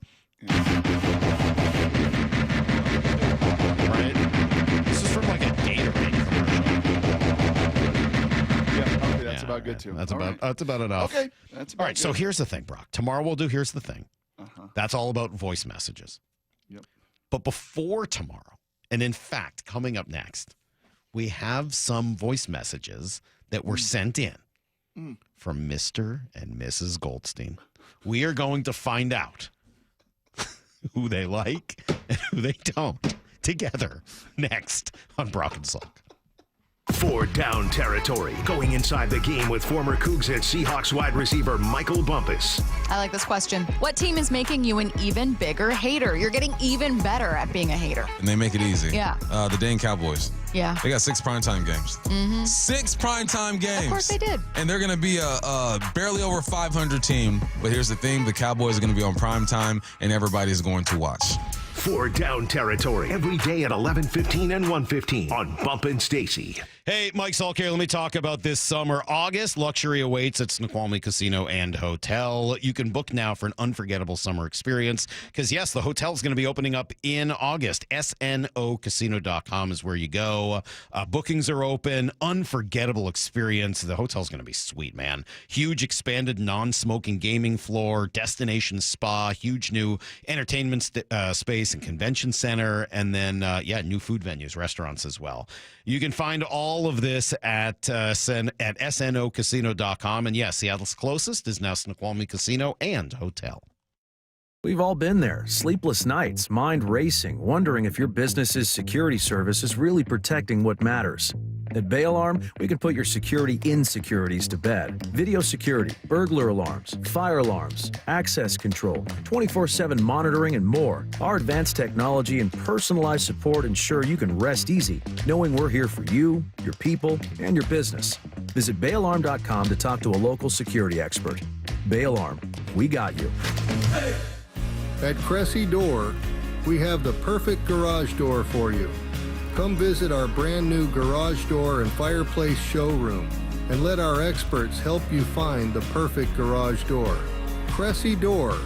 At O'Neill Plumbing, we've been exclusively plumbers for over 100 years. No corny mascots, no out-of-town owners. Just clean, fast, and professional plumbers out to your home fast. All rooter and all trenchless. O'Neill Plumbing. Yeah, I have a ton of really memorable customers. One of my favorite customers I've ever had, he came in and had a really bad experience with several different dealerships. He just lost his husband. His husband left him with a truck, and he was like, I don't need a truck. Like, this is so impractical for me. And it was a really emotional decision for him because it was one of the last things that he had, obviously husbands. We were like, it's no problem. Like, we're going to help you. And we did the process the same way that we always do the process. And we helped him trade in his truck for a beautiful new Rogue. And that was really cool. And he bought his second car from us. And I'm sure when he needs a third car, he'll come back and buy his third car from Nissan too. Afterwards, to thank us, he sent us this beautiful basket of like candies and fruits and stuff. Making a great day for the people around you is making a great day for yourself. The LJ way is the Lee Johnson Auto family. Washington is leading the way in car theft reduction. Car theft dropped by 32% from 2023 to 2024 in our state, but there's still work to be done. Help keep your car safe with these simple and important tips. Don't leave your car running unattended. Park in well-lit areas. Lock up every time. Keep valuables out of sight. Use an anti-theft device like a steering wheel lock. Prevent the theft and keep you and your vehicle safe. These tips are brought to you by the Washington Auto Theft Prevention Authority. Synthetic Turf Northwest is now open in Fife, the South Sound headquarters for premium synthetic turf. They help homeowners with a turnkey solution, DIYers, and contractors and landscapers needing quality products. With premium turf in stock, expert advice, and pro installation services, everything you need is under one roof. Visit their new showroom off I-5 in Fife, Synthetic Turf Northwest. Supplies and installation expertise all in one place. Mention radio for up to $1,000 off. SyntheticTurfNorthwest.com. Four down territory, going inside the game with Michael Bumpus. I like this. More quarterbacks should start doing this. Every day at 11:15 and 1:15 on Bumpin' Stacy. Comcast Business is celebrating Small Business Month by giving you a $1,000 small business bonus when you switch to a qualifying gig speed package from the company with over 99.99% network reliability. Just imagine the thousands of possibilities of a $1,000 prepaid card. Like possibility number 1, company merch for staff. Styling. Or possibility number 24, the latest software. Upgrade. Or possibility number 192, new equipment powered by gig speeds. Or possibility number 555, a 3D printer. Rapid prototyping, anyone? Switch to Comcast Business for over 99.99% network reliability, advanced cybersecurity, and now get started with a $1,000 small business bonus. Comcast Business, powering possibilities. And 6/22/25. New customers only with 2-year agreement. Other restrictions apply. You've heard the saying, you never get a second chance to make a first impression. Since 1926, my family's been helping local businesses make great first, second, and long-term impressions. We know how to make your company look good with quality uniforms, logoed apparel, floor mats, linens, and more. If you're paying for linen service or doing it yourself, let's have the conversation. The information and quote are free, but the savings and service can really add up. Visit suplinen.com. Superior Linen Service. It's what we do.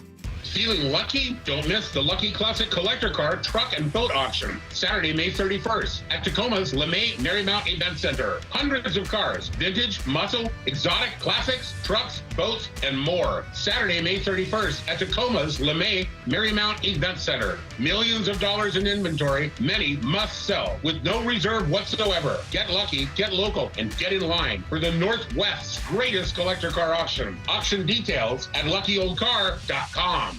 From the Quantum Fiber Studio. This is Brock and Salk. Weekdays 6 to 10. On Seattle Sports and 97.3 FM HD2. No, he's not a friend of mine.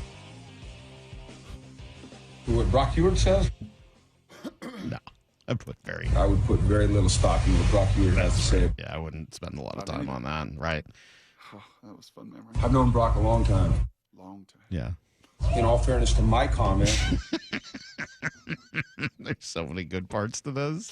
Then you can go back in time with Jim Mora. No excuses for those. If you're a kick in the National Football League, you should make those kicks. Bottom line. End of story, period. No excuses, no win, doesn't matter. Shut up.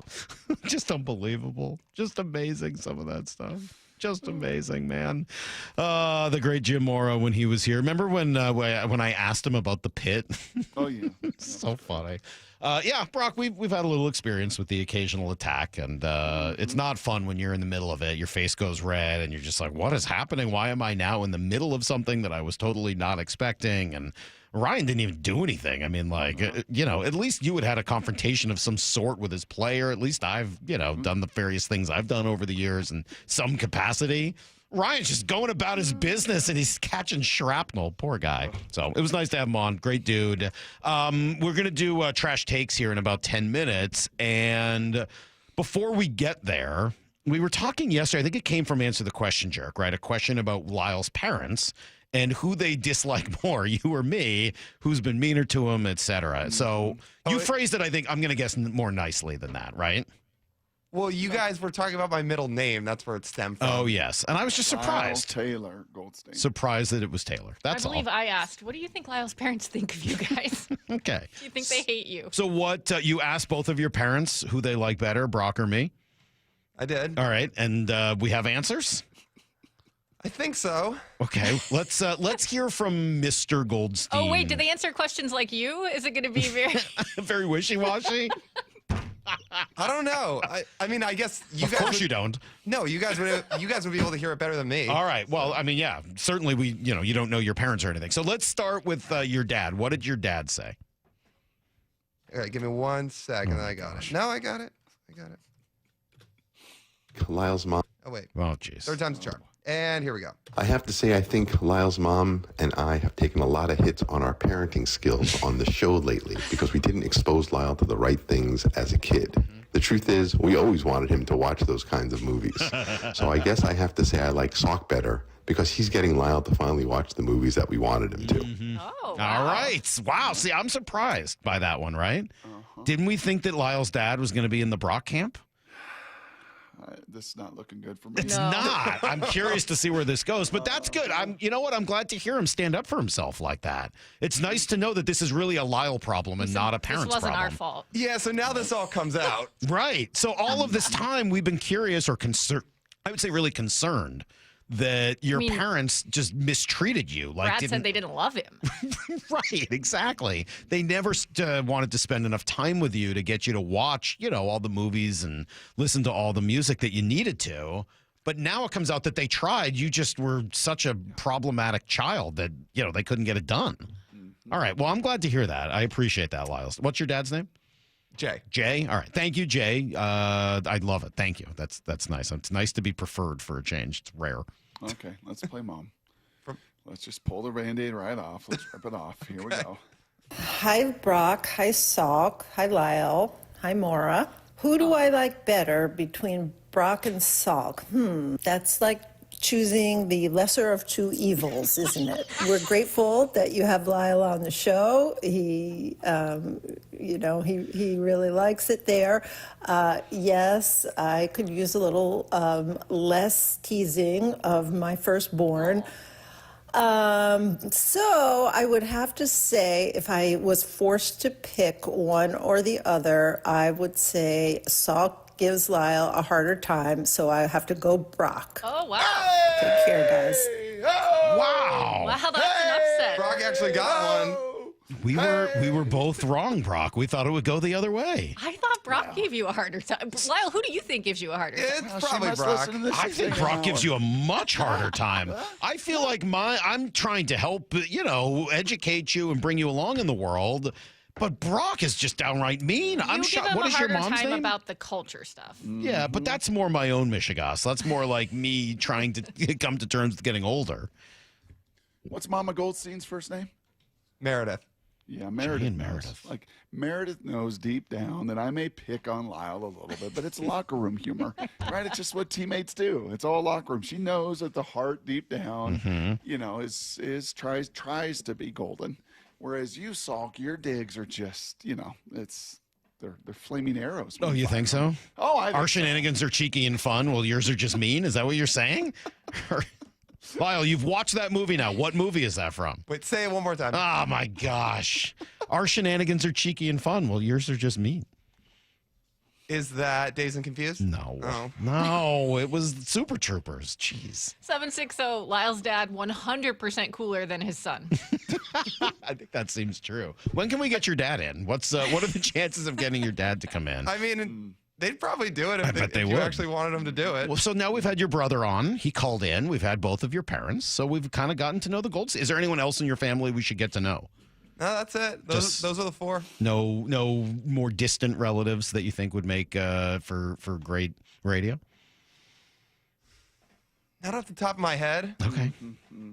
All right. I would like to say thank you because I know that I suggested this knowing that there's probably no way you're ever going to hear from my dad because I don't think he wants to be on radio, but I thought this would be fun. So thank them for us for being good sports. Yes, we do appreciate that. All right. I mean, the only other person that comes to my head is my good friend and my brother's good friend who lived next door to us forever, who's essentially my second younger brother, but he's not coming on the radio. How come? Because the things he says you cannot put on the radio. Oh, it's more of a okay, inappropriate, inappropriate type of a thing. Well, yeah, certainly. I mean, but when you're thinking of characters, that's the only other person that pops up into my head. All right. Well, we'll get one other family member character later this week. I've promised a Cecily Salk return on Friday for her 11th birthday. Cecily will be in. Maura, she had a request. I did want to ask you if you're okay with helping Cecily out. I know you don't like to help me, but would you be willing? Well, this is much different. Cecily would like to rank her favorite pump-up music to play before hockey games. She's a little an inappropriate song on that list? Yes, a lot of them are. Oh. So that's why I was going to say I was hoping you would roll a few in for her if I email you the list tonight. Okay. And then also bleep the ones that you can't play on the radio because some of them are very inappropriate. So I was hoping you would. She was hoping you would be willing to do that for her. Of course. All right, the Sound Hound is on that, and Cecily will be here on Friday. She's a little disappointed, Brock, that it won't come with an automatic opportunity to make fun of Dad. Are you not going to be here? No, but I got some bad news. What's that? I don't even know if I should share this right now. Oh, jeez. Should I share this or not? I just kind of got some confirmation that I built things up. My Blue 88 yesterday about how great this preseason's going to be. Then you got Pete Carroll week 1. Right. You got the Chiefs week 2. The possibility of joint practices? Not going to happen? Not going to happen. Why? Andy just doesn't do it. I thought Andy did it. Oh, that's such a bummer. You got me so excited. I know. I was on Taylor Swift watch. Brock, stupid. What did you do? Stupid me. And you found out that it's a non-starter? That's right. I saw some kind of rumors that maybe Green Bay is going to be in play, and it looks like that's a strong possibility. The Green Bay likes to do it, and so that's a strong possibility, but it won't be out on the. Maybe you can get Simone Biles instead of Taylor Swift. I mean, that'd be fine, but it's not as cool as Taylor Swift. I mean, yeah, Simone Biles would be awesome. Don't get me wrong. I wouldn't sneeze at that, but and I thought Taylor. just for the teams, I it'd know. be really cool to go up against Mahomes and Kelsey. And while they play, like Andy Reid is old school. Yep. And that was one truth that I did have. Yep. Right? He is old school, but he's old school in the sense of, we're not doing these joint practices. Man, some texts that are coming in. Matt in Oregon says, I like how Lyle's mom made it sound like having him on the show was sort of a Make-A-Wish situation. I really appreciate you letting him be on. Like, I don't think she meant it quite like that, but all right, that's funny. 253 says, it's been 11 years since Salk built baby furniture. Oh, my God. I got bad news for you. It's been 13 plus. Cecily's my younger daughter. Avery's the older one who's 13. His shenanigans are cruel and tragic. Evil shenanigans. Alex in Monroe says, can we get Lyle's dad and Larry Salk together on air? I feel like this is the buddy comedy we all need and deserve. Yeah. Do you think that could happen? I kind of felt that too. Jay and Larry. Larry and Jay. I mean, I'm not going to say no. It's like trying to turn this into his dad's platform. I like it. Lyle, do you have you're asking the question. You want me to say no? They're asking. I mean, I'll say no if you want me to say no. Hey, we just want you to be you, man. Be Does your comfortable. dad hate bunting as much as you do? No, he tries to get in my grill about it sometimes when I talk about how much I hate it. Hey, they didn't bunt last night and didn't work. Should they have bunted last night with Miles Mastrobuoni? Should never bunt. Well, it didn't work. Never, ever. Lyle, they didn't bunt and it didn't work. So obviously they should have bunted. Right? I probably would have just left Dylan Moore in the game, but that's a different topic. Well, anyway. All right. Well, that's what we got for today, Brock. Such a bummer. Why?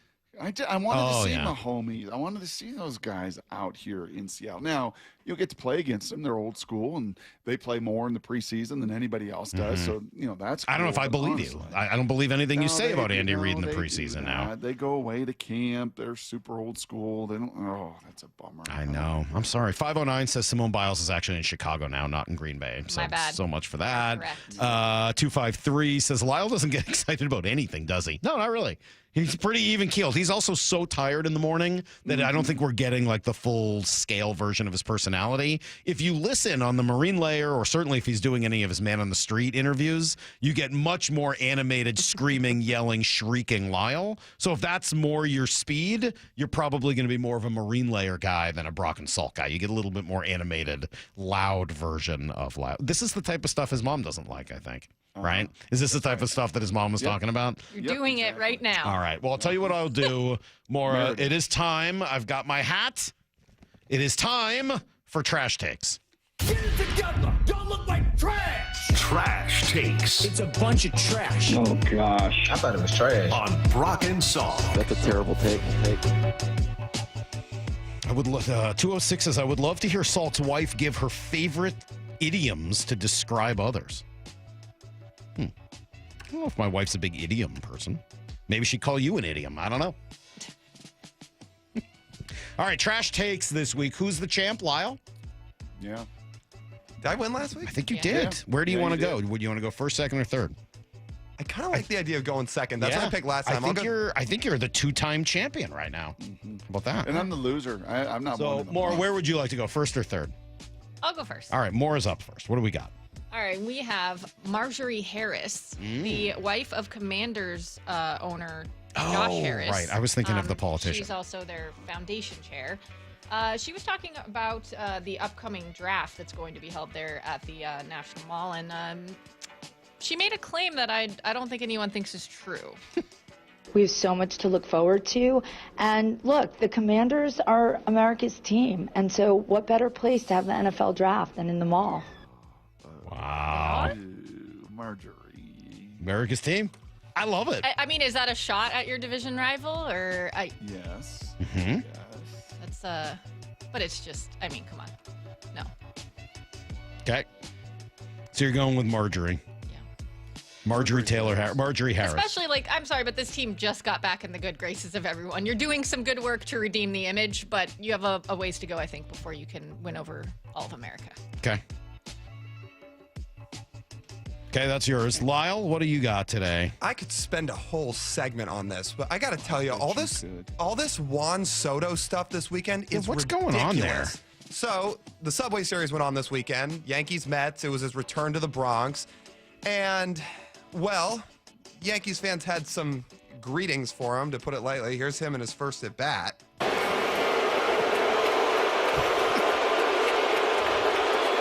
Yeah, those would be a lot of boos. Yeah. They then decided in the bleacher creature section in right field to everybody turn their backs as he's in right field, as he's at the plate, to say, you turned on us, we're turning on you. And it just keeps going. I mean, you go to New York sports radio this week, you've got Adam Shine saying, Soto took the money, he's been terrible and clearly miserable, the Yankees are better without him. Brandon Tierney says the Soto contract's going to go down as a really bad one. Everybody says he looks like a bust. Would anybody like to guess, less than 2 months into the year, what Juan Soto's WRC plus is? 135. It's pretty close. It's 132, which is an all-star. And by the way, he's 2 months into his career. But hey, according to the people in New York and Yankee fans, we're going to turn our back on you, call you a bust, say you're not going to be any good because you played one season here where you had no say in where you were going to go because you were traded and then went somewhere else. Like, Jacob deGrom spent 10 years with the Mets, and Mets fans don't boo him for going to the Rangers. Soto was there 1 year. Traded. Ridiculous. This whole thing's ridiculous. That's great. It's a good one. It's good. Brock? Playing his heartstrings, playing to the New York fans. Play to win, Lyle. I'll give you that. Meredith, you hear that? I gave your son a compliment. He plays to win the game. You do. Can you play that booing again? Because mine has no sound. Mine is short and sweet. Mine is probably not going to win because, Is that Bright Wing? Very, very hard on me. But just play that sound of that booing again if you wouldn't mind. You hear that salt? You hear that booing? I hear some booing, yes. You hear that emotion? You're not going to go with Angel Reese again, are you? You hear that passion, Salt? No, and I'm not going with the RG3 either. Good. Or Ryan Clark, who I'd really like to go with. Really, really like to play that ridiculousness. I won't do that. Won't play those games. No, this comes courtesy of at the NBA Centel. Breaking news. You just gave credit to the league, Salk. You gave credit to the WNBA. Yeah. Said seems like they're getting their ducks in a row. Yeah. Seems like they're understanding marketing. Seems like they know what they're doing. The WNBA is considering banning fans from booing to create a safer, emotional environment for visiting players. No. Oh, no. Hold up. Oh, I mean, I think Brock should win. I didn't see No. that. No. Brock, read again who that tweet is from. Oh, did you fall for a joke NBA account? Centel? Brock, they are known for being the biggest troll account in sports. Oh, no! Oh, dang it! No! People... No! It's not the NBA. Why do you do this? Brock, when people fall for these tweets, because you're not the only one, I will say, when people fall for these tweets, there's literally a saying on sports. There's a saying on sports Twitter now saying, "You got Centelled. You've been Centelled." Oh, this is what you just got Centelled. Can Brock get negative points that carries over into next week for falling for? Brock, you suck. Brock falling for a fake tweet is my favorite thing ever. So no. I love when it happens. Okay, I'm out. I love when it happens. Oh, you fell for a fake tweet. Another lesson. I gotta put my glasses on. It's not any old fake tweet. They are like the fake tweeters. The king of fake tweets. Are they the fakers? Oh man, that's hard, Brock. I hate fake news and fake tweets. Brock here. Thanks for all the OU love tonight. Boomer. You're a boomer. You're a boomer, Brock. All right. So my three options are Brock's fake tweet, Juan Soto, and Marjorie Taylor Harris. Stupid. All right, so let's see. Brock, unfortunately, you're not going to win this week because that didn't happen. Loser. Brock, now that you're coaching, you should ask the high school kids to verify your tweets for you. I've been sent-held. This is tough. I wonder if I had sent that to Moore and Lyle. Would Lyle? No, Lyle plays to win. Yeah, he wouldn't have told you. Nope. A lot of people texting in saying Brock got sent-held. I got sent-held. Mora. Yes. It's not Marjorie Harris. Here's the thing. I've been thinking about that one since I saw it. I think she's just trolling, which I think is great. Do you know any of the story, like the way back story of the Washington football team and the Dallas Cowboys? The story is great. So Washington came first, right? They had sort of the rights to the entire South as the southernmost team. And when the NFL began considering expansion to Texas, their owner, Marshall, I forget the first name, was really opposed to it. And so the potential buyer in Dallas, Clint Murchison, bought the rights to Hail to the Redskins so that they couldn't play it in Washington. Wow. Like, that's how deep and how far back that rivalry goes. That was in, I don't even know when. I mean, 1958. That's when that started. So that's a pretty good long way back. I'm sure Lyle looked that up and knew all of that information already. But that, I think she's just fighting back. I got no problems with that. She's just fine in my book. Plus, I think they're going to win the Super Bowl this year. 3 in a row, Lyle. No, Lyle doesn't win. I'm not giving it to Lyle either. Oh. I'm sorry. Lyle, great job. And in a normal week, Juan Soto being, for whatever reason, destroyed by random Yankee people because they got to circle the wagons, it would probably normally win. But none of you had the trashiest take of the week this week. I'm sorry. That came yesterday. And it was one of a few I heard. I'm not even going to talk about what it was because I don't know that there's a tremendous amount of upside in it.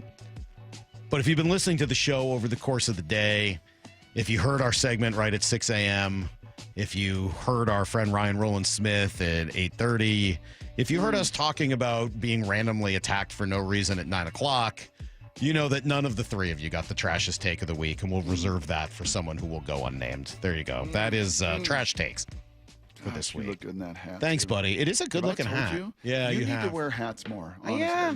As they you don't get older, all look great on me. Some do. Huh? Some look better than others. You look good in hats. Well, thank you. That's nice of you to say. Yeah. I don't like wearing them with the headphones. It's kind of weird to me. Sent-held. What trash. What a pretty bad, Brock. Trashy, dude. It's pretty bad. I gotta work pretty bad. I gotta be better. 360 says I have fallen for the NFL on Brett. You've fallen for Baker Bredman? Please don't fall for Baker Bredman. No. I like a good Baker Bredman. On the pun. bright side, Brock, Lyle's mom picked you. She did. It is nice. Thanks, Meredith. And Lyle, I don't think you ever gave me a heart out for Mariner baseball, so I guess we'll just end the show here pretty soon. Yep. We need a heart out. When is it, Lyle? 53:50. The poor guy's not even supposed to work here. His mom, we're doing his parents a favor by letting him work here. You didn't know when the heart out is. Mariner baseball, in theory, coming up next. Hopefully they're able to play early. Maybe it'll be later today. Stay on the station throughout, and everyone will keep you updated. George Kirby will go tomorrow, though. That's pretty cool. We'll be back at 6 a.m. tomorrow morning, Brock. And until then, the hay is in the barn. See you, everybody. Get to the chopper!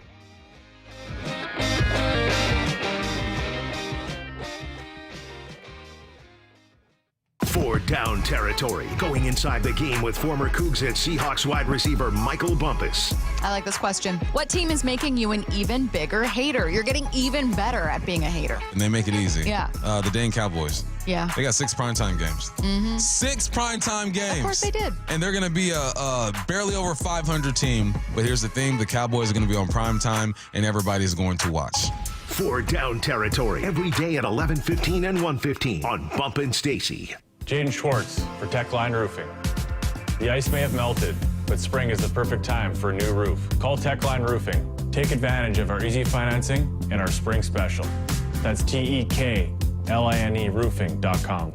Safety comes first. When money is tight, Buc-ee's has you covered with available financing. For oil changes, wiper blades, brakes, tire rotation, tune-ups, and factory maintenance, it's Buc-ee's Complete Auto. No appointment necessary and financing's available. Check Buc-ee's.com for the location near you. When businesses thrive, communities score. That's why Bank of America is the official bank of FIFA Club World Cup here in Seattle. And our more than 95 local business specialists are ready to help your business win. What would you like the power to do?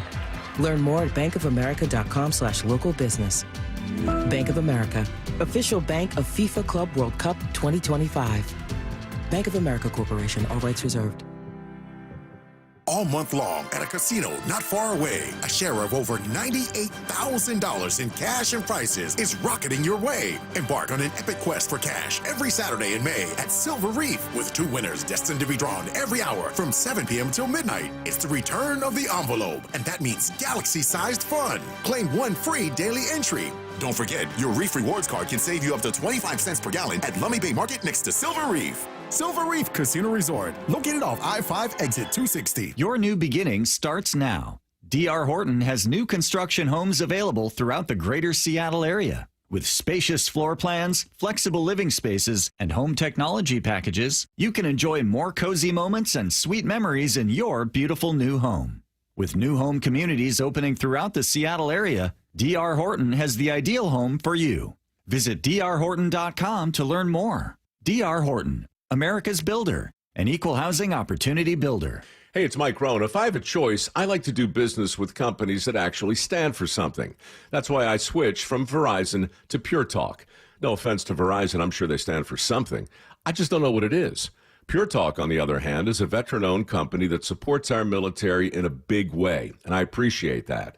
Yeah, I also appreciate unlimited talk and text and plenty of data for half the cost of the big guys. And I do like being on America's most dependable 5G network for just $20 a month. But what I really appreciate is no contract, no cancellation fees, and Pure Talk's commitment to handle all their customer service in this country. I saw it for myself. I went to Georgia, I got a tour of their headquarters, I met their CEO, and I talked to the same customer service folks that you'll talk to when you dial pound 250 and say keyword micro. Switch today and save 50% off your first month when you dial pound 250 and say keyword micro. Pure Talk, a wireless company that actually stands for something. Did you know your skin is the largest organ of your body? Huh? That's why you should shower with Old Spice Super Hydration Body Wash instead of plain old bar soap. Love your skin by super hydrating it with vitamin B3 and glorious notes of vanilla and shea. Did you know that my super hydrated skin is the second largest organ of my body? The first is my heart. Old Spice. Men have skin too. Old Spice Super Hydration Body Wash. 24/7 renewing moisture. With daily use. Why choose a Sleep Number smart bed? Can I make my side softer? Can I make my side firmer? Can we sleep cooler? Sleep Number does that. Cools up to 8 times faster and lets you choose your ideal comfort on either side. Your Sleep Number setting. It's the Sleep Number Everything Smart Bed sale. Every smart bed and base are on sale during our Memorial Day event. Up to 50% off, plus free home delivery. Limited time. Exclusively to Sleep Number store near you. Learn more at sleepnumber.com. Did you know your skin is the largest organ of your body? Huh? That's why you should shower with Old Spice Super Hydration Body Wash instead of plain old bar soap. Love your skin by super hydrating it with vitamin B3 and glorious notes of vanilla and shea. Did you know that my super hydrated skin is the second largest organ of my body? The first is my heart. Old Spice. Men have skin too. Old Spice Super Hydration Body Wash. 24/7 renewing moisture. With daily use.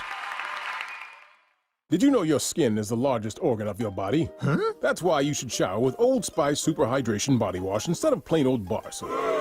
Love your skin by super hydrating it with vitamin B3 and glorious notes of vanilla and shea.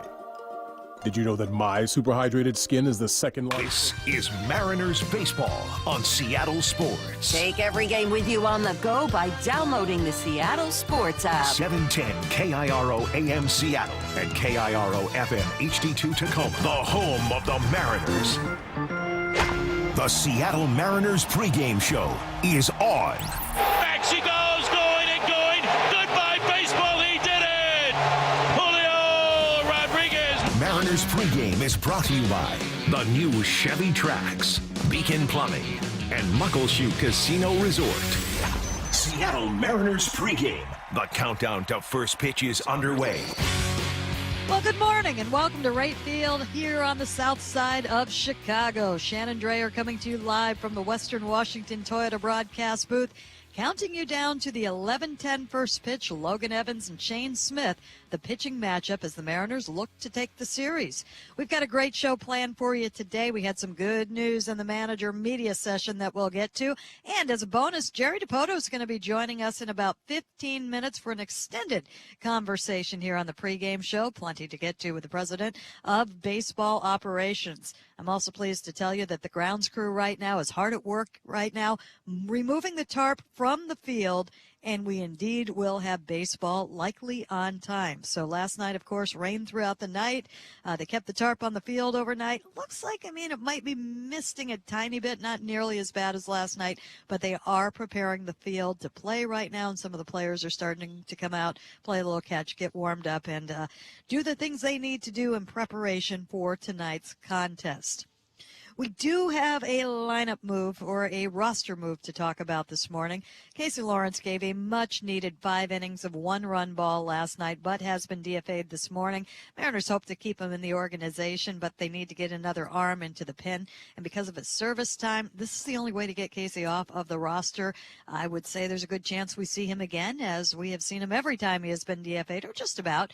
Took a little detour through Toronto, the other team that he has been with 3 times, but absolutely great work from him last night, and we are hoping to see more. Jesse Hahn is up from Tacoma to take that spot in the bullpen. Meanwhile, the Mariners are looking to bounce back from what was a lackluster game from the offense last night. Let's go ahead and take a look at Dan Wilson's lineup for Smith. This is what we have got. Leading off at shortstop will be one J.P. Crawford, followed by Jorge Polanco, again the DH. Julio Rodriguez in center field, Cal Raleigh catching the day game after the night game, and he will be the cleanup hitter. Randy Arozarena, man, he had a night last night.